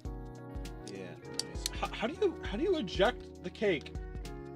I have no idea how to eject the cake from You know what? Hold on. There's a hand cam. I should literally just show this. Pardon me, Hanayo. Eject. It's particularly funny because Sele said that you were caked up. Well, I mean, okay, so Sele is clearly spreading misinformation because he is talking about the Kamen Rider Cake Sword, which has a cake Gochizo in it, and I don't know how to take it out. That. Oh! That's kind of awesome. Yeah. Oh man, it's so cool. It's so cool. Like, Kamen Rider Gav is so good. Yeah, there's no button. There probably is, I just don't know where it is. No button. You eject this cake. Stand up. Wow.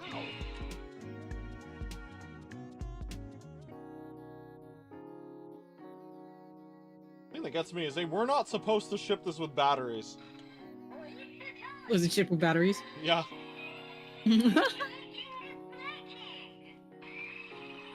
Oh, there it is. There it is. There's a small button on the side.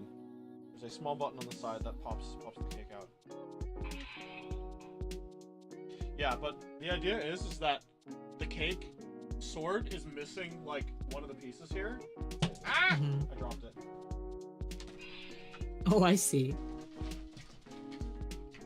Eject cake. Yeah, the cake sword is missing one of the pieces. This is a Gochizo, which is like the series like little minion thingy. Pops open and there's like a little dude and he's dropped it again. Yeah, but there's like a little dude, and these little dudes like give the powers, I guess. So like to power up the sword, They're essentially Pikmin. Yeah, actually, yeah. That's a good comparison. They are like Pikmin. And there's the button on the side to detach the cake. I need to play Pikmin again. I've actually yet to play a Pikmin game. You should. They're fun. I should change that. And then the Hanayo's feast on the cake. Yes, perfect. Delicious. Okay. This is their reward for hanging out for the productivity session. Yep. It's being on TV is hard work. True. React content.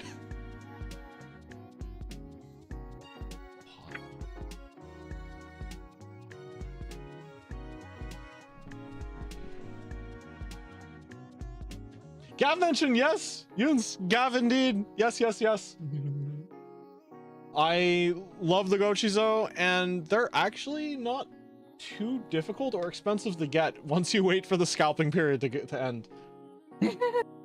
Especially with like Surugaya giving like free shipping every other week. I'm just like, oh, there's a Gochizo I don't have, and it's only 500 yen. I might as well get it. What was that, Akari? Oh, just like after the scalp, of course, like after the scalping period. Ends. Yeah. Oh my god, it's crazy. Like the little cake Gochizo that's on screen there was like $40 on its own, and the item it came from was like 40. Like the sword and the Gochizo sold together, and it was like impossible to get the set, but people were scalping them separately, and I'm like, why? But like apparently Bondi like flooded the market with them, so the prices have gone way down. Keep my eyes peeled for that booster box for that Hall Life TCG is becoming available in English soon. I have a source. I will send it to you, Fafnir.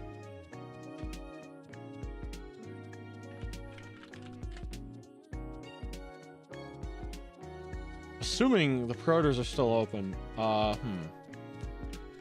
I used to be decently into Japanese TCGs, and when you're in the know, there are certain places you go to that have like very strict like order limits, but they do not scalp.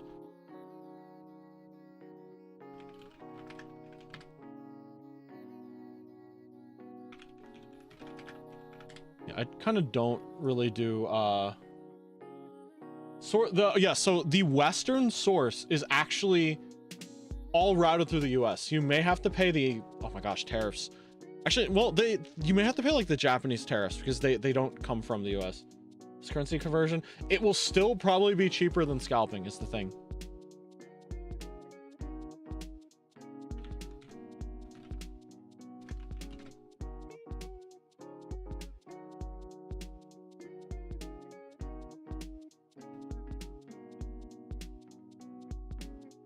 Oh yeah, memorial versions. If I'm not mistaken, there's already been a few like memorial Gochizos that come out that have like way more lines actually. But I kind of just want them because they're cool plastic that I could put inside another piece of cool plastic that goes eat gummy, and then it makes noises.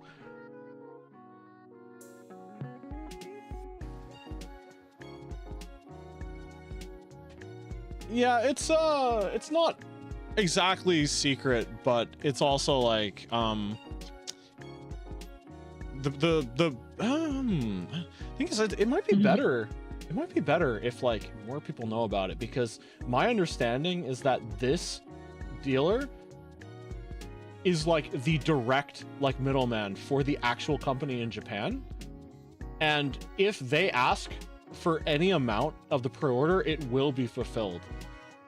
It's just scalpers take advantage of the fact that people don't know about card pre-orders, and as a result, people miss the pre-order period where it's made to order, and when it's no longer made to order, that's when the prices shoot up.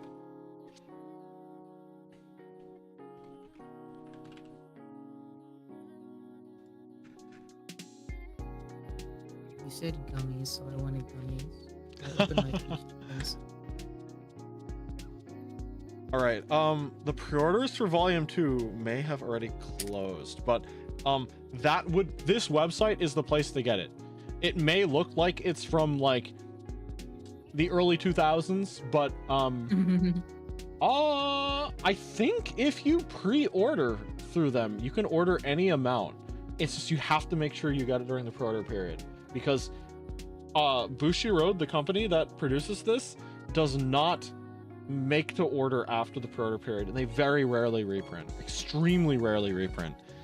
If you're like out of the loop, you are like at the mercy of like scalping and stuff, because I think for how much the company does, they like focus on like the next thing oftentimes when they like produce one thing. So if they produce like part 2, they're probably already like if the orders for part 2 are closed, they're probably already working on part 3 at that point.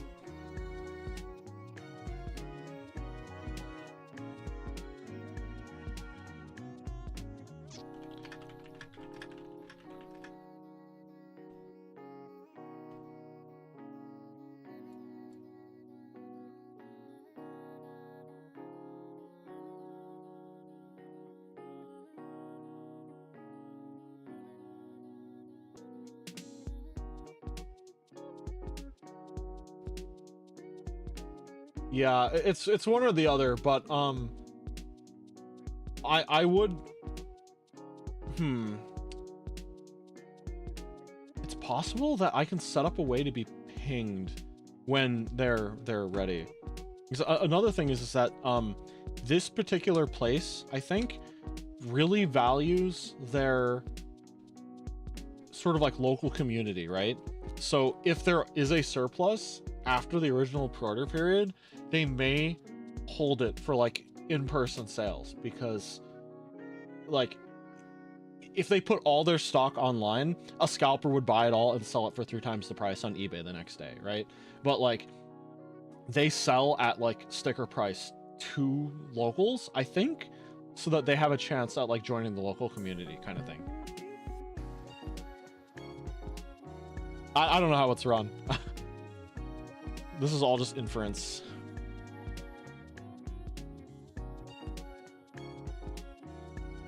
International business is difficult. I'm like trying to not order stuff from Japan anymore if I can help it, but like every day I'm tempted.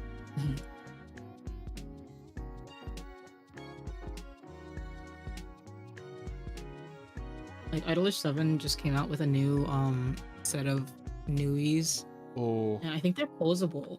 They're like posable pudding. Where are they? Let me find them.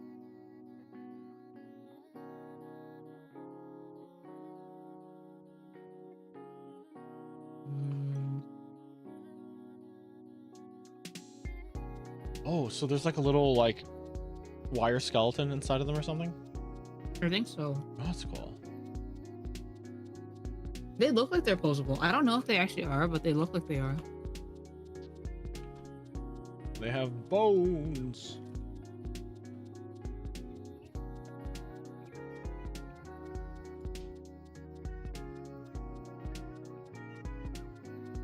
Yeah, they're oh yeah, their hands and feet move.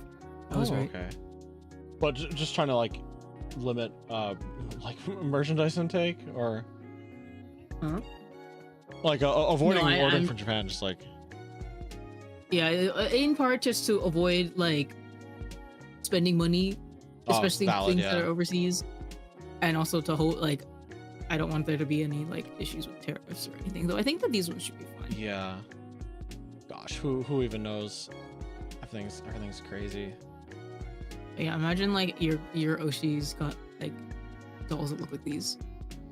Do they actually stand on their own? They can, I think, because their arms and legs are opposable now. So, like I think that you can like make them look a certain way so that way they can stand by themselves. Huh. That's neat. Though, like these guys tend to be top heavy. I have like this one, like set.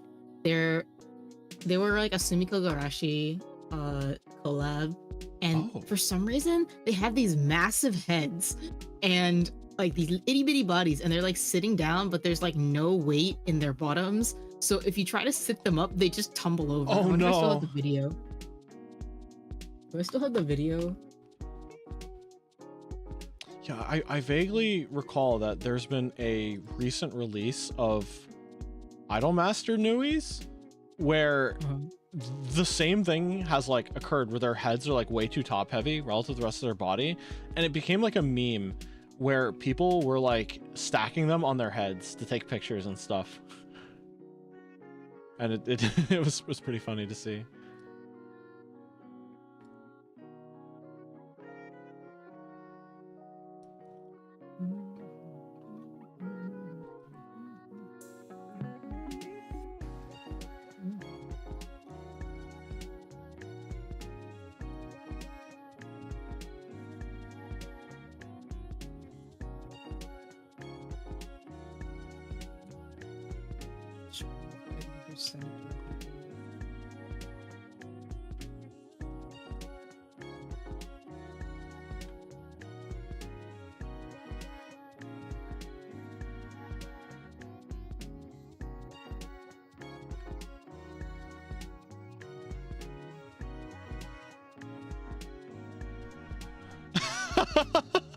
It's synchronized.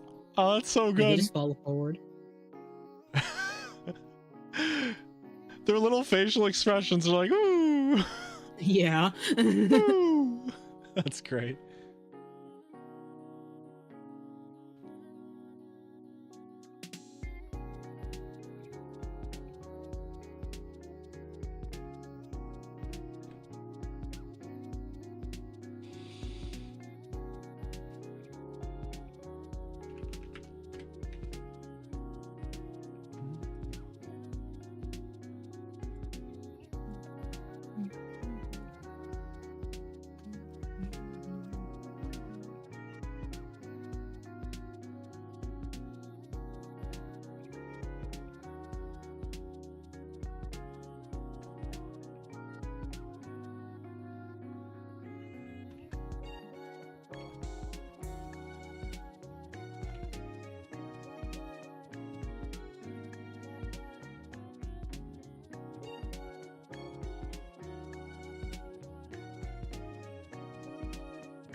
Have you ever seen any of the music videos from the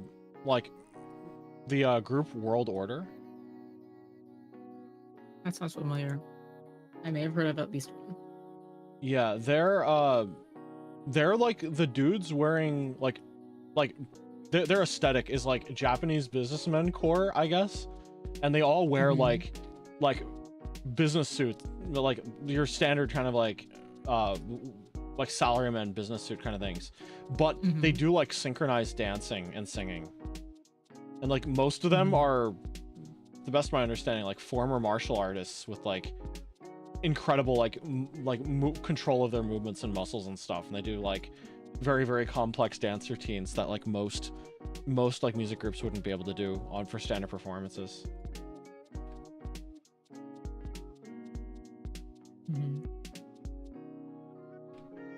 Yeah, the only reason I mentioned is because the song that came up is by them, and I'm like, oh, they got good music. Let me see if I can find a good video.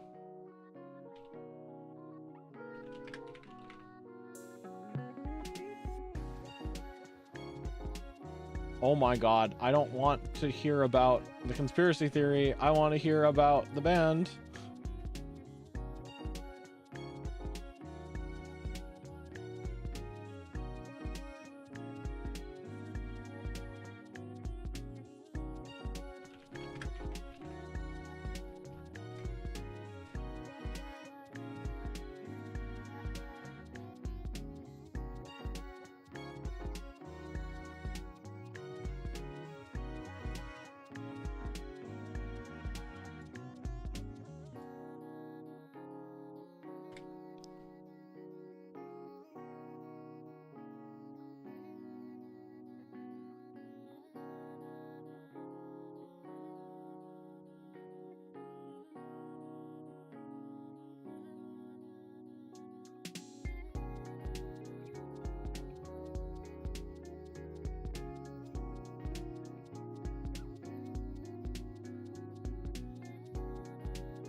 Oh, I like how that came out.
of my monitors just like like refreshed and rearranged all my windows. Oh, I hate it when that happens. Like, it randomly like disconnects basically. Yeah, and then the computer is like, what do I do? Mm-hmm. Is doing some sort of official collabs or advertising your official monster. Oh, official Monster Hunter account. Interesting.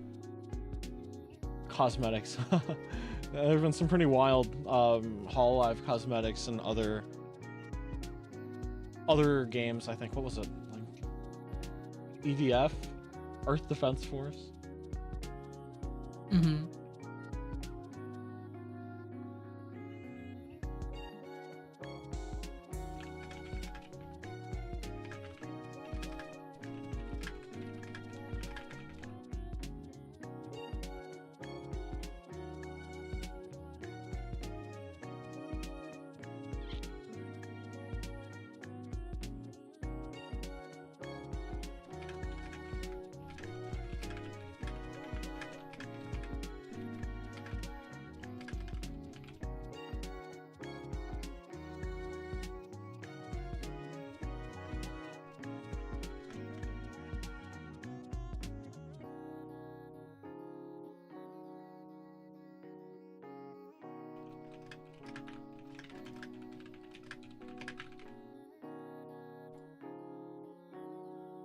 No, I do not want to buy a Twitter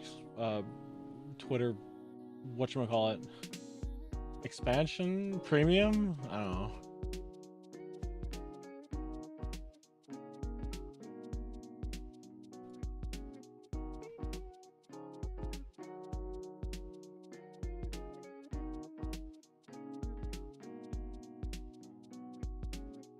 What about, wait, which premium? Oh no, I just like posted a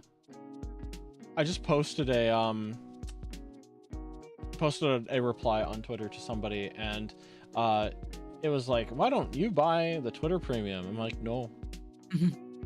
Oh, ew.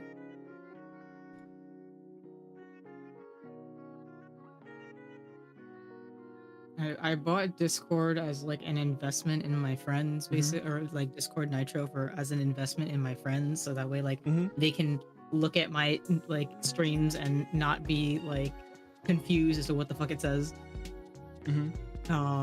But like there is nothing to gain from having Twitter, yeah, or whatever the fuck it is.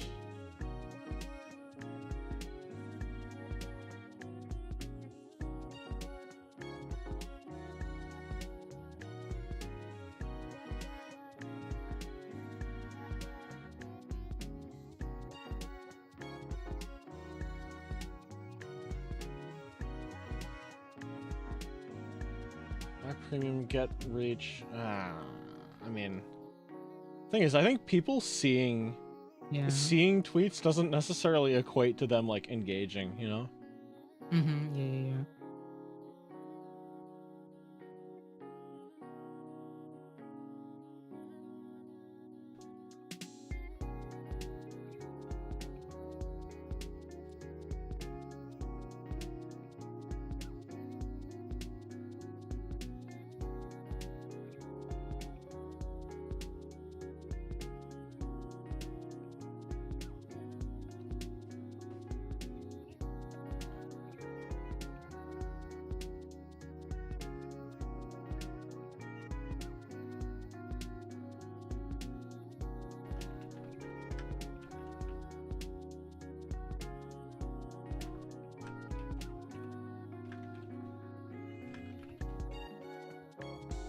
Engagement is already at 0. Oh, well, I don't know. I don't know how the algorithm works. Sometimes you just gotta keep trucking at it until something sticks.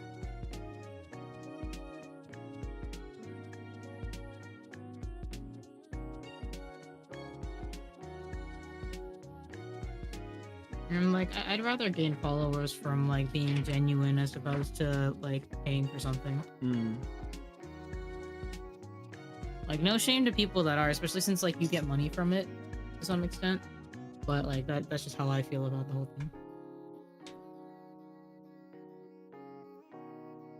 Yeah, I'm definitely not a social media engagement guru, but Mm-hmm. I don't know. I feel like, first of all, I like don't really look at the numbers or make a point of looking at them, but I feel like growth, as slow as it may be, is far more impactful if it's made through like more genuine interactions, I guess. I don't know. I've more grassroots, I guess. Yeah, I guess. I find that I've actually like met, like interacted with and become like pretty good friends with a lot of people I've just like bantered with on Twitter. Like, I think I encountered you playing Legendia way back. I'm like, yo, someone like... Oh, seriously? Yeah, no. you were like playing Legendia and having a blast. I'm like, oh my gosh, a real fan. Let's go. Yeah, I'm glad that I can like connect with people with games that I like really care about. That's basically how I like, unlike my other account, like I have like not like a huge following, but like a decent following, and that's all from just like loving games and anime and talking about them online. Yeah, my personal account has like practically no like activity itself. It's just a place for me to like things and bookmark them because I'm like, oh, beautiful art. Yeah, I've kind of turned into a retweet bot too, most because I've been tired. Understandable. Yeah, I have a conspiracy theory about graphics bots, actually. I think if you block a graphics bot, it actually will have some way of registering that as engagement. Because like, really? Yeah, because let's say like let's say I send a graphics bot to attack you and you block it, right? My graphics bot can then see that you blocked it, because if someone blocks you and you go to their page, it'll say this person blocks you, you cannot engage.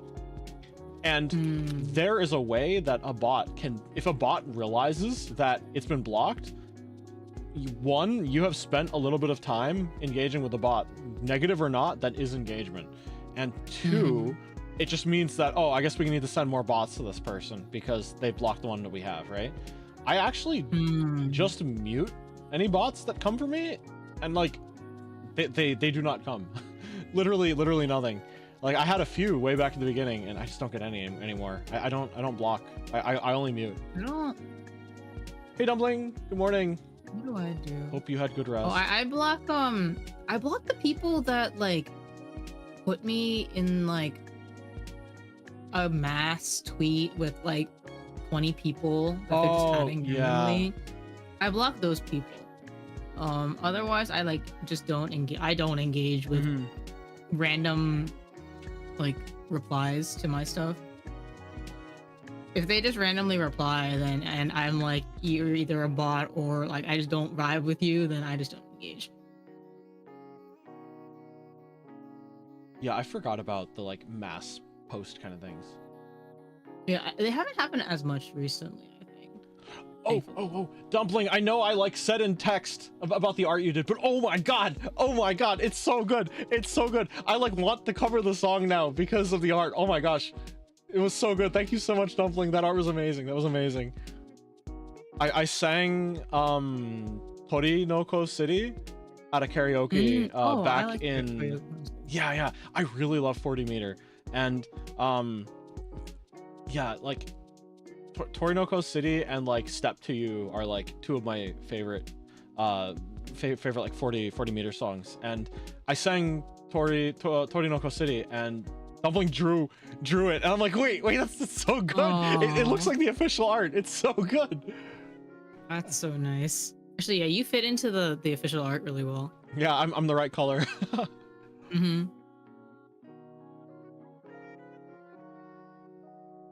You did so good. As Kaeru would say, you ate so good.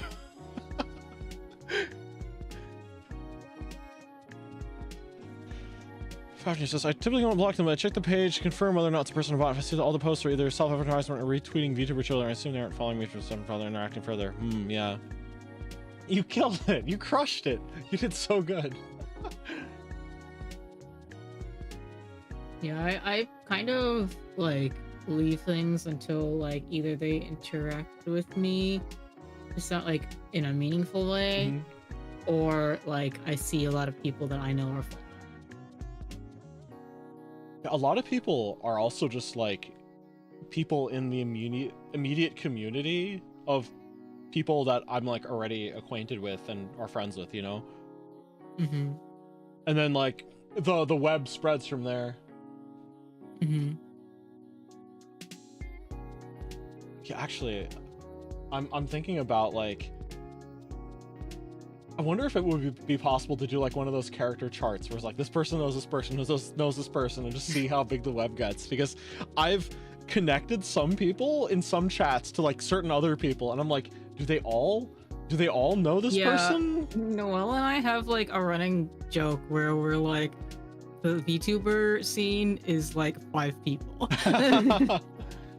Everybody knows. You can probably find another VTuber by like 2 degrees of separation.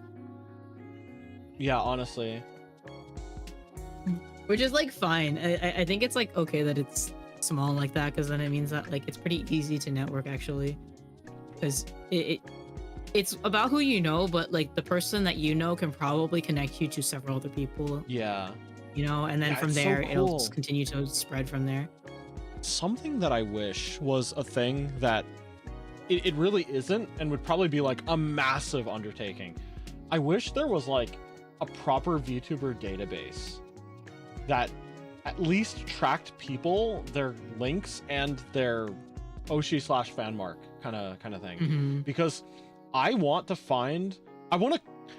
connect people by their like fan mark, you know? Like you hear stories of people who are like, oh my gosh, I had this fan mark, and then like a corpo VTuber debuted or something, and they had the same one. Now I have to change it or something. I'm like, no. This just means that you have a connection, you know? Yeah, I agree. And I'm like, what if I could find all the people? Wait, that's how you met Palm? Really? The rocket? Yeah, because you both have the rocket ship, right? Oh, I love that. Yeah, I haven't met anyone yet with another person with a telescope before, but like, why not find them and I don't know, let's form a telescope army and take over the world. Like why would we fight each other, you know? Actually, there is a stream that I've been wanting to do for like probably a year now, and I just haven't had a chance. It's cooking adjacent, but not really. I want to take like those you know those like Pillsbury sugar cookies that you can kind of like slice out of the cylinder and bake, and you get like just those really plain circular like white. Yes, I love those.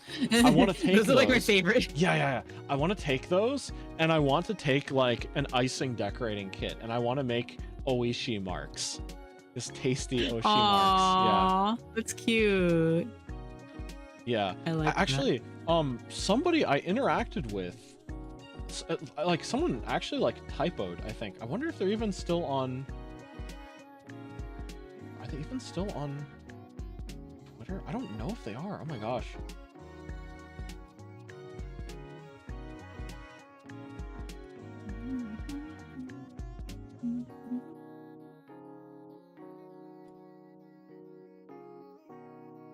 Oh, I wonder. Actually, are there like more messages that I just can't see? Oh yeah, I can. The small message thingy, because I want to give credit where credit is due.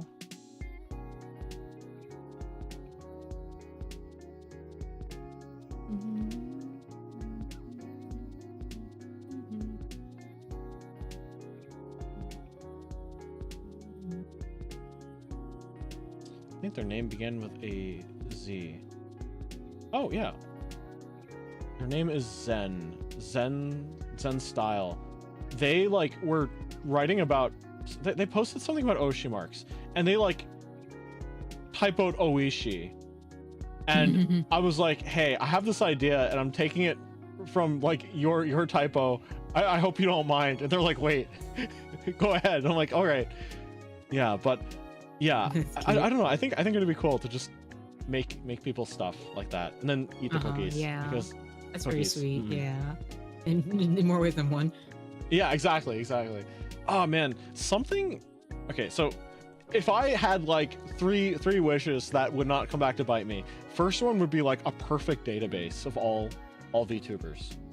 Second one would be a way that VTubers can mail things to each other anonymously without risk. I understand why anonymous mail is like terrible, but I think it would be really cool to do like a secret Santa with like hundreds of VTubers. But like you can't do that because it's just like I think if a like proxy service were to form with the express purpose of doing that, that might actually be like legal trouble, because there needs to be some level of like accountability from sender to recipient. Well, what you would have to do then is that the organizer would have to take responsibility for it, right? Yeah. So basically, you have everybody send it to you. Well, and then you can. So you would not be able to have like that. You would not be able to have the person sending it would not be allowed to have anonymity, basically. Yeah. But everybody else would. Right, but I think that would be the only way to do it. I did some looking into it though. The moment you start sending packages in that magnitude, you become classified as a shipping service, and you now have to abide. Yes. I looked into it. If a volume of mail. How many are you planning on like doing this for? Is what. I mean, it was just an idea, so I was just like, it will be like a sliding scale kind of thing, and I do like my anonymity. Well, just because I'm wondering about that, because I've like done stuff for zines, so I'm like, wait, am I a shipping service? oh no, you're probably fine, but it's just like, no, I think you're fine if it's like craft goods like that, but if you're like serving as like a junction point for mail and you're like making it anonymous, you become responsible for what it is to some extent, and you are technically like classified as like some kind of like mail handler, which then changes how things are treated. Yeah, it's weird. And ultimately I was like, yeah, it's wishful, but like probably like digital goods is probably the best that could be done in a lot of cases. Yeah, or you just do it with like a small group. Yeah, that's true. If you do it in a small group, then it's a lot easier, like both logistically and also legally. Yeah, but there's just something about like large like online secret Santas that are kind of cool, because like literally anyone can receive packages from literally anyone else.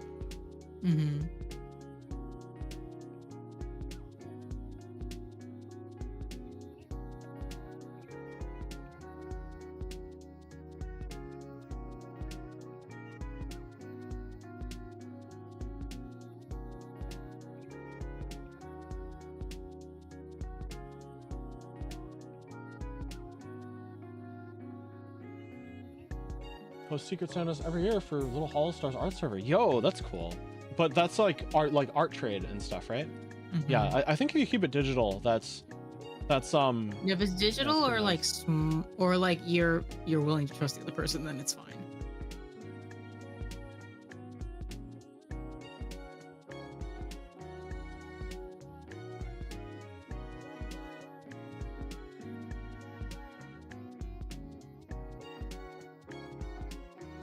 That's super neat, yeah.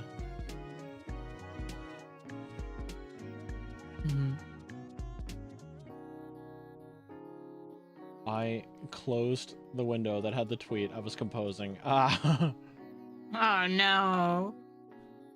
I want to make this post like dramatic, but also like not too chuny, you know? Yeah, it's just it's like the picture of the thing that I sent earlier, but it's like taxes are back. Taxes are on the horizon. Like next stop, taxes. Taxes wait for no one.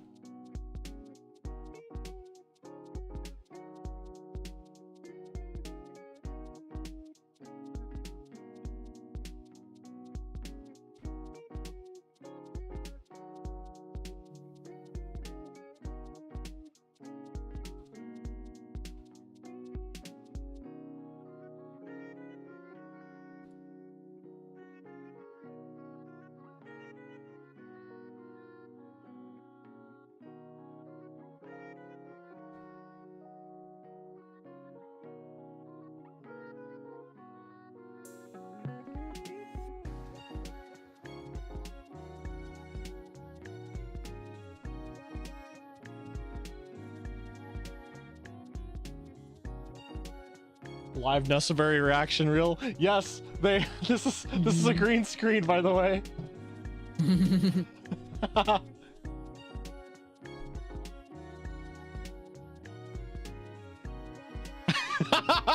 The number of people I get with that. I like ran to the craft store like right before.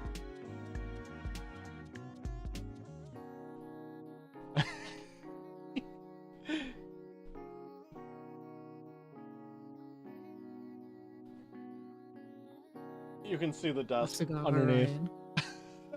Oh. Yeah, I need to figure. Yeah, this type of fabric doesn't stick very well to tape, so I probably need to put grommets in or something if I want to do it properly next time. Mm-hmm.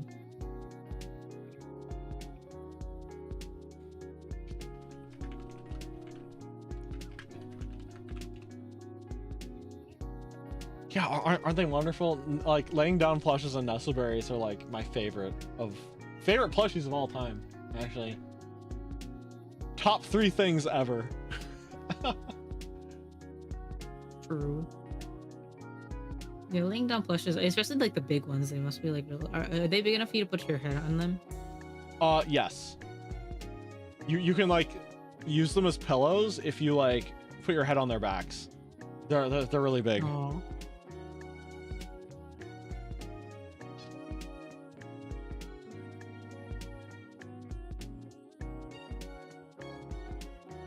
Man, I wish I could show one of my Terras on stream, but it's just they're like bigger than the space would allow. Yeah. I wonder if I could just like pick up a Terra and then like put its foot like its foot in screen. Its foot will be like as big as this jumbo.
AstraLog Members when, well,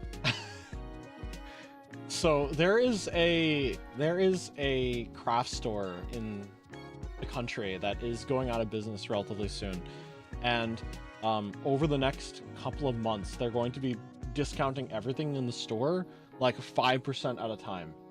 I am going to play the waiting game to see how much I can get on a really nice sewing machine. I've been meaning to get one for a while, and if I got one, yeah, one of the first things I would do would be to make Nessos. Joanne's, yeah.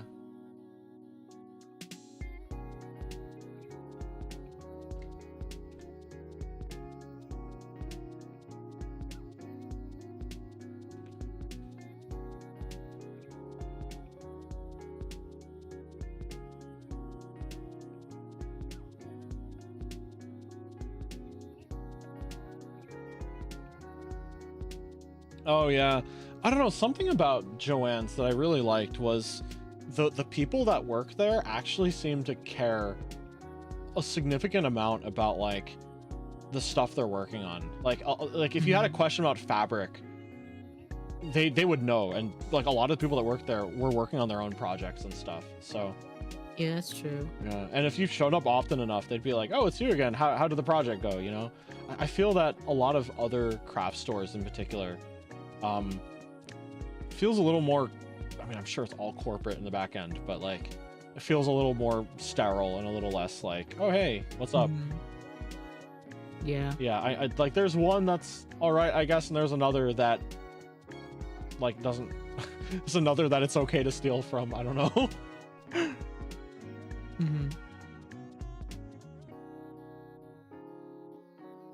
Now there's a few like pretty nice craft related stores in general in my area, but like none that really deal in fabrics. So I'm like, ah. Wait, yeah, actually, Michael's doesn't do fabric. Where the heck am I supposed to go? Yeah, where the heck am I supposed to go to get fabric? The only other place that does fabric is like Hobby Lobby. Yeah. I don't like that. That's the only one that I know of that's like a relatively big. Oh, Walmart does. I forgot Walmart also does. Yeah, they have a small fabric section. Yo, Kaeru made it to Platinum in Marvel Rivals. Let's go. Nice.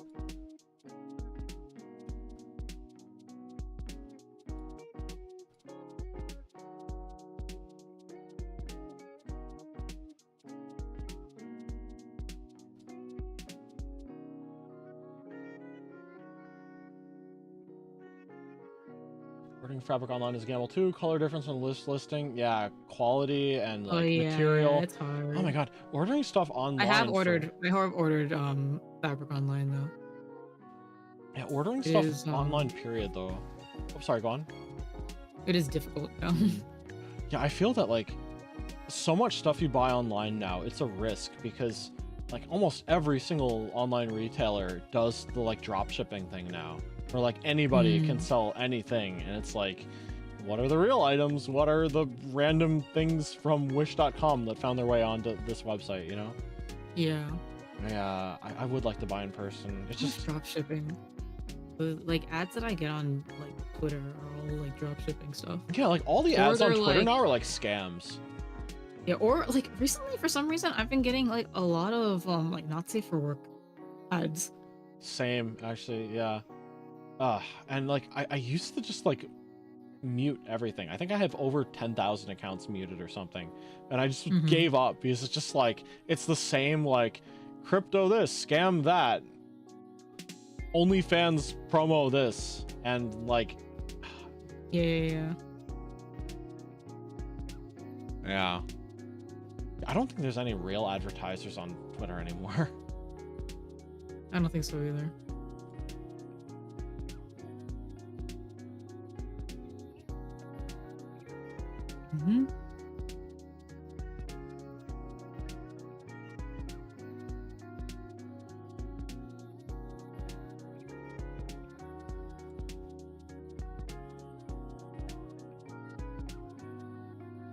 Yo, Ken, welcome in. Hope you've been having a good day. And how goes it?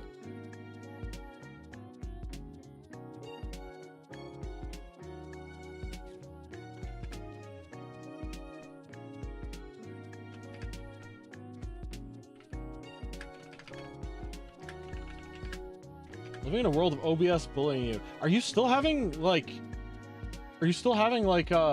network issues, or like network and processing issues? Actually, out of curiosity, do you keep the stats doc open when you stream?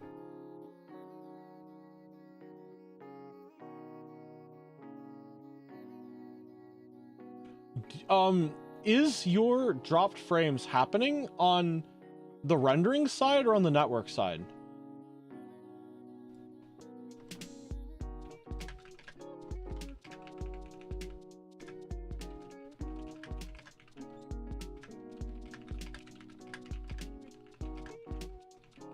Mostly network. Unfortunately, there's a really good chance that that's just like the weird ISP upstream issues we've been seeing the past couple of weeks. So you've been having issues on both Twitch and YouTube? some rendering every now and then. Well, I mean, I would assume the majority of your frames are not being lost on rendering though.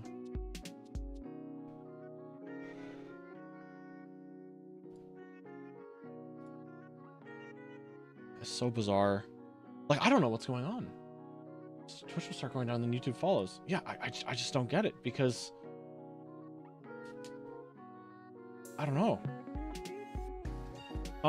Something like Twitch starts, but Twitch is the one that starts it. Yeah. Since updating, keeping the stream key issue. Oh my gosh.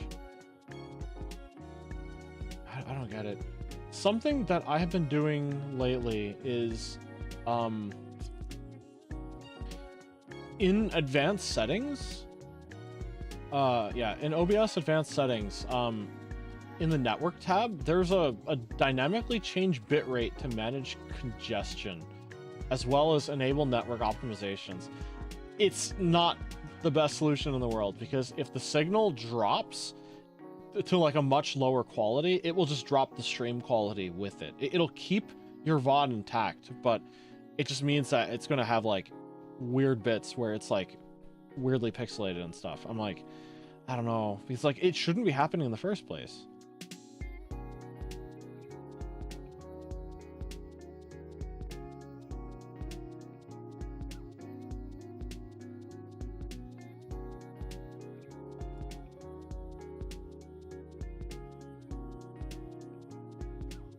Using YouTube as a primary?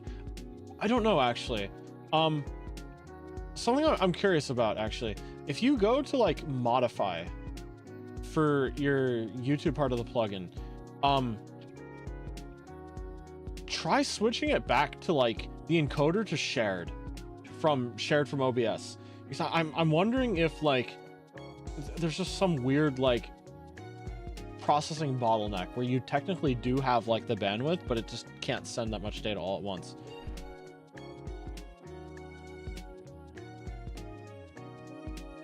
Again, I regrettably just don't know enough about the process or like why things work the way they do to explain why you haven't I'll get from OBS. It's weird. The thing is, I did extensive testing where I switched YouTube as my primary and did a bunch of test streams, and I just couldn't get it to work even when it was the primary one. It just felt really sporadic.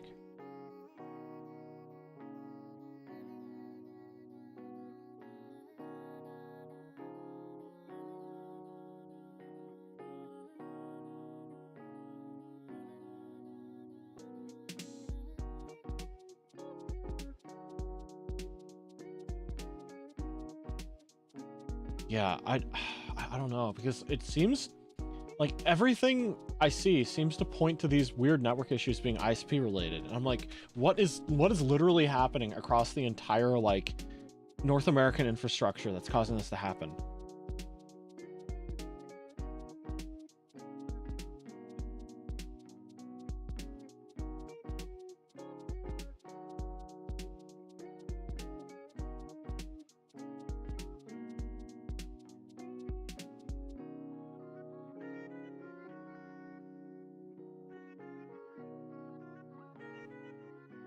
Might have a theory, but it would dive into politics. Ugh. Do you think it's like a net neutrality kind of thing?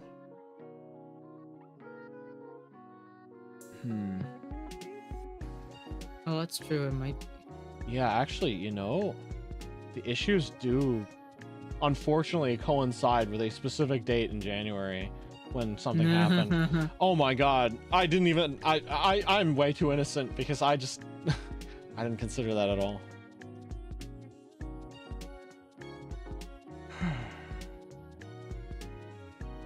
Also, Canada provides a lot of stuff and services in the northeast of the US. Yeah, but I don't think I'm connected to the Canadian. Oh, wait a second.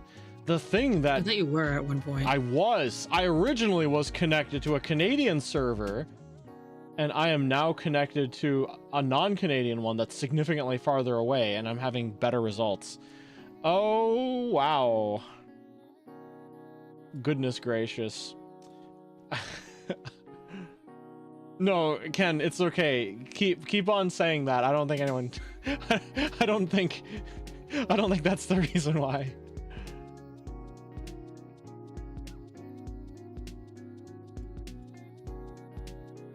It's just a theory, a geopolitical theory.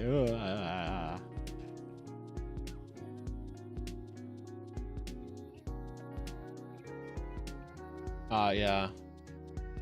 You do live. You live in we may be in Eastern. You live in Mystical Space Typhoon or something. I don't know.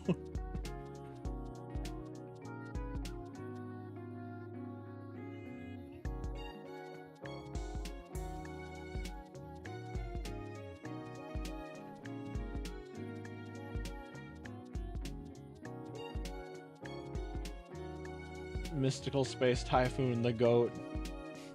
Is there a good EST or EDT kind of abbreviation or antonym or whatever? Synonym? No. Antonym is opposite. Synonym is mnemonic. Mnemonic is... I think it's mnemonic. Mnemonic is a... something that you use to remember something. Okay, I think what I'm doing is considerably stupider than that, so it probably... it's close, though. It's close. Mystical Space Typhoon, EST. Extra special time. Are you looking for acronym? Acronym, yes! That's... What's wrong with me? I think 5 hours into continuous productivity has that effect. Synonym is what cinnamon is what you put on desserts to make them taste good. Oh man. Chat, am I cooked?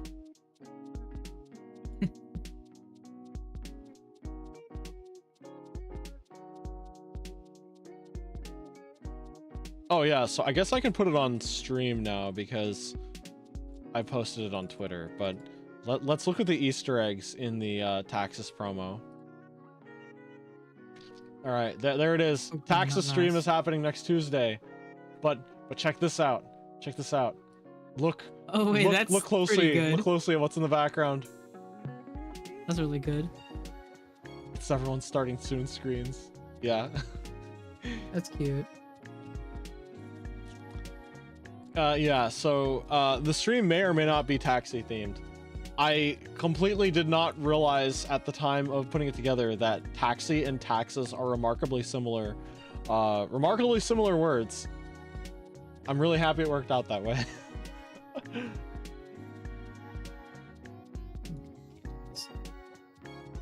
I stopped being productive for first of all. Oh. Second of all, I'm trying to do my Mahjong came back after maintenance, and so I'm trying to get rid of my stuff. Oh heck yeah. My burning resources. do my dailies, but I shouldn't have done. I was trying to do 4 because I'm like, there's a bunch of like tournaments that are happening, and I'm like not prepared for them, but they're happening, and I'm like, do I want to actually go through with all this, or like? Fair enough. Oh, you know what? I should ask that like that Mahjong expert for like literature recommendations that might be good for like non-Japanese speakers. Is I feel that would be like the kind of thing that they've been like researching. I know they've been wanting to like publish their own, but they might at least know like articles and stuff. Yeah, I'd be interested. Yeah. I need to get better at this game. Yeah, next time I see them, I will let them know. Is the one on the right of the starting screen of the mysterious AstraLog 5th member? No, that just happened to be something that was there. Probably should have covered it up, but whatever. I mean, it could be. If anyone starts using that as their start screen, I guess no. Oh, I don't.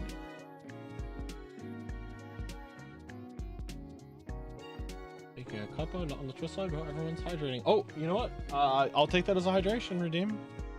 I will hydrate. Is it like a colloquial thing to refer to like a cup of tea as a cuppa? Really? I think it's colloquial. Oh, cool. Yeah.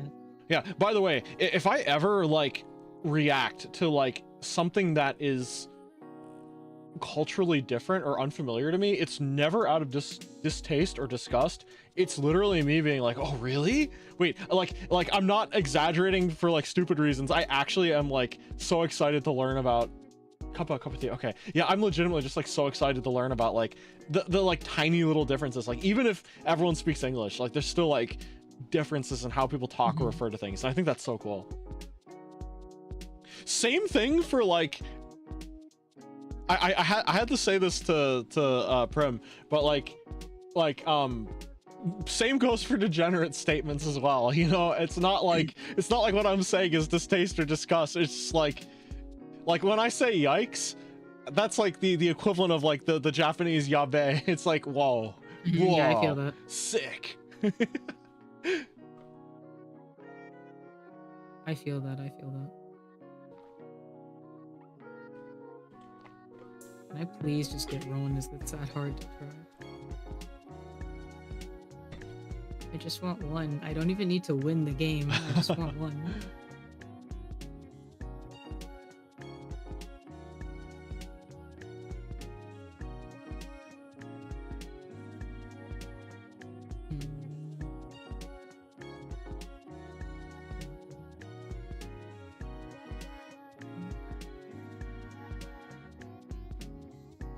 Okay. I'm just gonna trade them. 6 a.m. Can't be sipping anything else. I wonder, is your tea generally like highly caffeinated?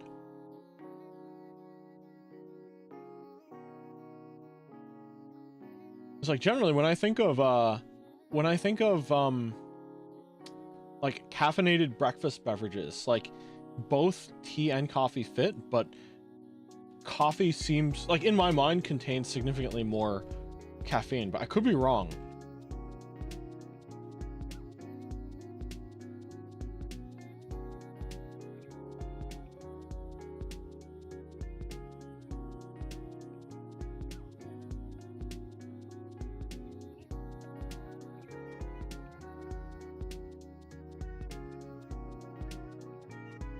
Oh shoot. So last week or maybe the week before, Valve released essentially an iteration of the Team Fortress 2 code that people are allowed to like edit and potentially make their own spin-offs out of. So like yeah, which I think is super neat, but it essentially means that like the game as a whole is probably like done for now in terms of like new content and stuff, but like it's in the hands of the community. But apparently some jokers started making like bug fixes and tried like making push requests, and they've been accepting them. And they're like, wait, hold on a second, someone on the Valve end, like they could have just said nothing, but they've actually been like clicking the check mark and okay, yep, we'll include this in the next patch. I don't think it's hugely caffeinated, but there probably is caffeine in it. Add milk to it, so I don't know if it makes it less caffeinated or not. Oh, yeah, I don't think milk makes the caffeination decrease or like denatures it, but I guess like it would not not denature it or anything, but it would dilute it, right? So you would have less, right? Well, I mean, let's say you have a cup of tea. Unless you're like making less of a cup of tea before you add stuff to it, I feel that no matter how much you add to it, it's still going to have the same amount of caffeine, right? I guess. Well, I guess it depends on how much of the caffeinated stuff you put in. Okay. Right? Oh, I guess, yeah. Like if you only use part of a cup, yeah, that makes sense. Yeah, so then it would effectively like dilute it in that respect. But I mean, assuming that you would put in the same amount of whatever, right?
is it still true that there's not really any or many kettles in the US, or has that changed with time now? By kettle, do you mean like the kettles that you would put on like the stove, or like the electric kettles that you'd like boil water in separately?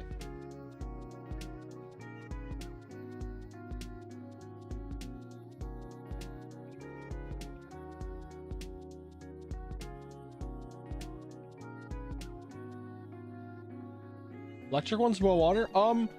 The thing is, they've always been like pretty consistent in my life, but that could also mean that like it's just my family is Asian, so having a water boiler, like at home we have like an actual like thingy that sits on the counter, and we refill it with water, and it always has like boiling water in it that we can just press a button. It like gives you a full cup of boiling water whenever. I personally only have like an electric kettle kind of thingy, and I think I do have like a stovetop kettle that I use if I'm making like campfire coffee or whatever, but like not really as commonly used for sure. Yeah. I think we have an electric kettle, and then like one time it broke, and so we do actually have a stovetop kettle too. But yeah, we generally use the hell. Use an electric kettle because I want one water rum. on the stove than making hot drinks or cup of I was like, surely I can get like one rum, right? But I think whenever I'm on stream, like I am just cursed. Oh, it doesn't even no. have to be like I'm streaming the game. It's like streamer luck, bad luck kind of stuff. Yeah, I got 2,800 points. They got 56,000 and 46,200. I think that's unfair.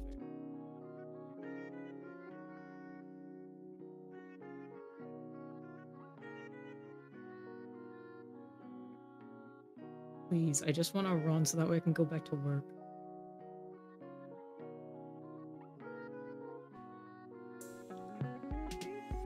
Actually, speaking of like stovetop cooking and stuff, I recently, well, actually, like just today, I tried making like cacio e pepe, which is like a type of like Italian pasta where the sauce is literally just like pecorino romano cheese with like pasta water and like fresh cracked pepper.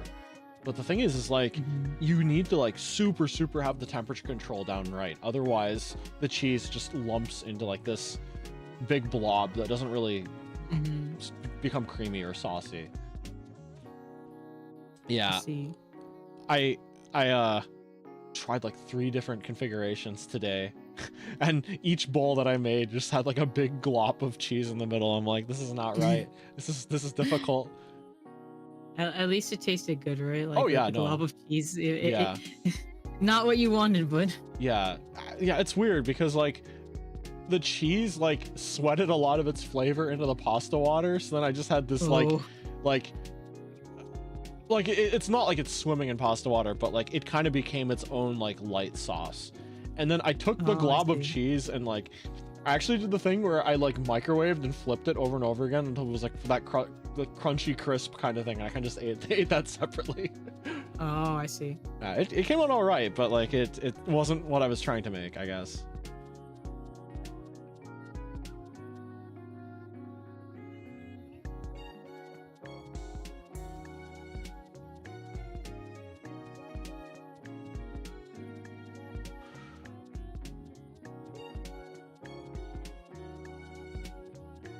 Oh wait, well, whatever.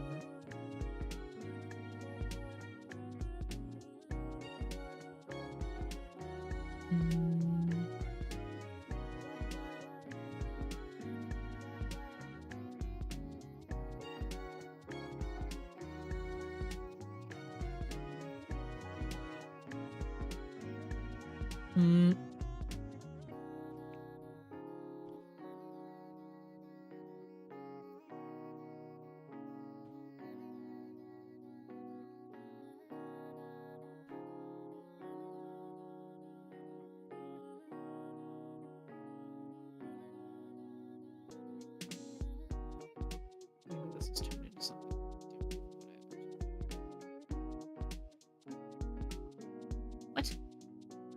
bro. Every single time that I throw out something, I get it again.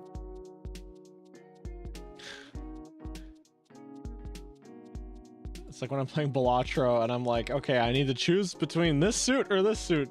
I throw away the other suit and I get nothing but that suit back. And I'm like, why do you do this? Yeah, it's like I had a setup in like the beginning that was a little closer to like Pinfu, and so I was going for that.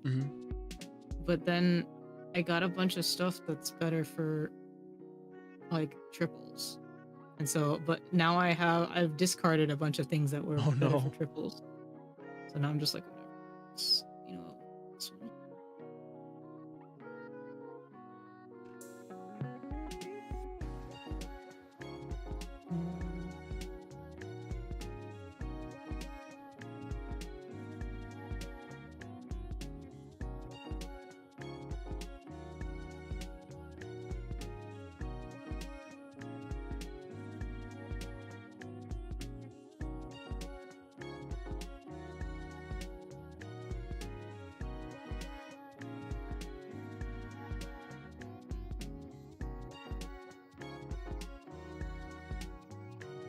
I suppose you have to worry about shoot, what's it called? Is it Foodie 10 when like you can't finish a hand because you've already thrown something away? Yeah, which is why I have to then throw away the things that I already have, because like I can't wait for the other things.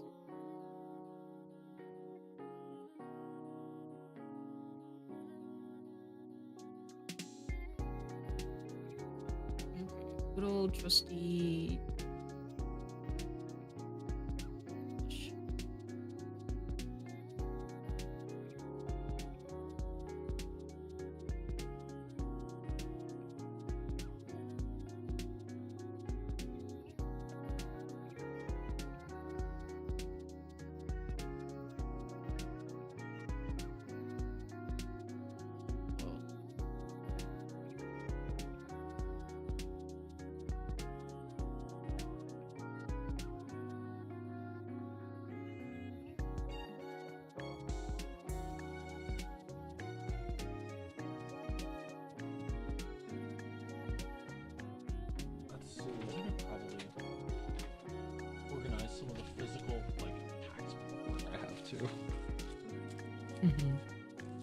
That is not it. I'm just afraid, like, I'm waiting on like one document that hasn't arrived yet, and I just forgot to check, you know?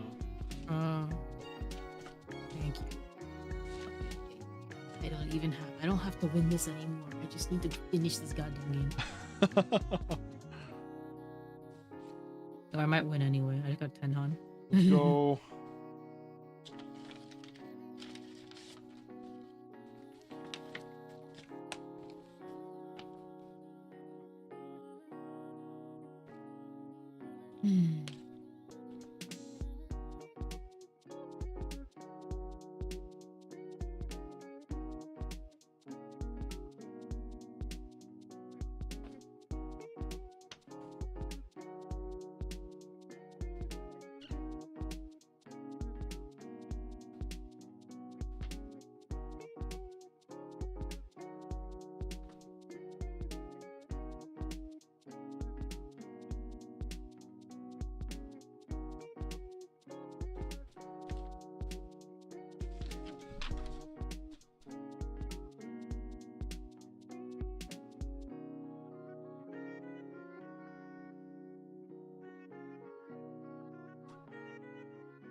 Oh, convenient.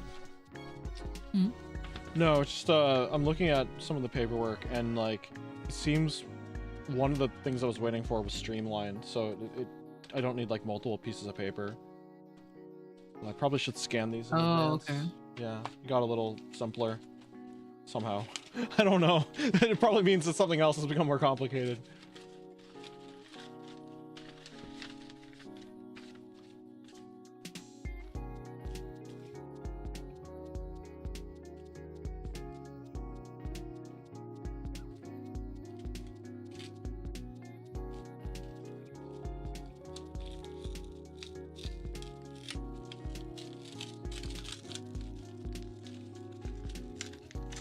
Yippee! I win. Let's go. We take those.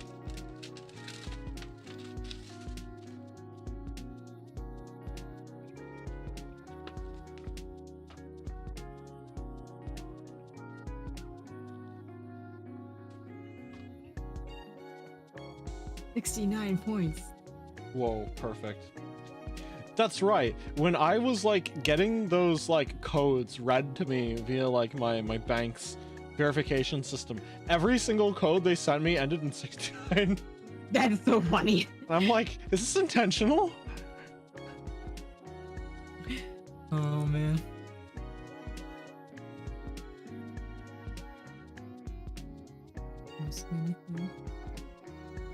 Awesome. Nice. We'll close this. Nice.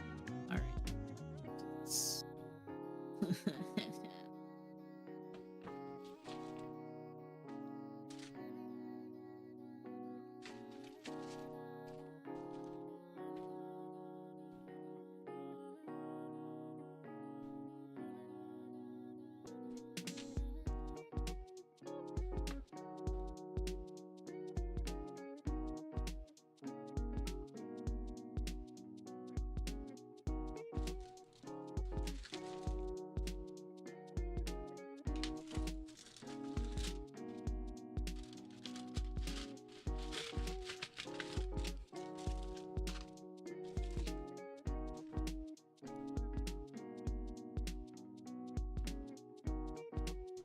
Just like how my Microsoft verification code when we switched some security measures ended up being 69 the first time I used the new tool. I decided to actually get up early on my day off to see what I can do with my day. Yesterday was like a chill day for me, so today I'm gonna lock in and do something. Yo, have fun and best of luck, I guess. Yeah. Lock in. Fafnir, I think I understood what you said for the most part. Shouldn't type past 1 a.m. Oh my gosh, it's 1:43. It sure is. Nope. Hey Jinju, thank you for the hydrate.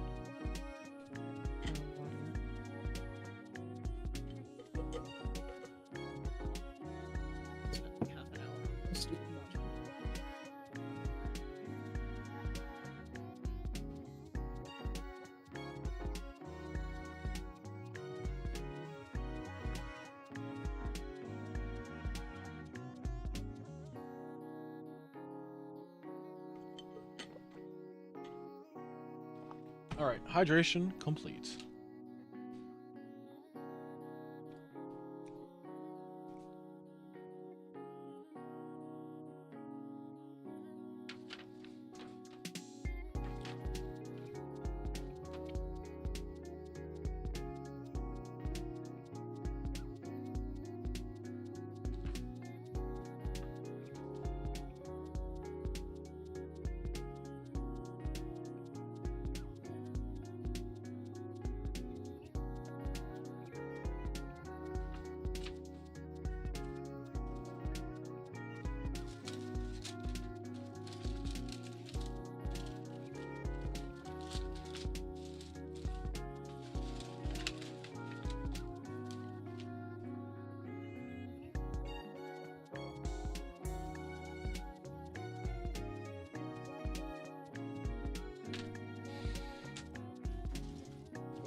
You know, I probably should put a stream clock on my stream somewhere, so people have an idea of like what time of day it is. Yeah, that's what I did, because since I'm nocturnal, I feel like I need to have the clock on there. to be like, yeah, I shouldn't be up this time, but I am. Hello. No, for the longest time, I thought you were like Yeah, West, I know. West Coast, Southeast Asia kind of thing. Because I'm like, yeah, that You lines would- up. That lines up You with would your not believe the timeline. number of people that like think that.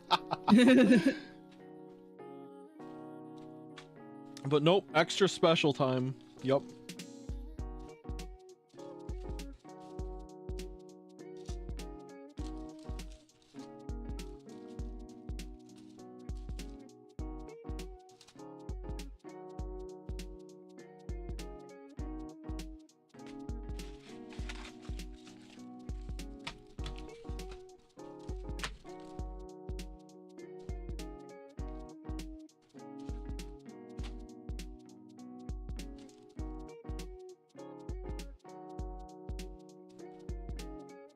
They're so generic. I hate them.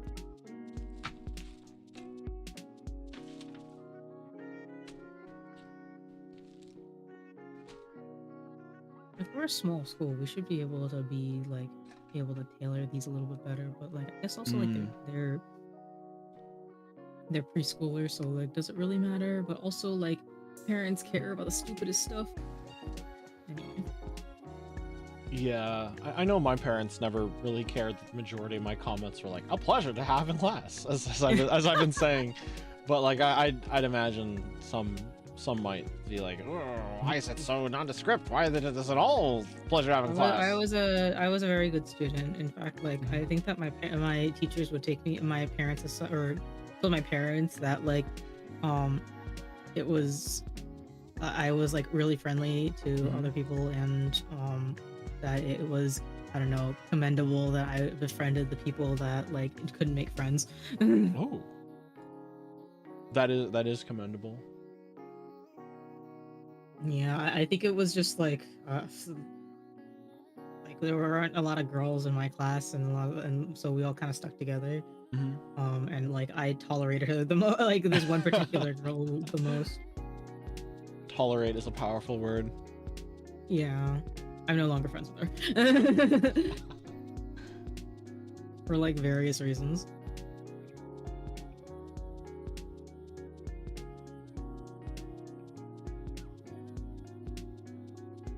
Yeah, I haven't really had my stream monitor open on a different subject, but on OBS, I've like not really ever had my stream monitor dock like loaded in because, I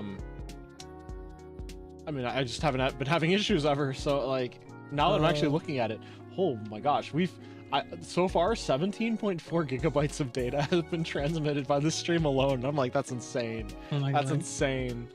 Thank you, YouTube, for just holding it.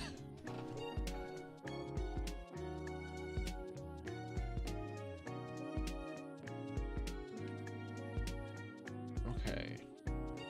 Minecraft remote control, video editing software, organized tax paperwork. There is more organization that can be done. I might as well knock that out.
Being on the back for a Pokemon announcement stream or something? Yeah, on the 27th at some point. I don't know when it's going to be.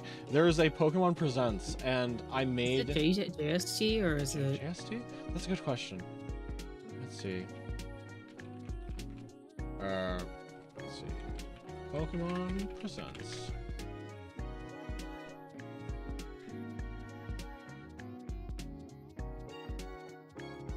Okay.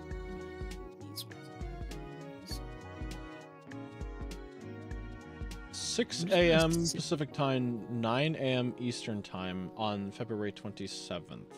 Gosh, that's quite early. Yeah. We love JST conversion. Okay, I'll do these ones tomorrow. I will sit Announce in the fucking Pokemon classroom VR and... MMO? I don't know.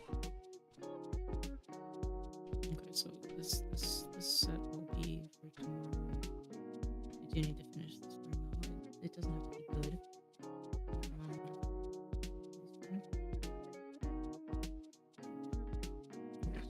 Why does it feel like there's so many left? Oh, how very interesting. There is an Eevee being given away as a promotion for Scarlet and Violet on Pokemon Day, and it is a flying Terra type. What does that mean? Oh, wait. What does that mean? Flying Eevee? Did they finally design an Eevee that they can produce? It could be like, you know, just a random giveaway that has nothing to do with it, but it feels strange that they're giving something like that away, you know? It is very strange.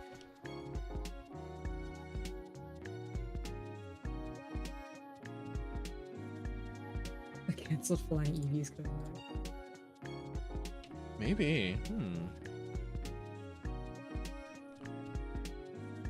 Wait, is that why it ended? It's because that's the end. You know what? We'll do that.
the fuck does this even say?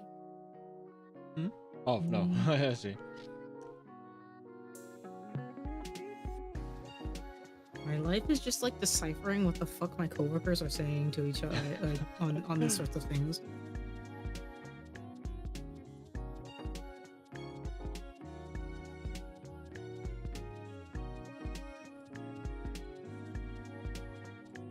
I'm reminded of like postal service, like keyboard standards.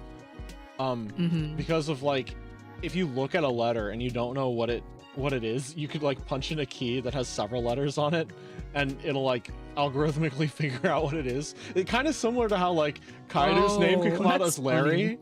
Yeah, if you think about it, like it's exactly the same. Larry. Oh my gosh.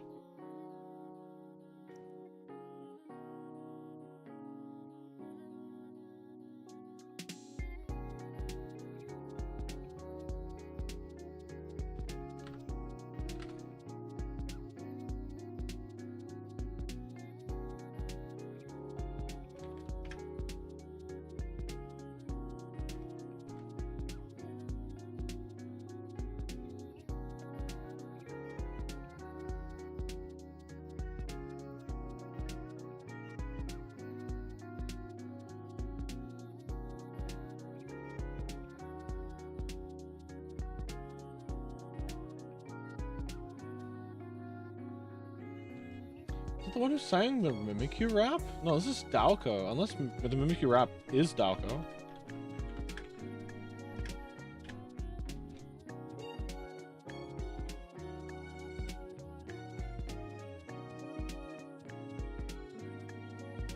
Sung by Yupa. I don't think they're the same.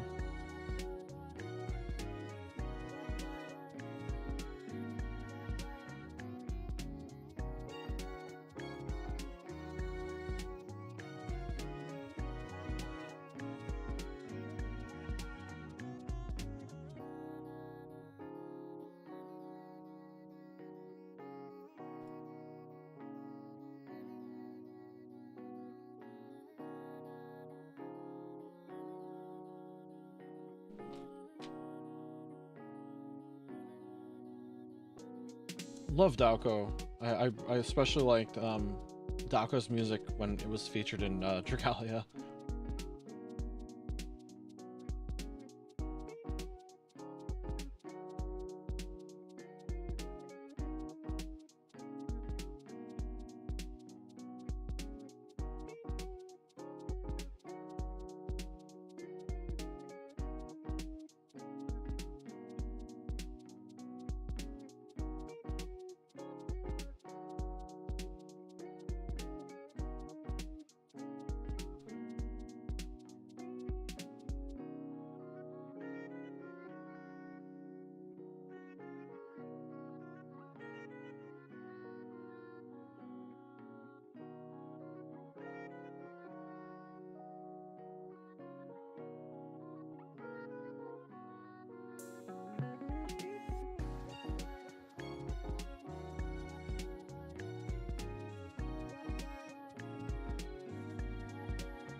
What is my current YouTube BGM?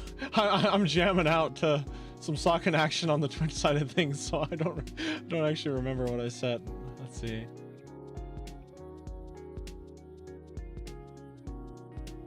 Night breeze. Yeah. Nice.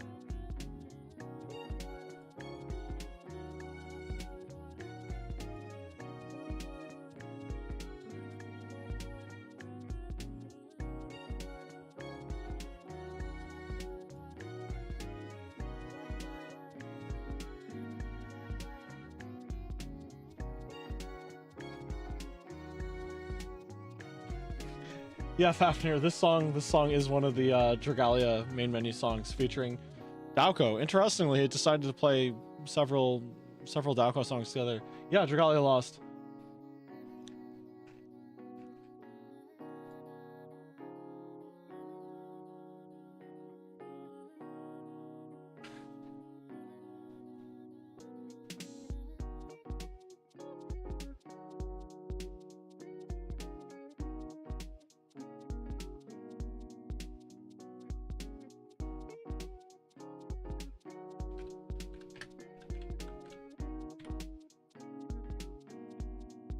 Managed to get all the Monster Hunter collab units. Oh wow. Yeah, I actually had a humongous store of like the free premium currency given out, like maybe several years worth of it. And I decided that the Monster Hunter event was going to be the event that I was going to burn it all on if need be. I did not get any. I did not get any of the units. I got all the craft essences. I did not get the units. It sucks.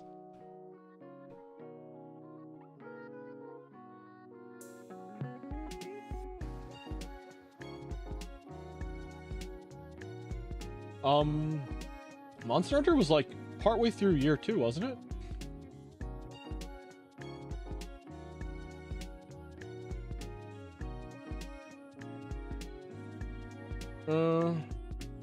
I think it did return later, but the first run was the first one was not that early, I don't think.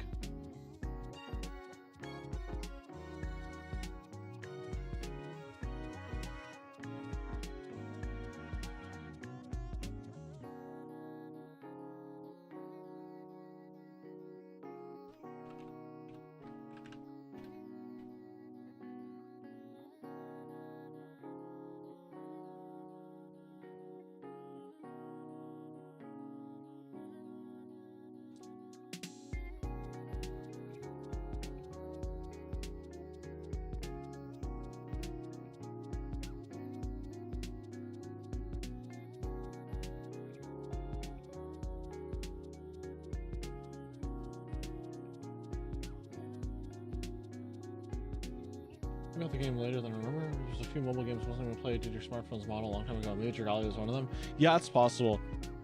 I know Dragalia had a pretty big reformat partway through too that made I think the game a lot easier to run on phones as well. Dragalia was an actual good game. I haven't heard that in a while. It's dead. It's dead. Yeah. Though, if I'm not mistaken, there were fans that reverse engineered the local switch on the game, so you could totally play it solo. Hmm.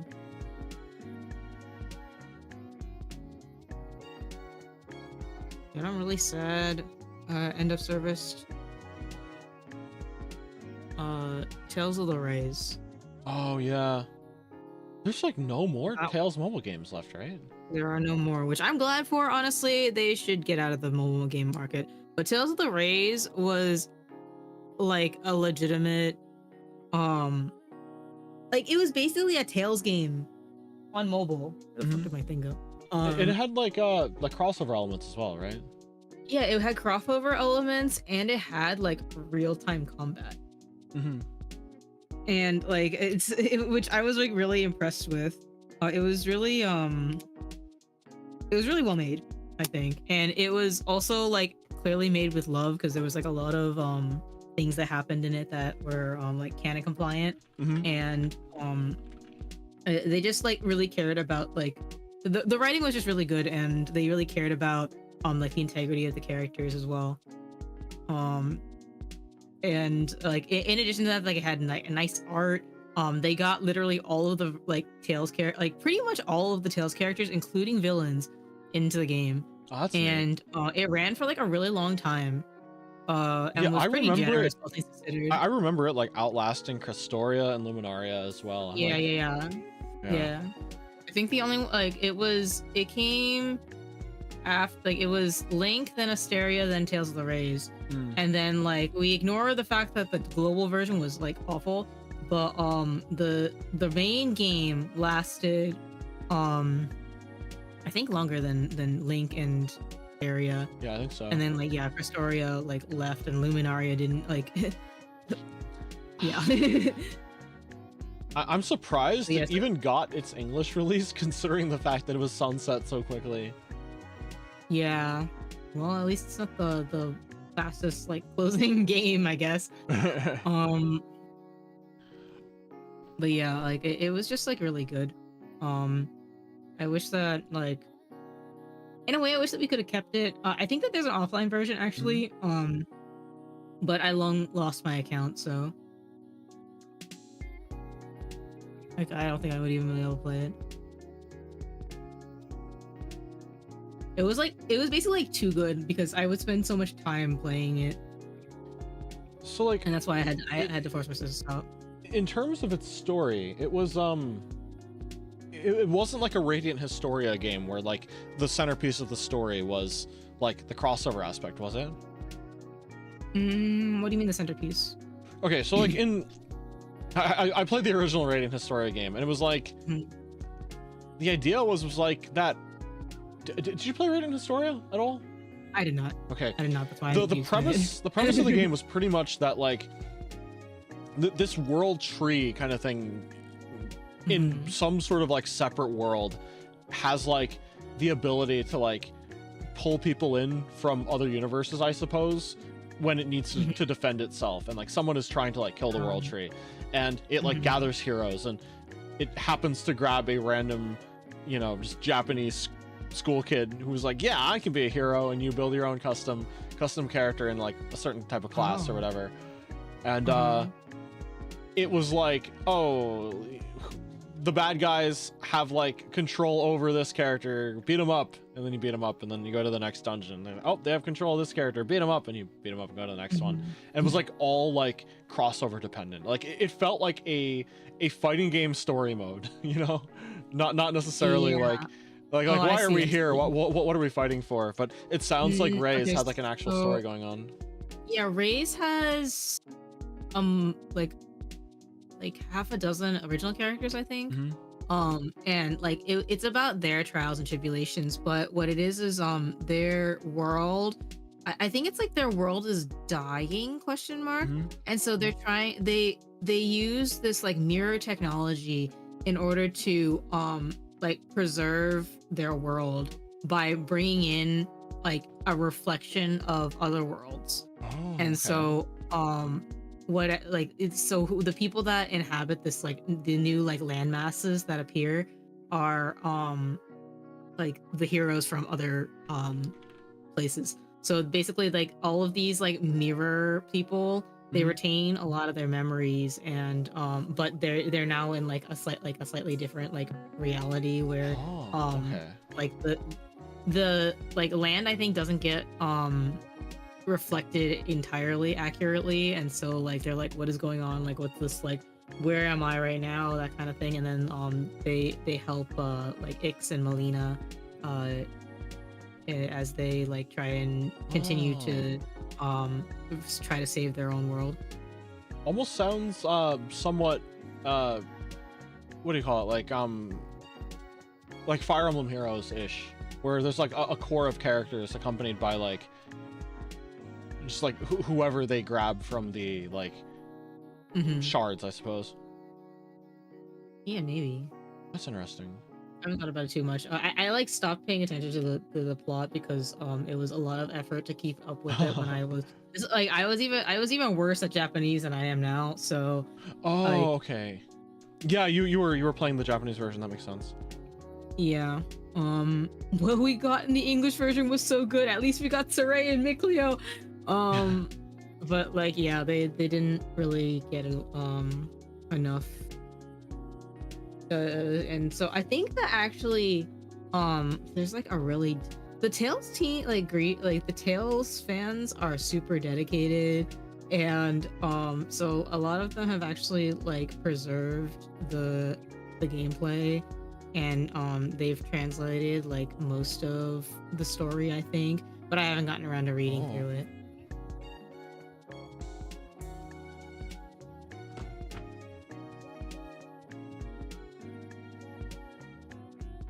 Yeah, it's always great when a community is like passionate enough to preserve something like that. Mm-hmm.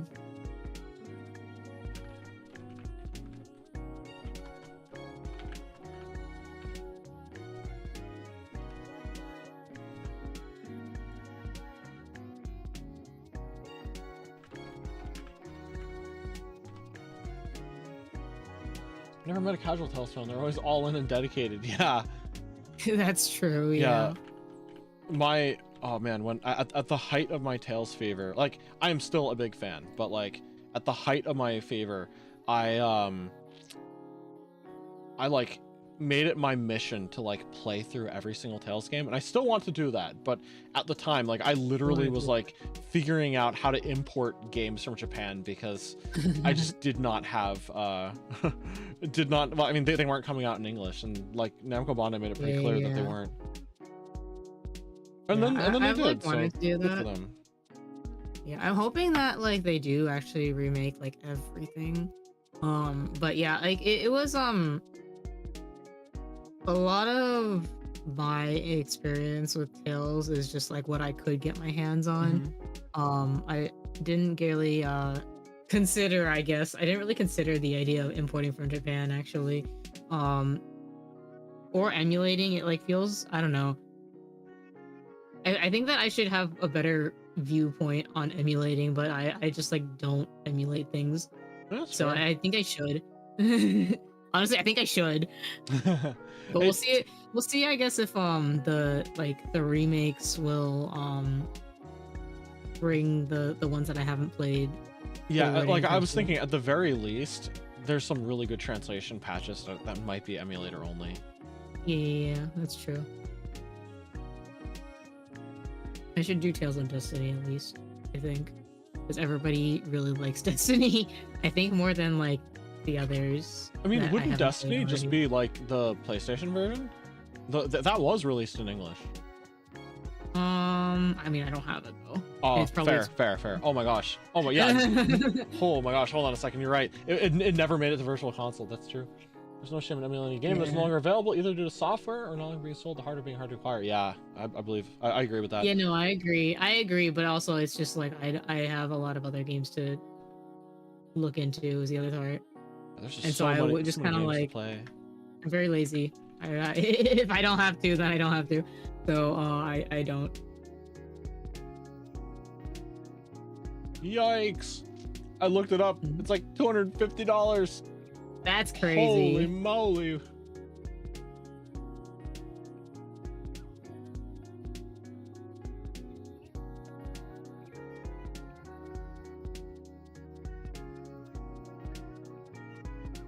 Meanwhile, Tales of Destiny, the PlayStation 2 release, is $12 for the Japanese version.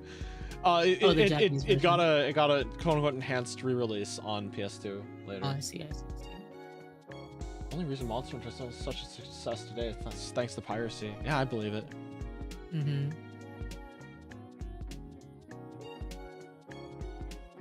Oh yeah, that's right.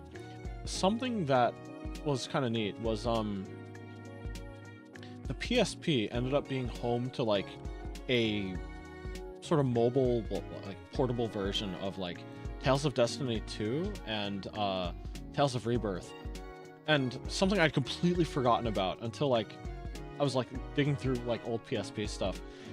When you save the game, it uses that like that cross media bar kind of interface thingy that was like on all of the Sony tech at the time, and like the background that would display when you hovered over your save file was a wallpaper that was generated based on like who was in your party at the time. It like took their sprite art and their like portraits and stuff and lined them up in such a way that they were like standing, like your party was standing there, and I thought this kind of cool. That is cute. I like that.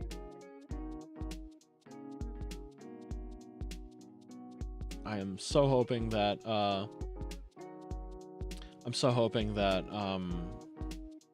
the Abyss re-release is like a proper remake. I want Abyss at full power. I'm gonna play it, and I can. Abyss is the one that I've played the most, and I know all of it. Like I know I haven't actually like 100%ed it, but like it's not for lack of trying. I think one of the things that like stymied me was for some reason the 3DS. I think that I overloaded my 3DS save, and really? yeah, because I had like all of the qualifications to have like this one title for NS. It's like the Master Chef title, and I just couldn't get it. Like they just wouldn't let me have it, and I couldn't get any of the other like chef titles for the other characters either. So I think that it like bugged, and by that point I was just like, yeah, I honestly would not be surprised if there was some kind of like game-breaking bug in the save file. Yeah, and so like I by that point I had played through the game like 3 times, I think, and so it's just like, well, I guess this just is what it is. But I had gotten like everything else for the most part, I think. And like, so I've like experienced, I think, everything in Tales, so I think that have a decent review of the remaster, see what changed. And I just want easy access to Fields of Phonons. Oh, you know what? It's probably going to come out on Steam. Something I've been wanting to do is that when I like play through Tales games, I want to use the like Steam like remote multiplayer to like play through that, because I played Abyss with my brother, and he would play using Luke, and I would play using Guy. And I play as Guy. Yeah, no, like he's so fun to play, and he's Johnny on Bosch. So yeah, but like yeah, that too. Luke had so many like Fields of Phonon setup moves. He had a lot of like follow throughs as well, but like he could set a lot of fields with like his normal attacks and stuff. So my brother learned a combo. Yeah, no, my brother learned a combo that set up the perfect combination of fields so that I would be able to respond with guys, like combined art whatevers that would set up fields for him, and we just go back and forth, and Jace would use indignation. Yeah. Good stuff. For like, I think for Luke you can so he has an ability, I'm suddenly forgetting what it's called, and it makes a field of phonons, a light field of phonon, and if you use that like more than once pretty much, then you can basically do use that, and then you can like channel it into like lightning blade or whatever, and then like it would bring down like a lightning field of phonon, and then you just keep on going from there. Yeah. Oh man, it's so fun. It felt like I was doing stuff. Guy does something very similar, actually. What I would do with Guy is you do Severing Wind, which generates a wind field of phonon, and then you do Beast immediately afterwards, and that turns into Thunder Beast. I've like memorized all of the like fields of phonons. Yeah, like I remember them happening, but I did not remember them to that level of specificity. Yeah, like I know, I think the majority of fields of phonons for the entire party. That's awesome. I think that the ones that I like have difficulty with are Natalia's because hers are like buffs. I don't think I use Natalia in my party. Natalia is hard to use. She has like, because she's like a buff character, so she does status effect ups.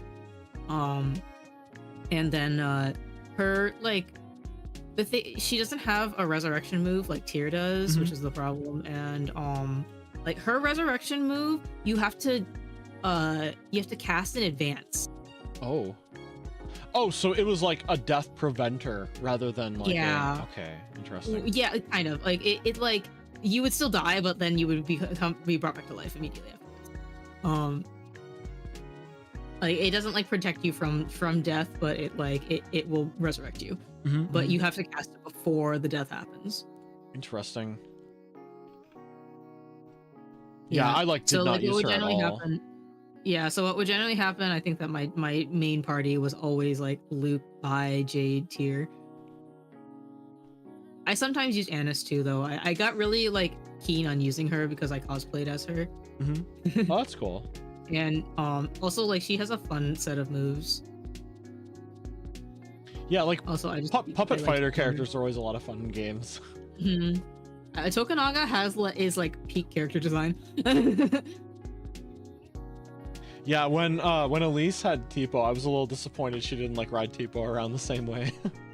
Yeah, and also Tipo is like, why? I don't like Tipo. I don't like Tipo. He is Yeah, actually, if you think of Abyss had two mascots. It split the annoying duty onto the Cheagle. What's his name? Mew. Mew, yeah. I love Mew. Mew is doing his best at all times. I like that the Sorcerer's Ring is just like, that's what you do with a giant ring. That's what you do with a giant ring. You put it around a Cheagle. Okay. You're so right. Yeah, I like the games that find a way to work the Sorcerer's Ring into things. Was the Sorcerer's Ring in Fantasia? I think it was in Fantasia. You actually had to equip it, though. It is. Yeah, no, it took an equip slot. I hated that. Really? That's so lame. I vaguely remember having to give up like the thing that was boosting my attack for that. Yeah. Yeah, Graces doesn't have. There is evil in this world. I didn't like. I always feel like I want to like shoot the Sorcerer's Ring and Graces right now, but I can't because we don't have one. Yeah, they didn't really give you an equivalent, did they? They didn't. Yeah, there's no equivalent in Graces. There's one in like all of the other games, though. I think. Yeah, Symphonia has it. Abyss has it. I think the most recent don't. Like I don't think Arise has it. They have like Arise, Berseria, and Zestiria all have like map actions instead.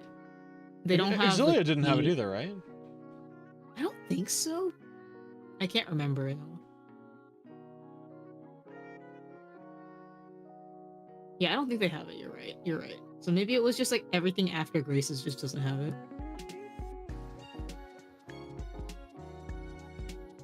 Favorite Trails of Fantasia and Symphonia have the same spot and have miniature characters. Do they? Hold on. Oh yeah.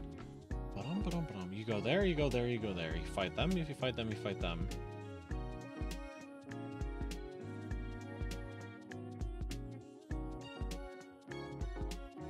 Is it? Is it really? Like the game did have three sections, but I think every single Tales game has like a three act plot. Yeah, generally they do. I think that the one that is like sort of not 3 acts is I think that the format of Exilia kind of confused me specifically. I'm not sure if it has 3 acts. It could, maybe, but it feels more like 2. Fafnir, isn't Sheena Suzu's counterpart because they're both ninjas that summon spirits? Yeah. Yeah, our Arch would probably be a combination of Rain and Genus, honestly. Probably Genus more than anything. Because elf, like half elf with magic abilities. Yeah. I always thought it was think, interesting, like, but she actually flew around. She was not in contact with the ground. yeah. Mint would be rain, but at the same time, I'm like, I think Mint, like, in terms of her role in the party, is more Colette. yeah, yeah, I think so. Would Kless really be? Plus would be Lloyd, I think. Or wait. No. I don't know the Fantasia plotline very well, to be honest. I think it was more Chrono Trigger than anything. Yeah, man, now that I think about it, it did borrow a lot from Chrono Trigger, didn't it? Specific example, both games have a part where you need to meet a unicorn. In both games, go to the cleric, friendly, oh, yeah, okay. Oh, yeah. No, okay. you're right. And because they were going through the quest, hitting, like, the same markers. That is true, but I think, like... Oh, yeah, okay. Like, the involvement with the spirits was that.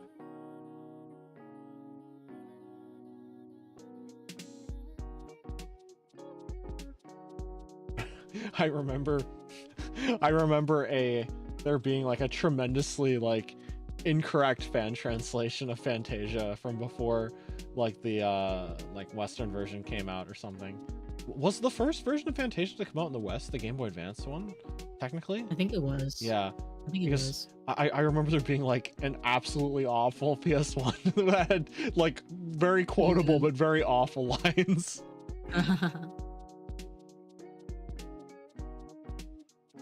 Yeah, I think that, like, the interactions with the spirits were more or less similar because, like, it's the trial one has to undergo to, like, make the pact anyway, right? Yeah, Symphonia is canonically a prequel. Yes, Tetheala and Silveron are mentioned a grand total of once in that one archive. That counts. Yep. And I think both of the battle themes start with ba da ba ba ba ba ba ba. I mean, you can't say that because all of everything has been composed by Sakuraba and they all sound the fucking same. Yeah, okay, I'll give Sakuraba credit when he makes, like, a banger that sounds different, but yeah, his music does have a tendency to run together. Yeah, like, specifically for like certain events, so like battle themes tend to sound the same, and then, like, the port towns, specifically, like, yeah, certain towns, the port towns, and then, like, forest themes, that kind of thing. World map. I like what he does do is that, like, he does give, like, certain like, character songs or, like, certain, like, town songs that are particularly unique, and I like those. I think he cooked with the three main battle themes in Abyss. Oh, that's true. Yeah, they have, like, a certain, like, extra bit that I really like. I think Tetheala and Silveron were pretty good too. Exilia, all the Jade battle themes sound the same, and all of the Mila battle themes sounded the same, I think. Yeah. Well, I still need to play Mila's side of the game. I need to play it again to, like, I don't know, like it better. Yeah. I think I feel like I had, like, a lukewarm reaction to the ending. I don't know. Yeah, I think it's like the format is really odd. Yeah, it's really clear. At the very end is really odd. Yeah, it's really clear that there was supposed to be more, and that is what Exilia 2 was supposed to be. The thing was, I'm not even sure if they are... You know what? Dual protagonist was probably a thing from the beginning, but they weren't able to do quite as much with it. Now, here's something really interesting, though, is that they were advertising the game as you can play as either protagonist and get the same story, right? The thing is, I think you actually have a significantly worse story experience if you play Mila side first. Yeah, no, I agree. Something interesting I think is, that like... Jude's... Did I say... I called him Jade. Just Jude, yeah. Jade is Abyss. Yeah, wrong one.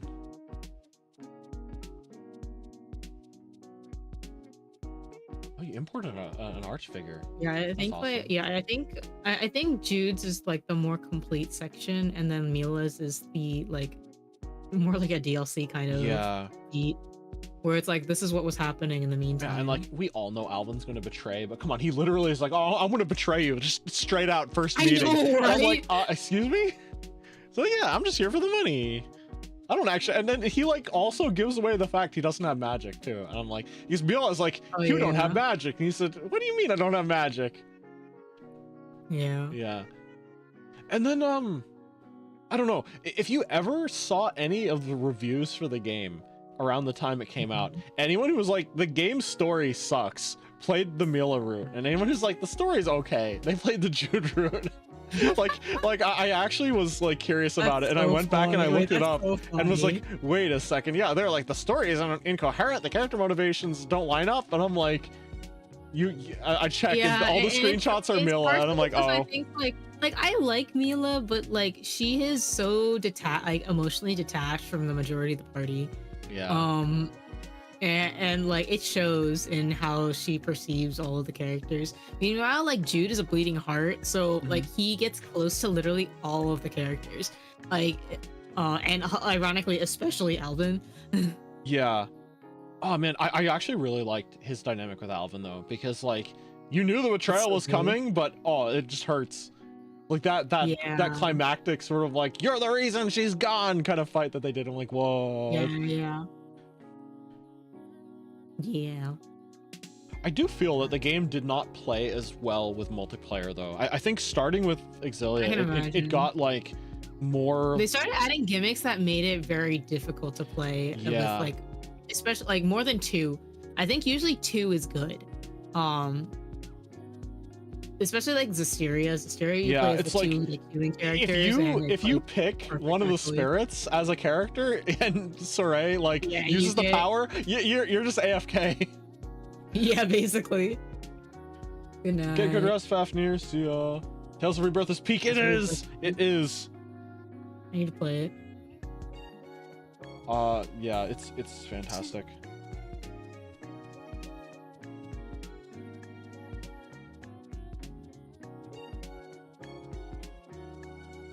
Yeah, but when Abyss drops, I like want to find like a party to play it with because it's just the phonons are so fun. I'll play with you. I'll also play it like by myself, but like I will play with you because I love Abyss.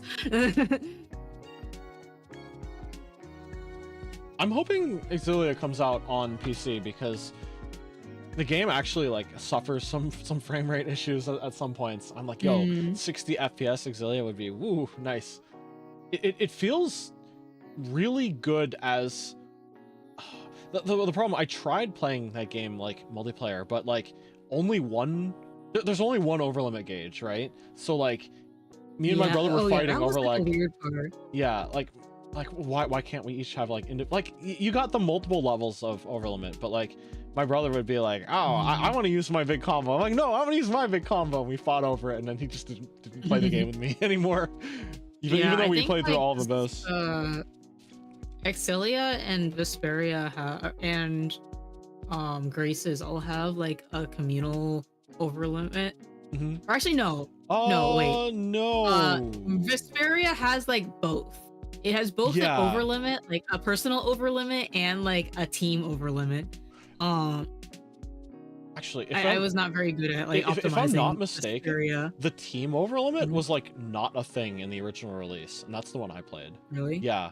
Oh, interesting. Yeah, because I think it was just individual ones, and the freaking Xbox controller I had like a sticky button, so I'd like activate overlimit by accident. I'm like, I hate that.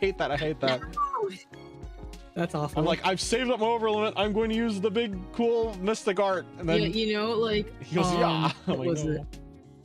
That reminds me of like how like I think I broke my my 3DS's L bumper because like just from overuse. Oh wow. Because Abyss uses rerun with L, and that's right. I think also I forget what it was, but I was also playing Monster Hunter, and like I forget what it was that used L, but I used it frequently. And so between the two games, like my elf died in like Oh college. no. Hey, I am like fixing people's like Joy-Cons and broken buttons on their consoles. If you want to send it to me, I'll put it back together. You know what? Why not? Let's I'm go. not using it right now. I need to go find it though. I don't know where I put it.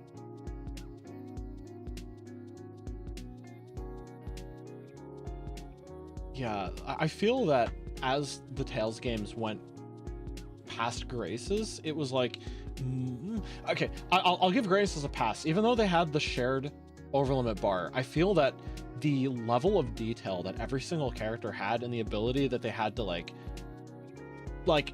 I don't know, every character had like a tree of attacks that they can sort of like go through. It felt super engaging at all times. And I guess overlimit was like quite important because every character has like the multi-stage mystic art kind of thing going on, but Yeah. it still felt really engaging, right? But it felt to me that like the main the sauce in Exilia's gameplay was like the combo, like being able to rapidly switch between combos and chain together different things. It actually felt really Eternal Sonata like in that way, and it just feels that the fact that like clearly a different style of gameplay, but like its mystic art sort of like combo system reminded me of like the like bonus action kind of thing going on in Eternal Sonata. Yeah. Oh, will Eternal Sonata ever get a Steam release? Probably not, but I can dream. Okay, you know what? Not. I will continue to cling on to hope because Resonance of Fate got a Steam release. I'm like, why? and that's a Tri-Ace game, and I think Tri Crescendo is a slightly different company, but they both have Tri in their names, so I can believe. Have I shilled End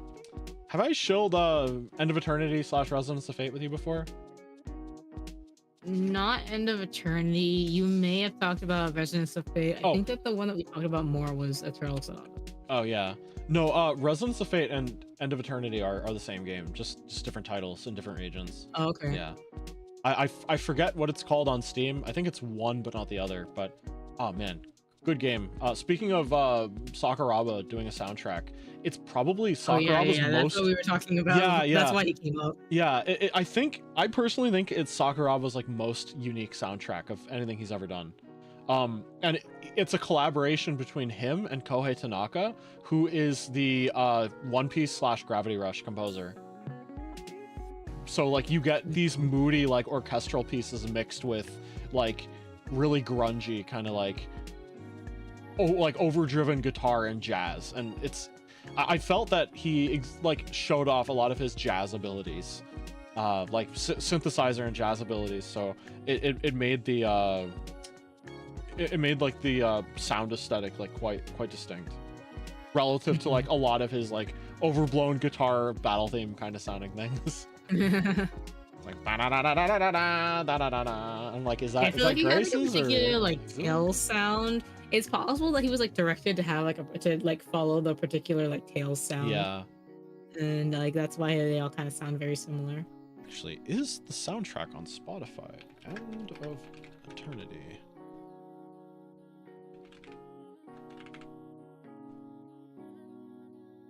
Oh my gosh, it is. I was checking to see if the if somehow the End of Eternity soundtrack was on Spotify, and it is. I was not expecting that. But every disc in the soundtrack is a separate entry. Okay.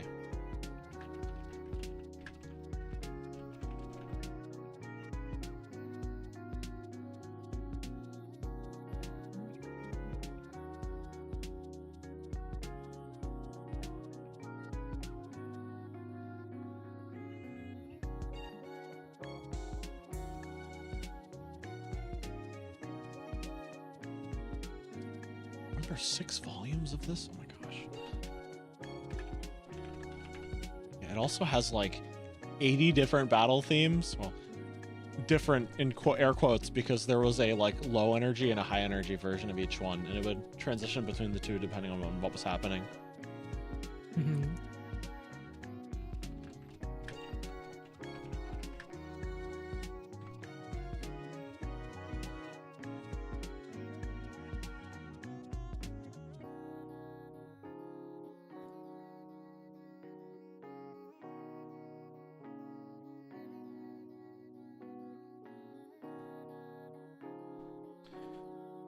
need to write this song down. It's playing right now.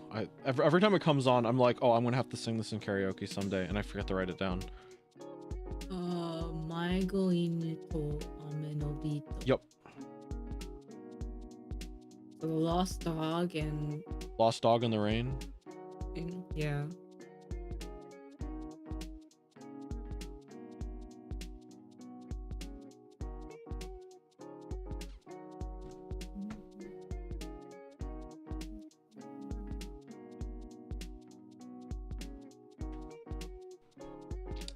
Trying to download some tax documents from this one app, but it keeps crashing every time I try pulling it. Come on. What is it? There's an app that I'm trying to download some tax documents from, and yeah, I think the best way to do it is to see if you can log in on desktop. Yeah.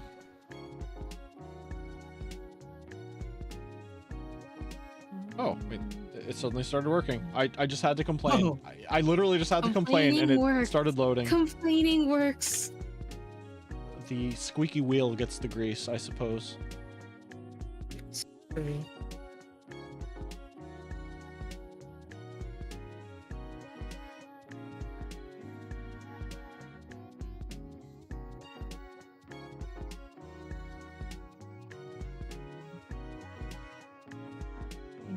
Finish, like, well, I might be able to do these guys too. So many three of these ones.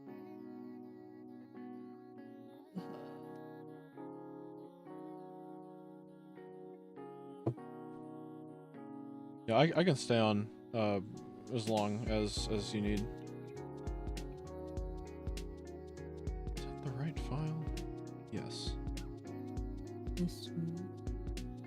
I can do things for as long as we want to until I guess we get tired or something. 8 a.m. Be like, oh. Don't laugh. I've done that shit before on accident. Yep. Nope, it's happened before, and I'm just like, oh, maybe I try making it through the day or not. I'm gonna go get more water and also do this one dish. Yeah, sure, go for it.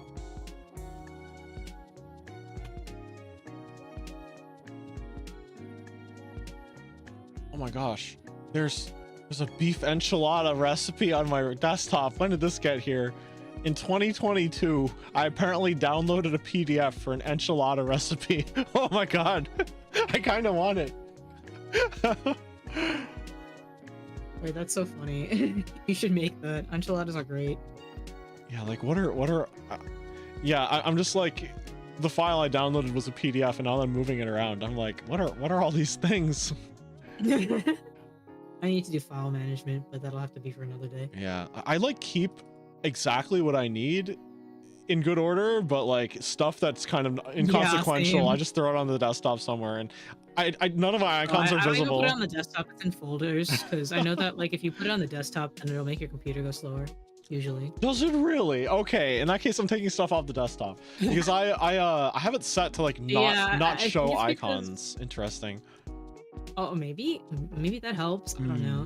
I think it's because like the desktop is like easy access, and so oh, interesting. I think that the easier to load it. Yeah, I'll be back for real. Yeah.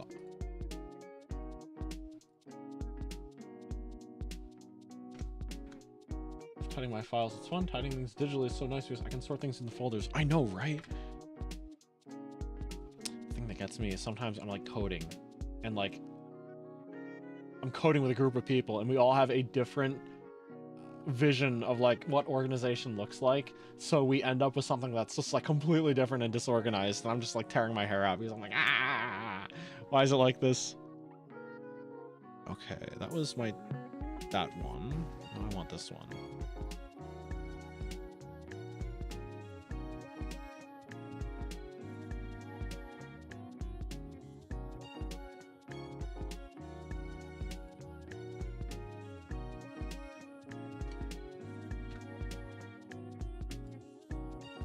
How many PDFs have I got? Okay, that one match, that one match. That one match. That one match. That one match. I only worked at one place this year.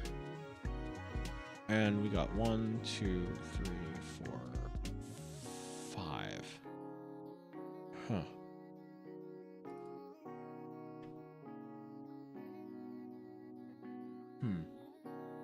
Oh, I know where that file is. Okay. I know where that file is. What about this one? I also know where that file is. Fantastic. I need to scan those though. In terms of document preparation, I think I am just one file away.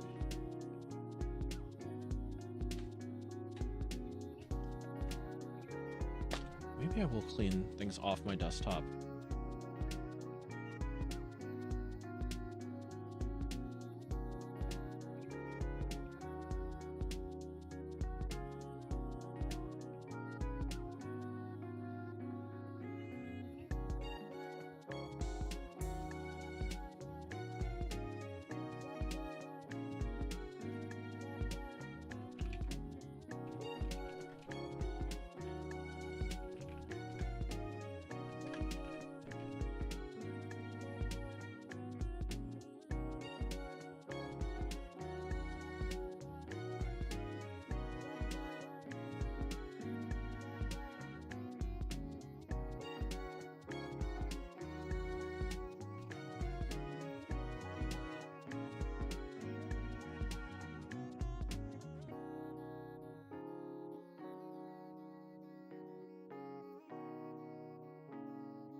Oh my gosh. Wait, this is where the file was this whole time.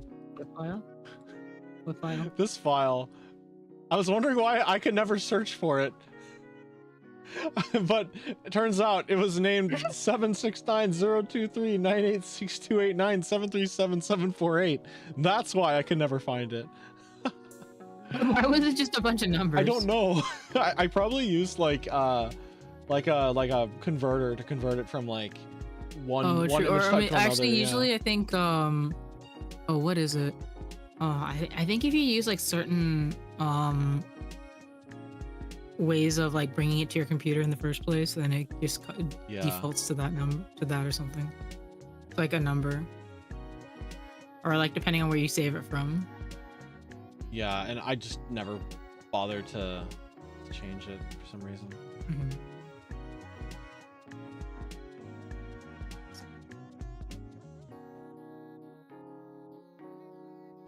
Wonderful. Who's next? These are the kids that like I don't. That's the other thing. I'm doing this for like kids that I don't really talk to that often. Oh, so it's like a little harder to come up with stuff. Mm-hmm.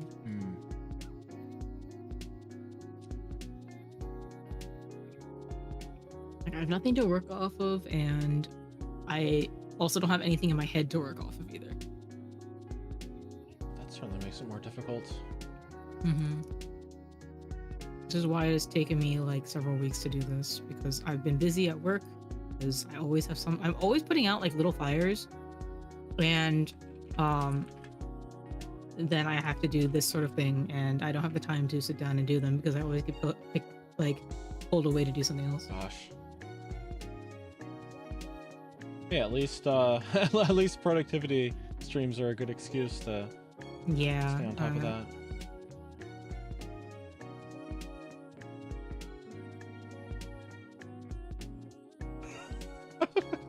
I'm finding all kinds of stuff on my desktop.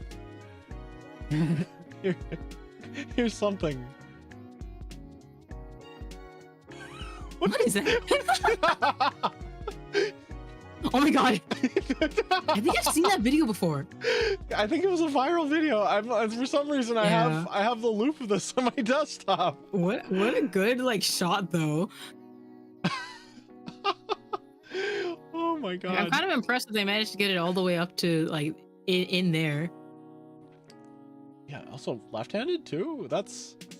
Oh yeah. They might just be left-handed. I think they are left-handed.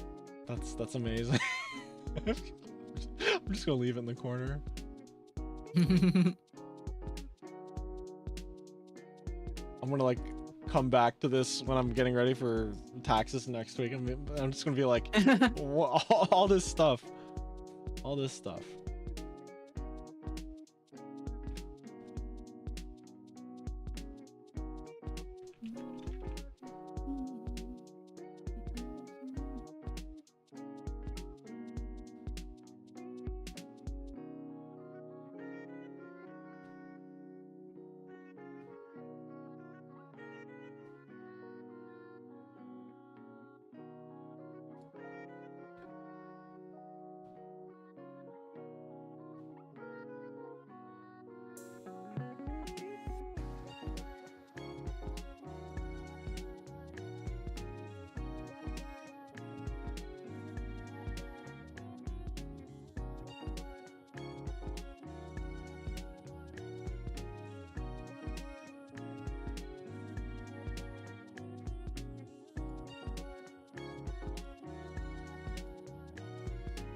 What is the context of this?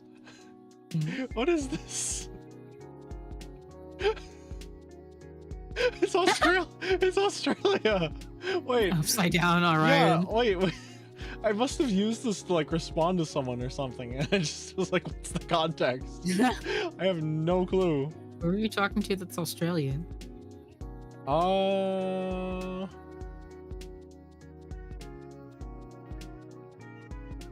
don't know. Yeah, the only Australian that I know of in our like circle is like Taylor. The thing is like I don't usually like if I made a joke about Australia, I probably wouldn't say it to someone who's Australian, you know?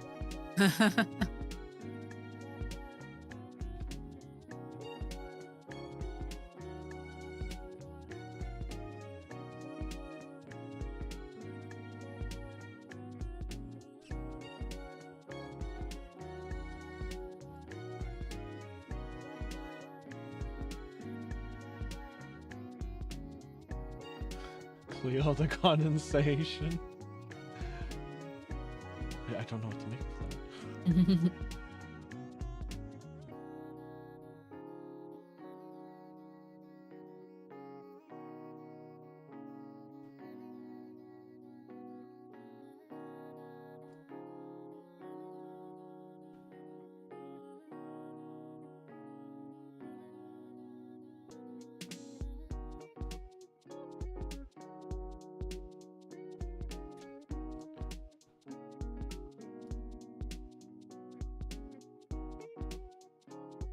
Ah.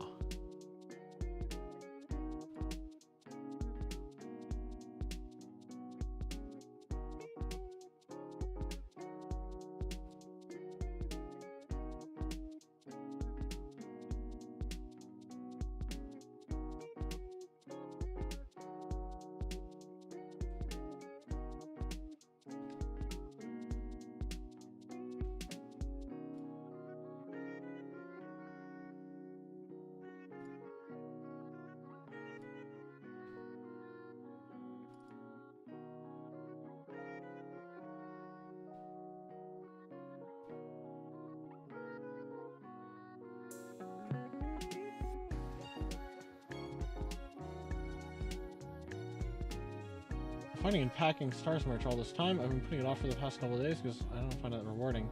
If that makes sense. I guess so. Like packing stuff up.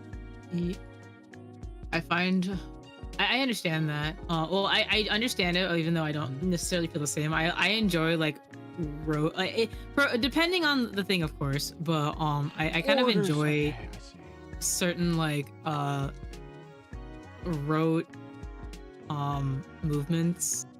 So like they just like some systematic repetitive movements. So like I like doing things like if when I've done like 1,000 paper cranes project before, for like Relay for Life or something, and like just constantly floating paper cranes, like I find that enjoyable. I like completing little tasks, but like I understand why right? Like yeah, and I do understand why like just being repetitive is kind of a chore though, especially when like you don't want to do it in the first place, if for whatever reason.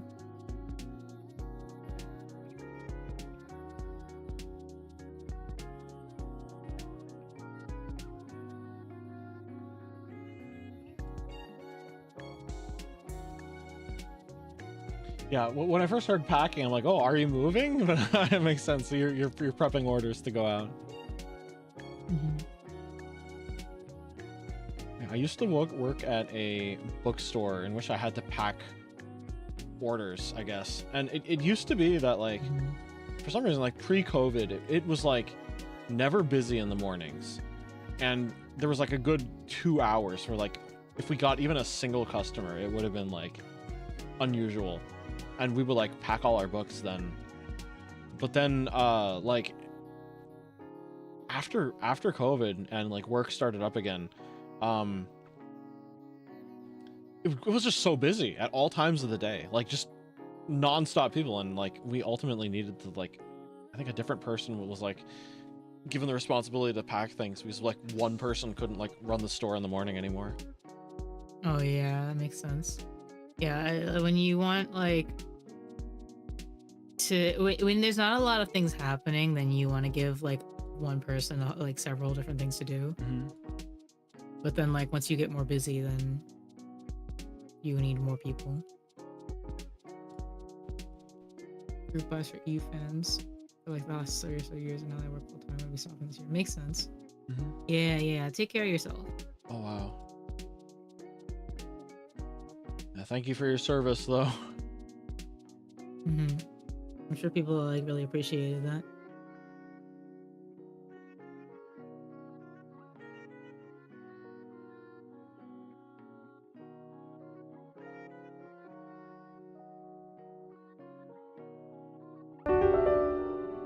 Hey Miki, welcome in. Hydrate. How was Undertale? And I will hydrate.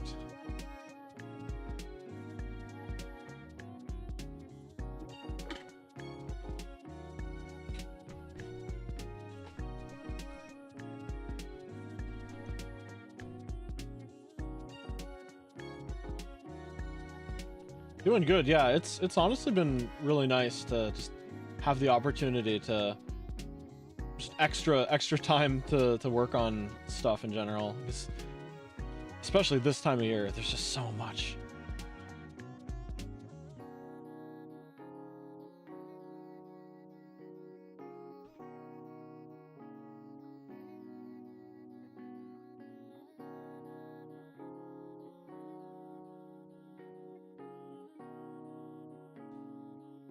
Yeah, that's an emote, an animated emote I got commissioned after being like essentially on waiting list, not waiting list for like 8-ish months. Definitely worth the wait.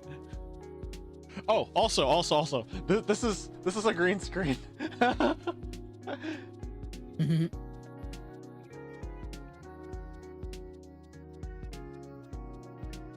And Neo's so cute.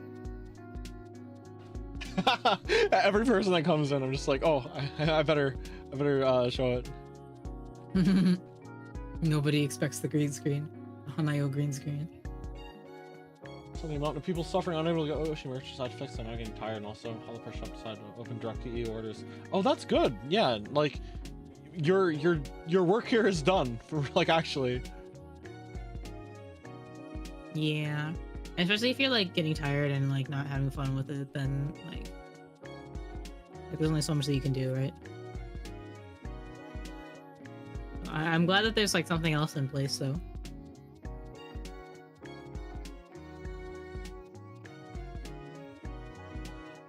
Gosh, there is a lot of junk on my desktop. What the heck?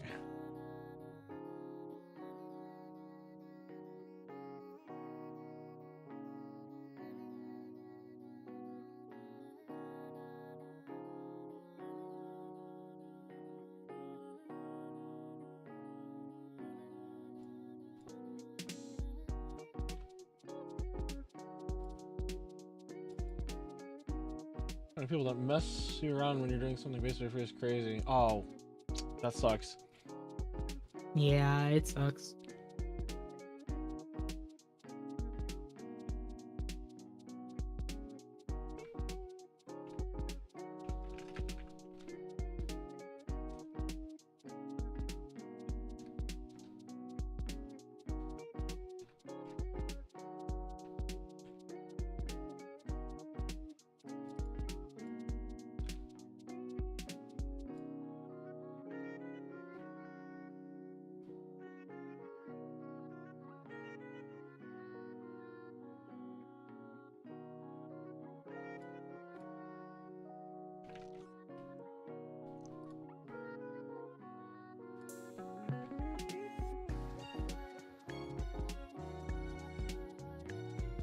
Beef enchilada.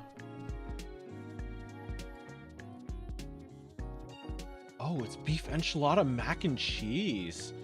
Oh, Ooh. oh. That sounds good. You know, I like low-key one again. At my college, there was a place that made this like sandwich, and it was like what was it? It was mac and cheese and something else on in a sandwich. And it was really good. But it was also like very heavy because it's just a lot of carbs. Yeah, I believe it. But it tastes so good. Yeah, Miki, if you have any work you want to do, you can like this is the kind of stream where you just tune in, I guess, and just everyone's keeping each other company when busy. We chilling.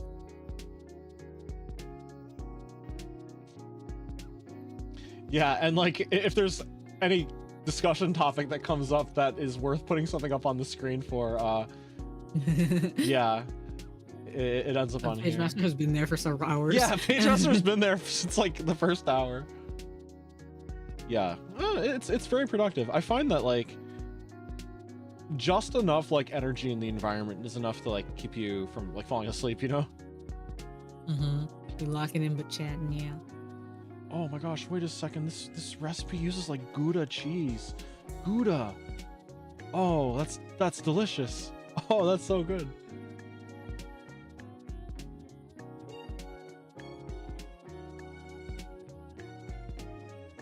That goes into the fun folder.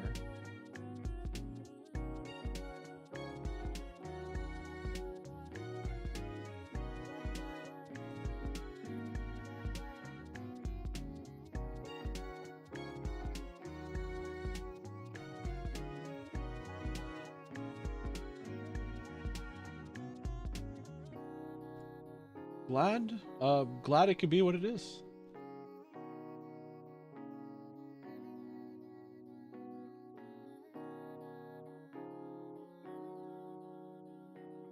Believe that. I don't know what else needs to be said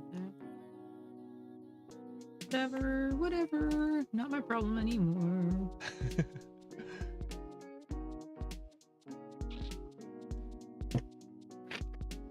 Knock over my water.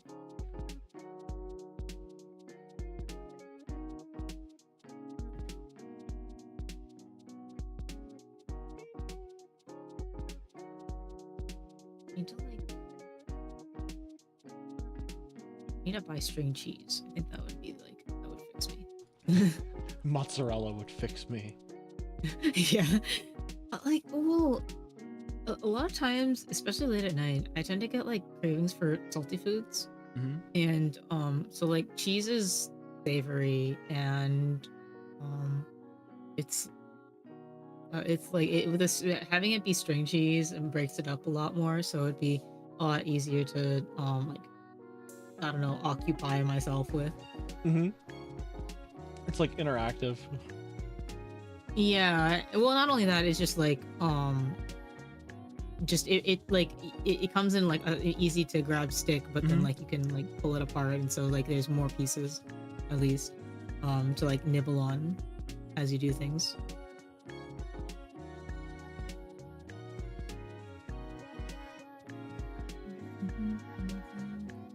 Wait, is this what I think it is? It totally is.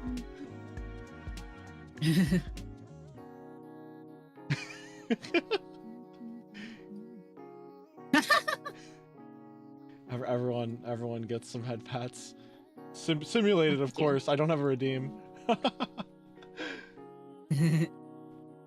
I will get one eventually, but I'm waiting on 1.5.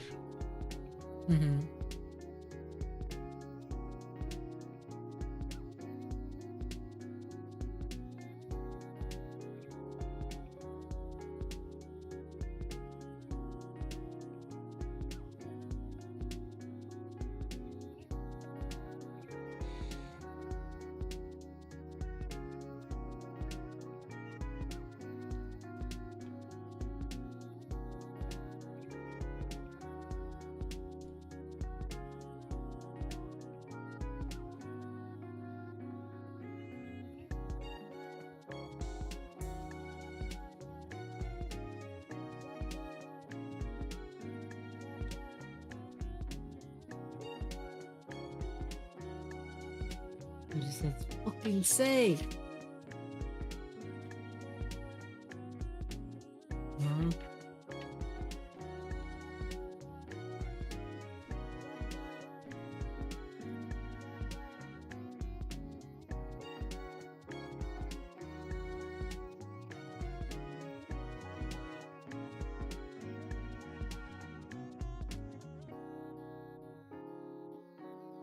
there's one thing that I have like worked very hard for in my life, it's that my handwriting be relatively like legible no matter what. Mhm.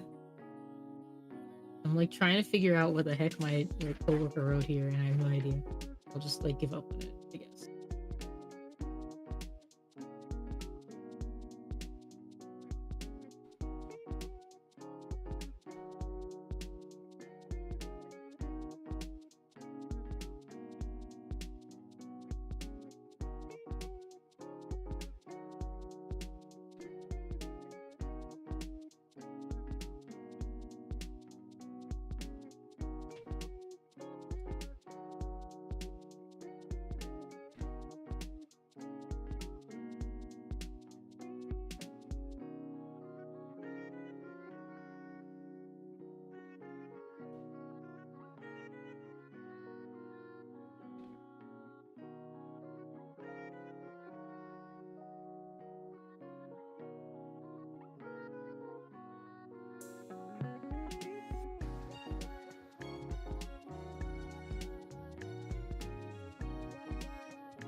There's just a random picture of Lightning McQueen on my desktop.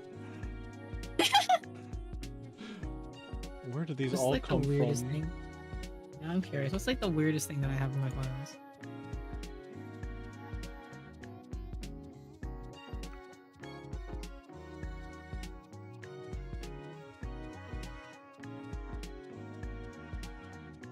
I have so many random pictures.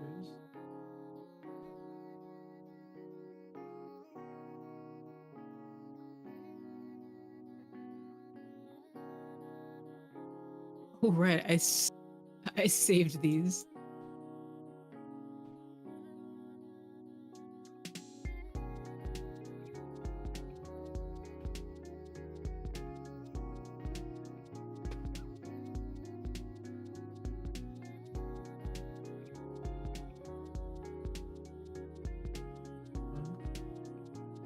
Teach me about bazongos.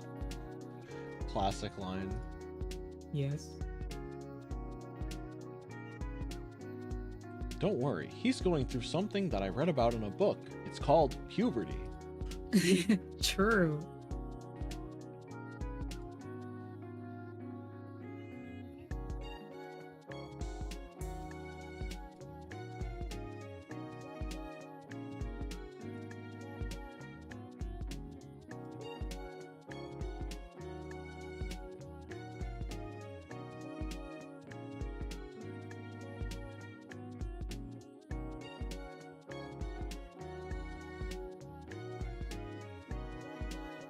I saw this random picture of what's his face?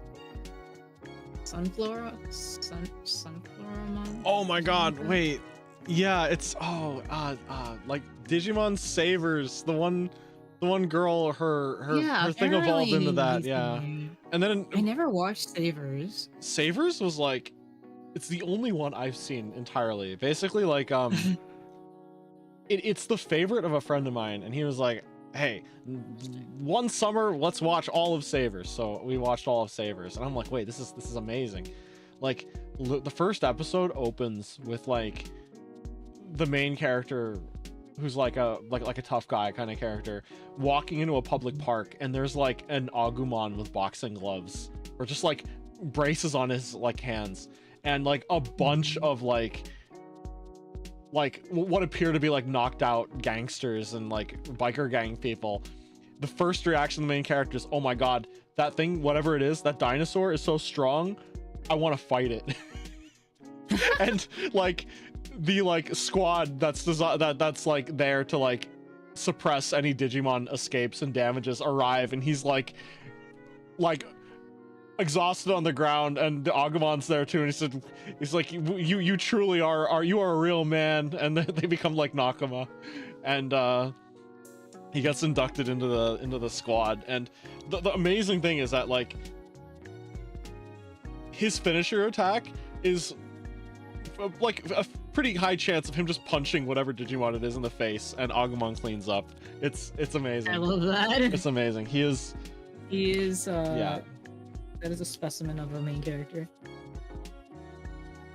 Yeah, absolutely love it. I've been meaning to watch it. I've just never found like time.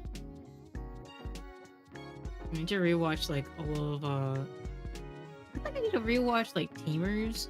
I think I know a decent amount. I've watched like the first and second seasons a lot. Mm-hmm. And then like I haven't watched the third one a huge amount, and I haven't finished the fourth one at all. And I haven't even started the fifth. Like Tamers I has watched different a couple seasons? episodes of six though. Tamers specifically has different seasons, or? No. Tamers is the third season. Oh, okay. Oh. So you're like you're just taking Digimon as a whole, right? Into yeah, seasons? they all have names. Okay. Yeah. Yeah, like the first one's Adventure, the second one's Adventure 02, and then the third is Tamers, then Frontier, then Data Savers, and then Cross Wars. Yeah. That sounds about right. Yeah, I want to watch the like Ghost Game one too. I actually saw Ghost Game was like the series we started watching after Sabers, and it was really good from what we saw. Yeah. It's an interesting like route. Yeah, no, it's like Adventure. What's that? Tamers, huh? Yeah, I think that like a good majority will like know adventure first. And like I know like a lot, I think a lot of people like are confined to like the first three, and then there's people that like came in with the like the 4 through 6 series, and it's for whatever reason like you, and then like yeah, they just don't know about the other It's like, three. what am I doing? I'm just watching whatever.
Three, 1,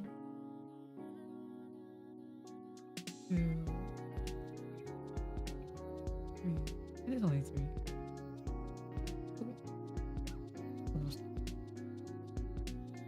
I like the heart. These are the longest ones though.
Oh.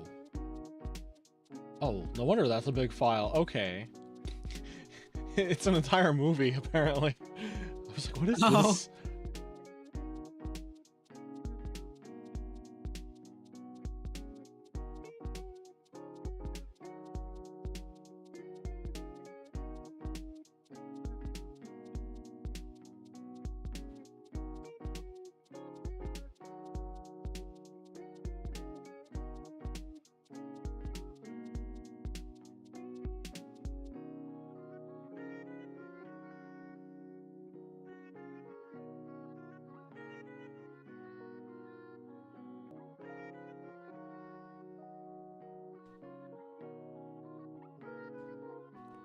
Nice. Okay. There's only 2 things left on my desktop now.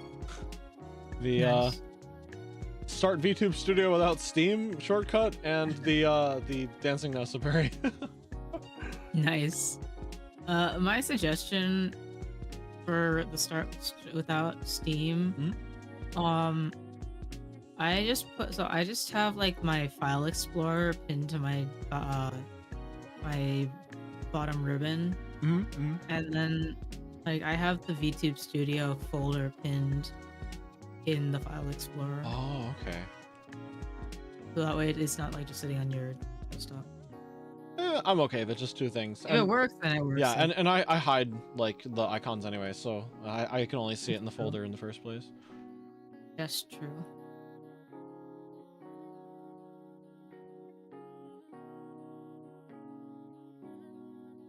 But yeah, I like generally don't look at my desktop like at all. Like I think in a different part of my life I did a lot, but not really now.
Hey Barry, welcome in.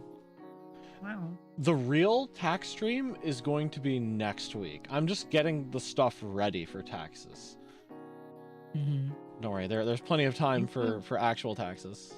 I think all of my tax documents are right here, but I might have to look for them again. Just to be sure. Oh, cool.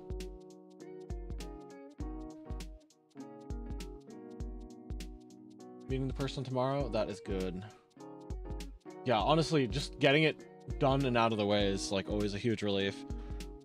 There was one year where I didn't realize the deadline was coming up so soon, and I like got it in like right before, and I made it, but it was nerve-wracking.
All right, that's most of the tax documents together. I do need to scan a few things, but that can wait.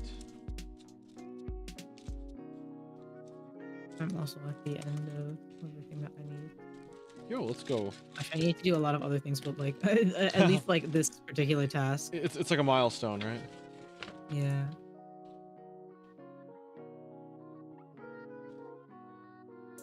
Actually, can I scan this right now?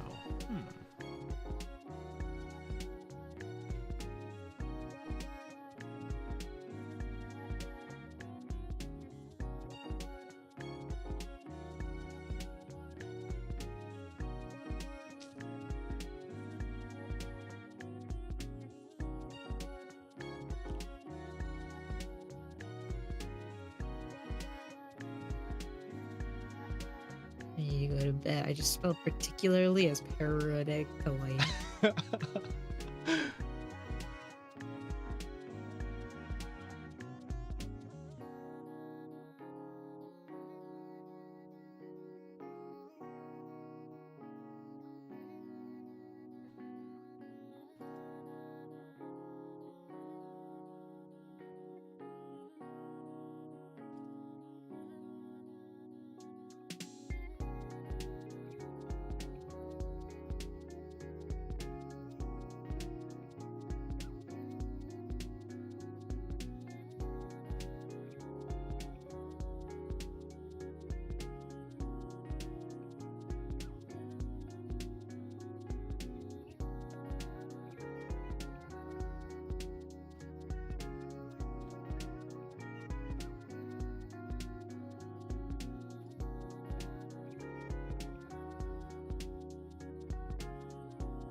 What are these? I'm just finding images on my computer that I'm like, where did these come from? I don't feel qualified for that. I understand. Yup.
Oh, wow. I didn't realize that. Steam has been storing a lot of games on my like storage directory and not on my like actual game directory. I'm like, why? Oh, Yeah, so that's I'm like, why did this fill up so fast? Okay, let's see.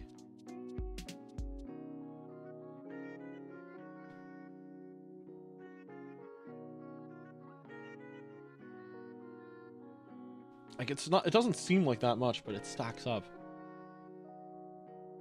Yeah, what are you doing on this drive? Get out.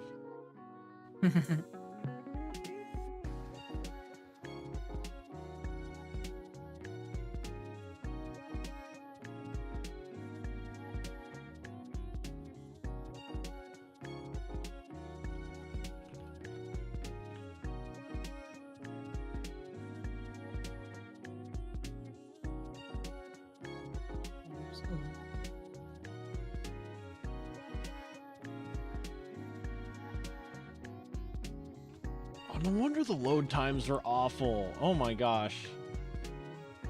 Hmm? No, it's just I'm like, Steam? yeah, no, like these games loaded up really slow, and I'm like, why? They're on like a spinning disc when everything else is on a like a solid Oh, state. okay. Like they should not be here.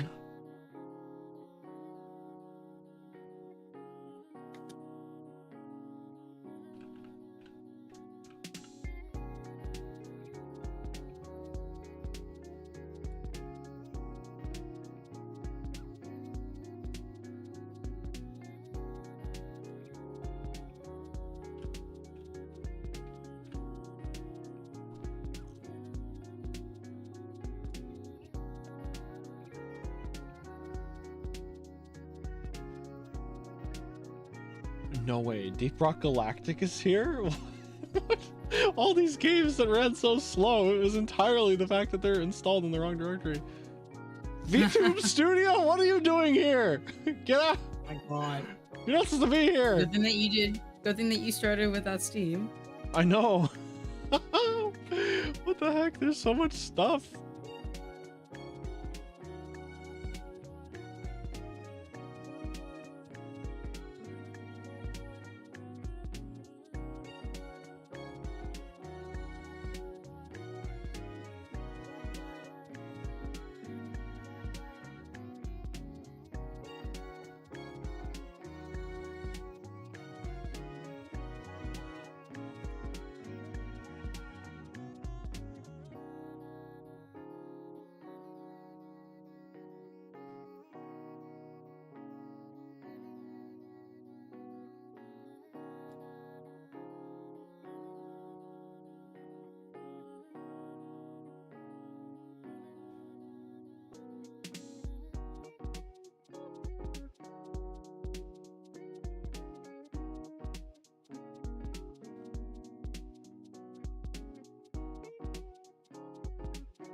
Mega zoning out. Only managed one big parcel before getting distracted. Oh, it's all good. Go at your own pace. Oh, I'm just reading off of what Dumpling's saying. You are all good. It's okay. At your own pace.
Should not be there.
There was there was an installation of Genshin on my computer that I didn't know about.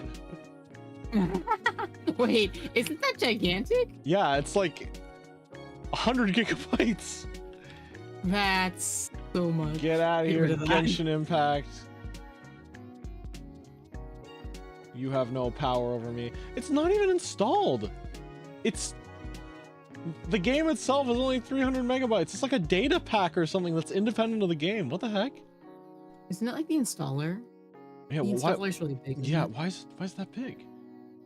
Oh, I you know, don't it know. probably has all the data, and then it only commits the stuff that you Yeah. need. Oh, man.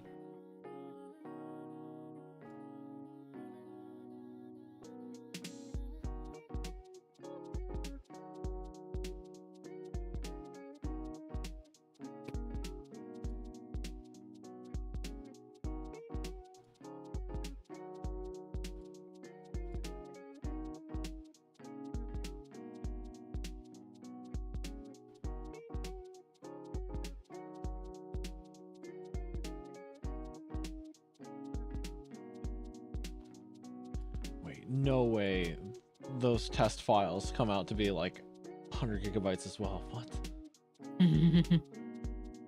Oh my god, they do. What the heck?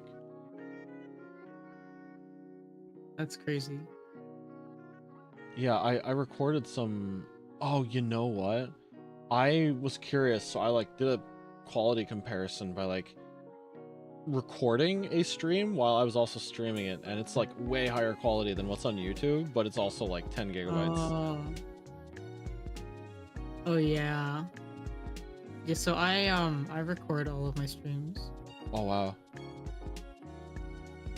because my computer can handle it, and like just in case like something weird happens, Mm-hmm. then I have a copy. And like it also like if something weird happens on stream and I need to edit it, then I can just do it from there. Though I need like more efficient editing software. What do you use right now?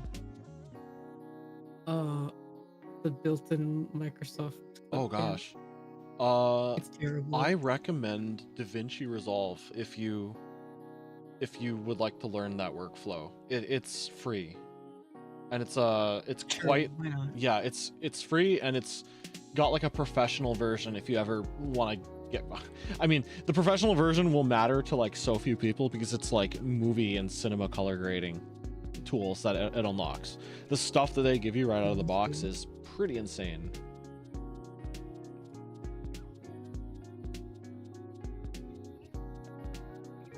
Oh man, I'm looking at the recording. It's so crisp. It's so clear. It looks so good. There's no artifacting at all. Oh, that's nice.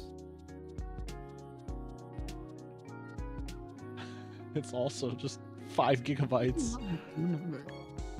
I don't think I need it if it's 5 gigs. It's a little much.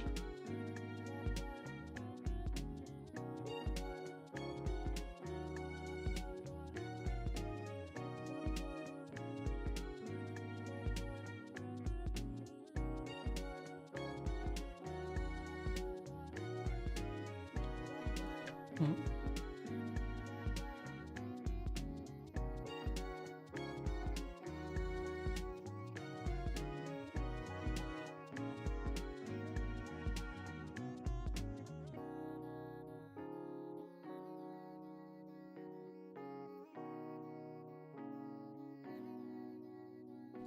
There is no list. What the hell?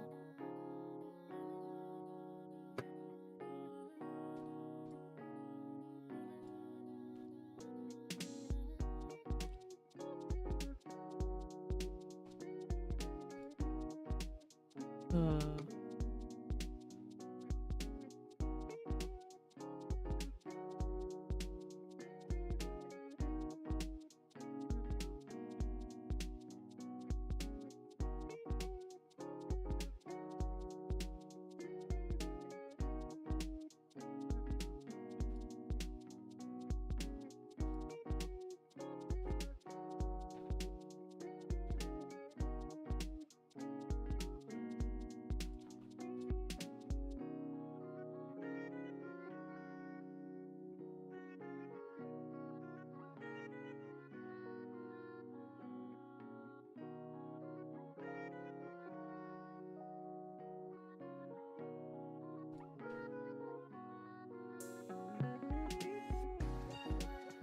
I select my country?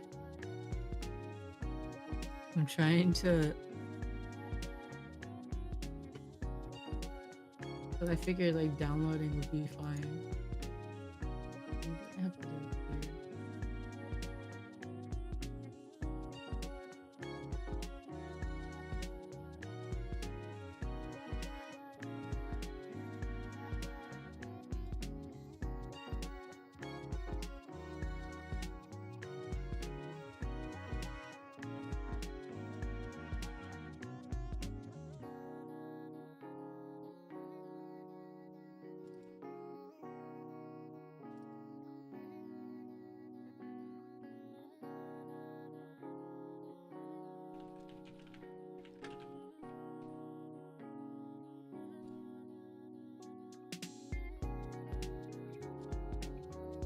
Weird.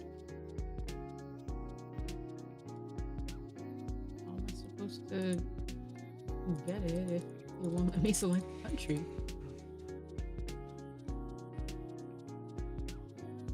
Is it like some kind of like interface that you're using for the reports you're writing up, or? Oh no, I'm done.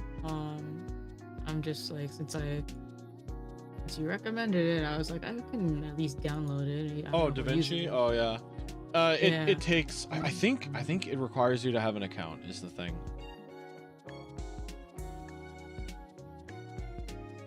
Yeah, and so it asks you to register, and now I'm like, well, I probably need to go. Recently, like, Google Chrome has been stupid. Oh. I think I need to like, switch. I probably need to switch. I probably need to switch browsers, but I'm like so attached to Chrome.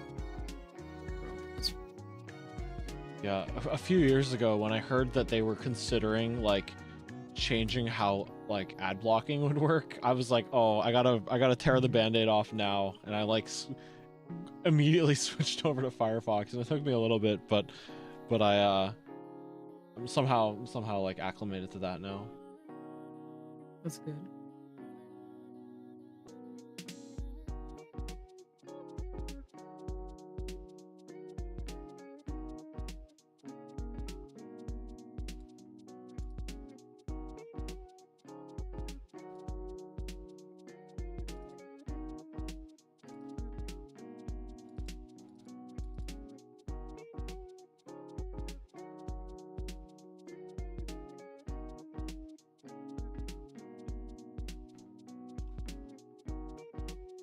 No, it's still the same. That's weird.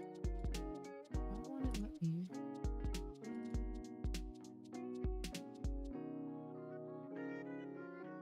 Oh, that's weird. What the fuck? Why does it only work sometimes? Working now, or? Yeah, well, I went to a different page. I basically like it's so. In theory, the two should do the same thing, right? It's asking me to register and then download. Okay, so I went away from the download page and then just went to make an account.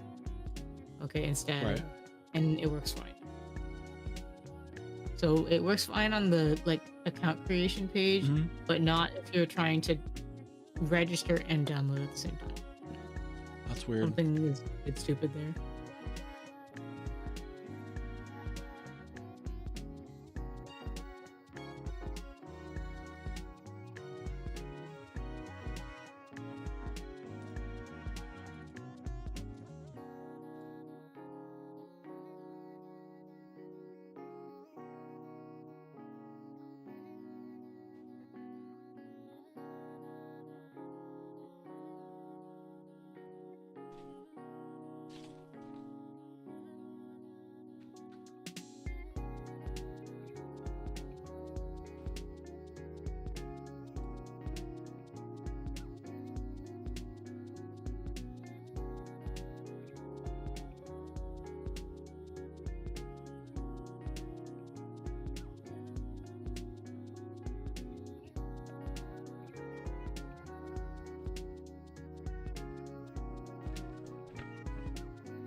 not a bad idea.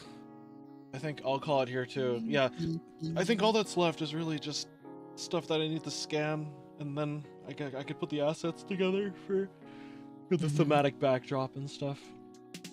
Yeah. Oh my god, I've been typing shit, and so this thing has just been oh my gosh changing. Oh my gosh, wait, 12 concurrent viewers on YouTube? What are you all up to? Why are you here? Who are you? Nah, don't answer that. Lurking is fine.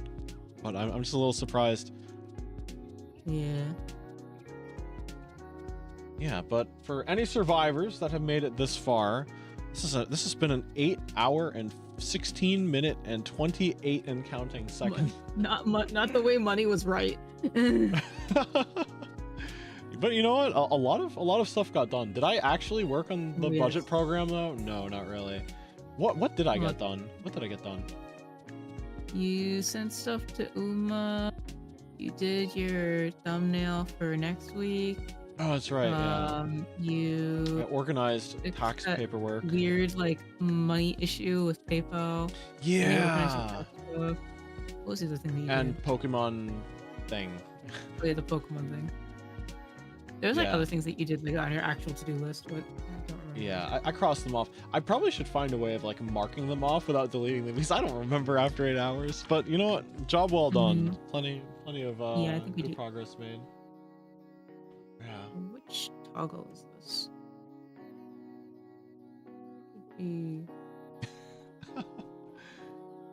This Wait. No. I just realized the loading sign on your head, is that part of your, is that an expression? Is that a toggle or is it like an asset? Yeah, it's a toggle. Okay, I was about to say like is that like an asset that just isn't loading and it's been stuck that way for a long time? Yeah. All right, but I think it would be good to call it here because it's been a very productive yeah. You know what was not done tonight? I didn't play Marvel Rivals, and I think that's pretty productive. True. All right. Have a good night, everybody. I'm gonna find someone to raid on the Twitch side of things. Those of you who are on the YouTube side of things, I salute you.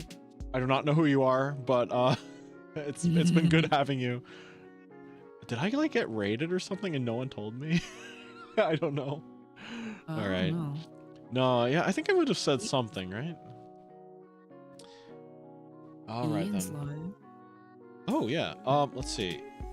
Wait, what is he doing this late? StarCraft. Interesting. Okay, you know, I've not done this before, but let's do an. Wait, what? Hold on. Wait, Kaidu's live? What? He is? Did he forget to turn his stream? Wait, is he actually still grinding? He forgot to turn his stream off. That's so funny. Wait. Yeah, no, he forgot to Twitch is off. Well.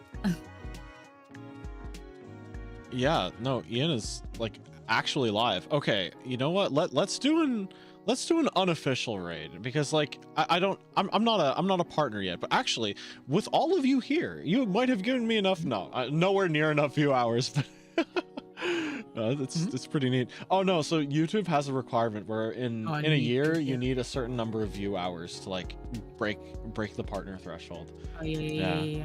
I'm nowhere near that, so I'm like, okay, let's do an unofficial raid because I think it'd be kind of cool. All right, unofficial raid.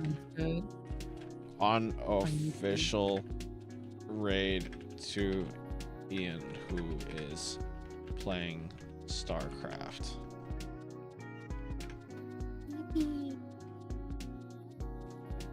All right, and on the Twitch side of things, I will use an official raid, I think.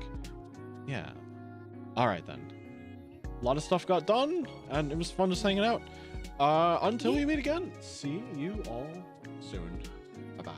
Haxes on Tuesday!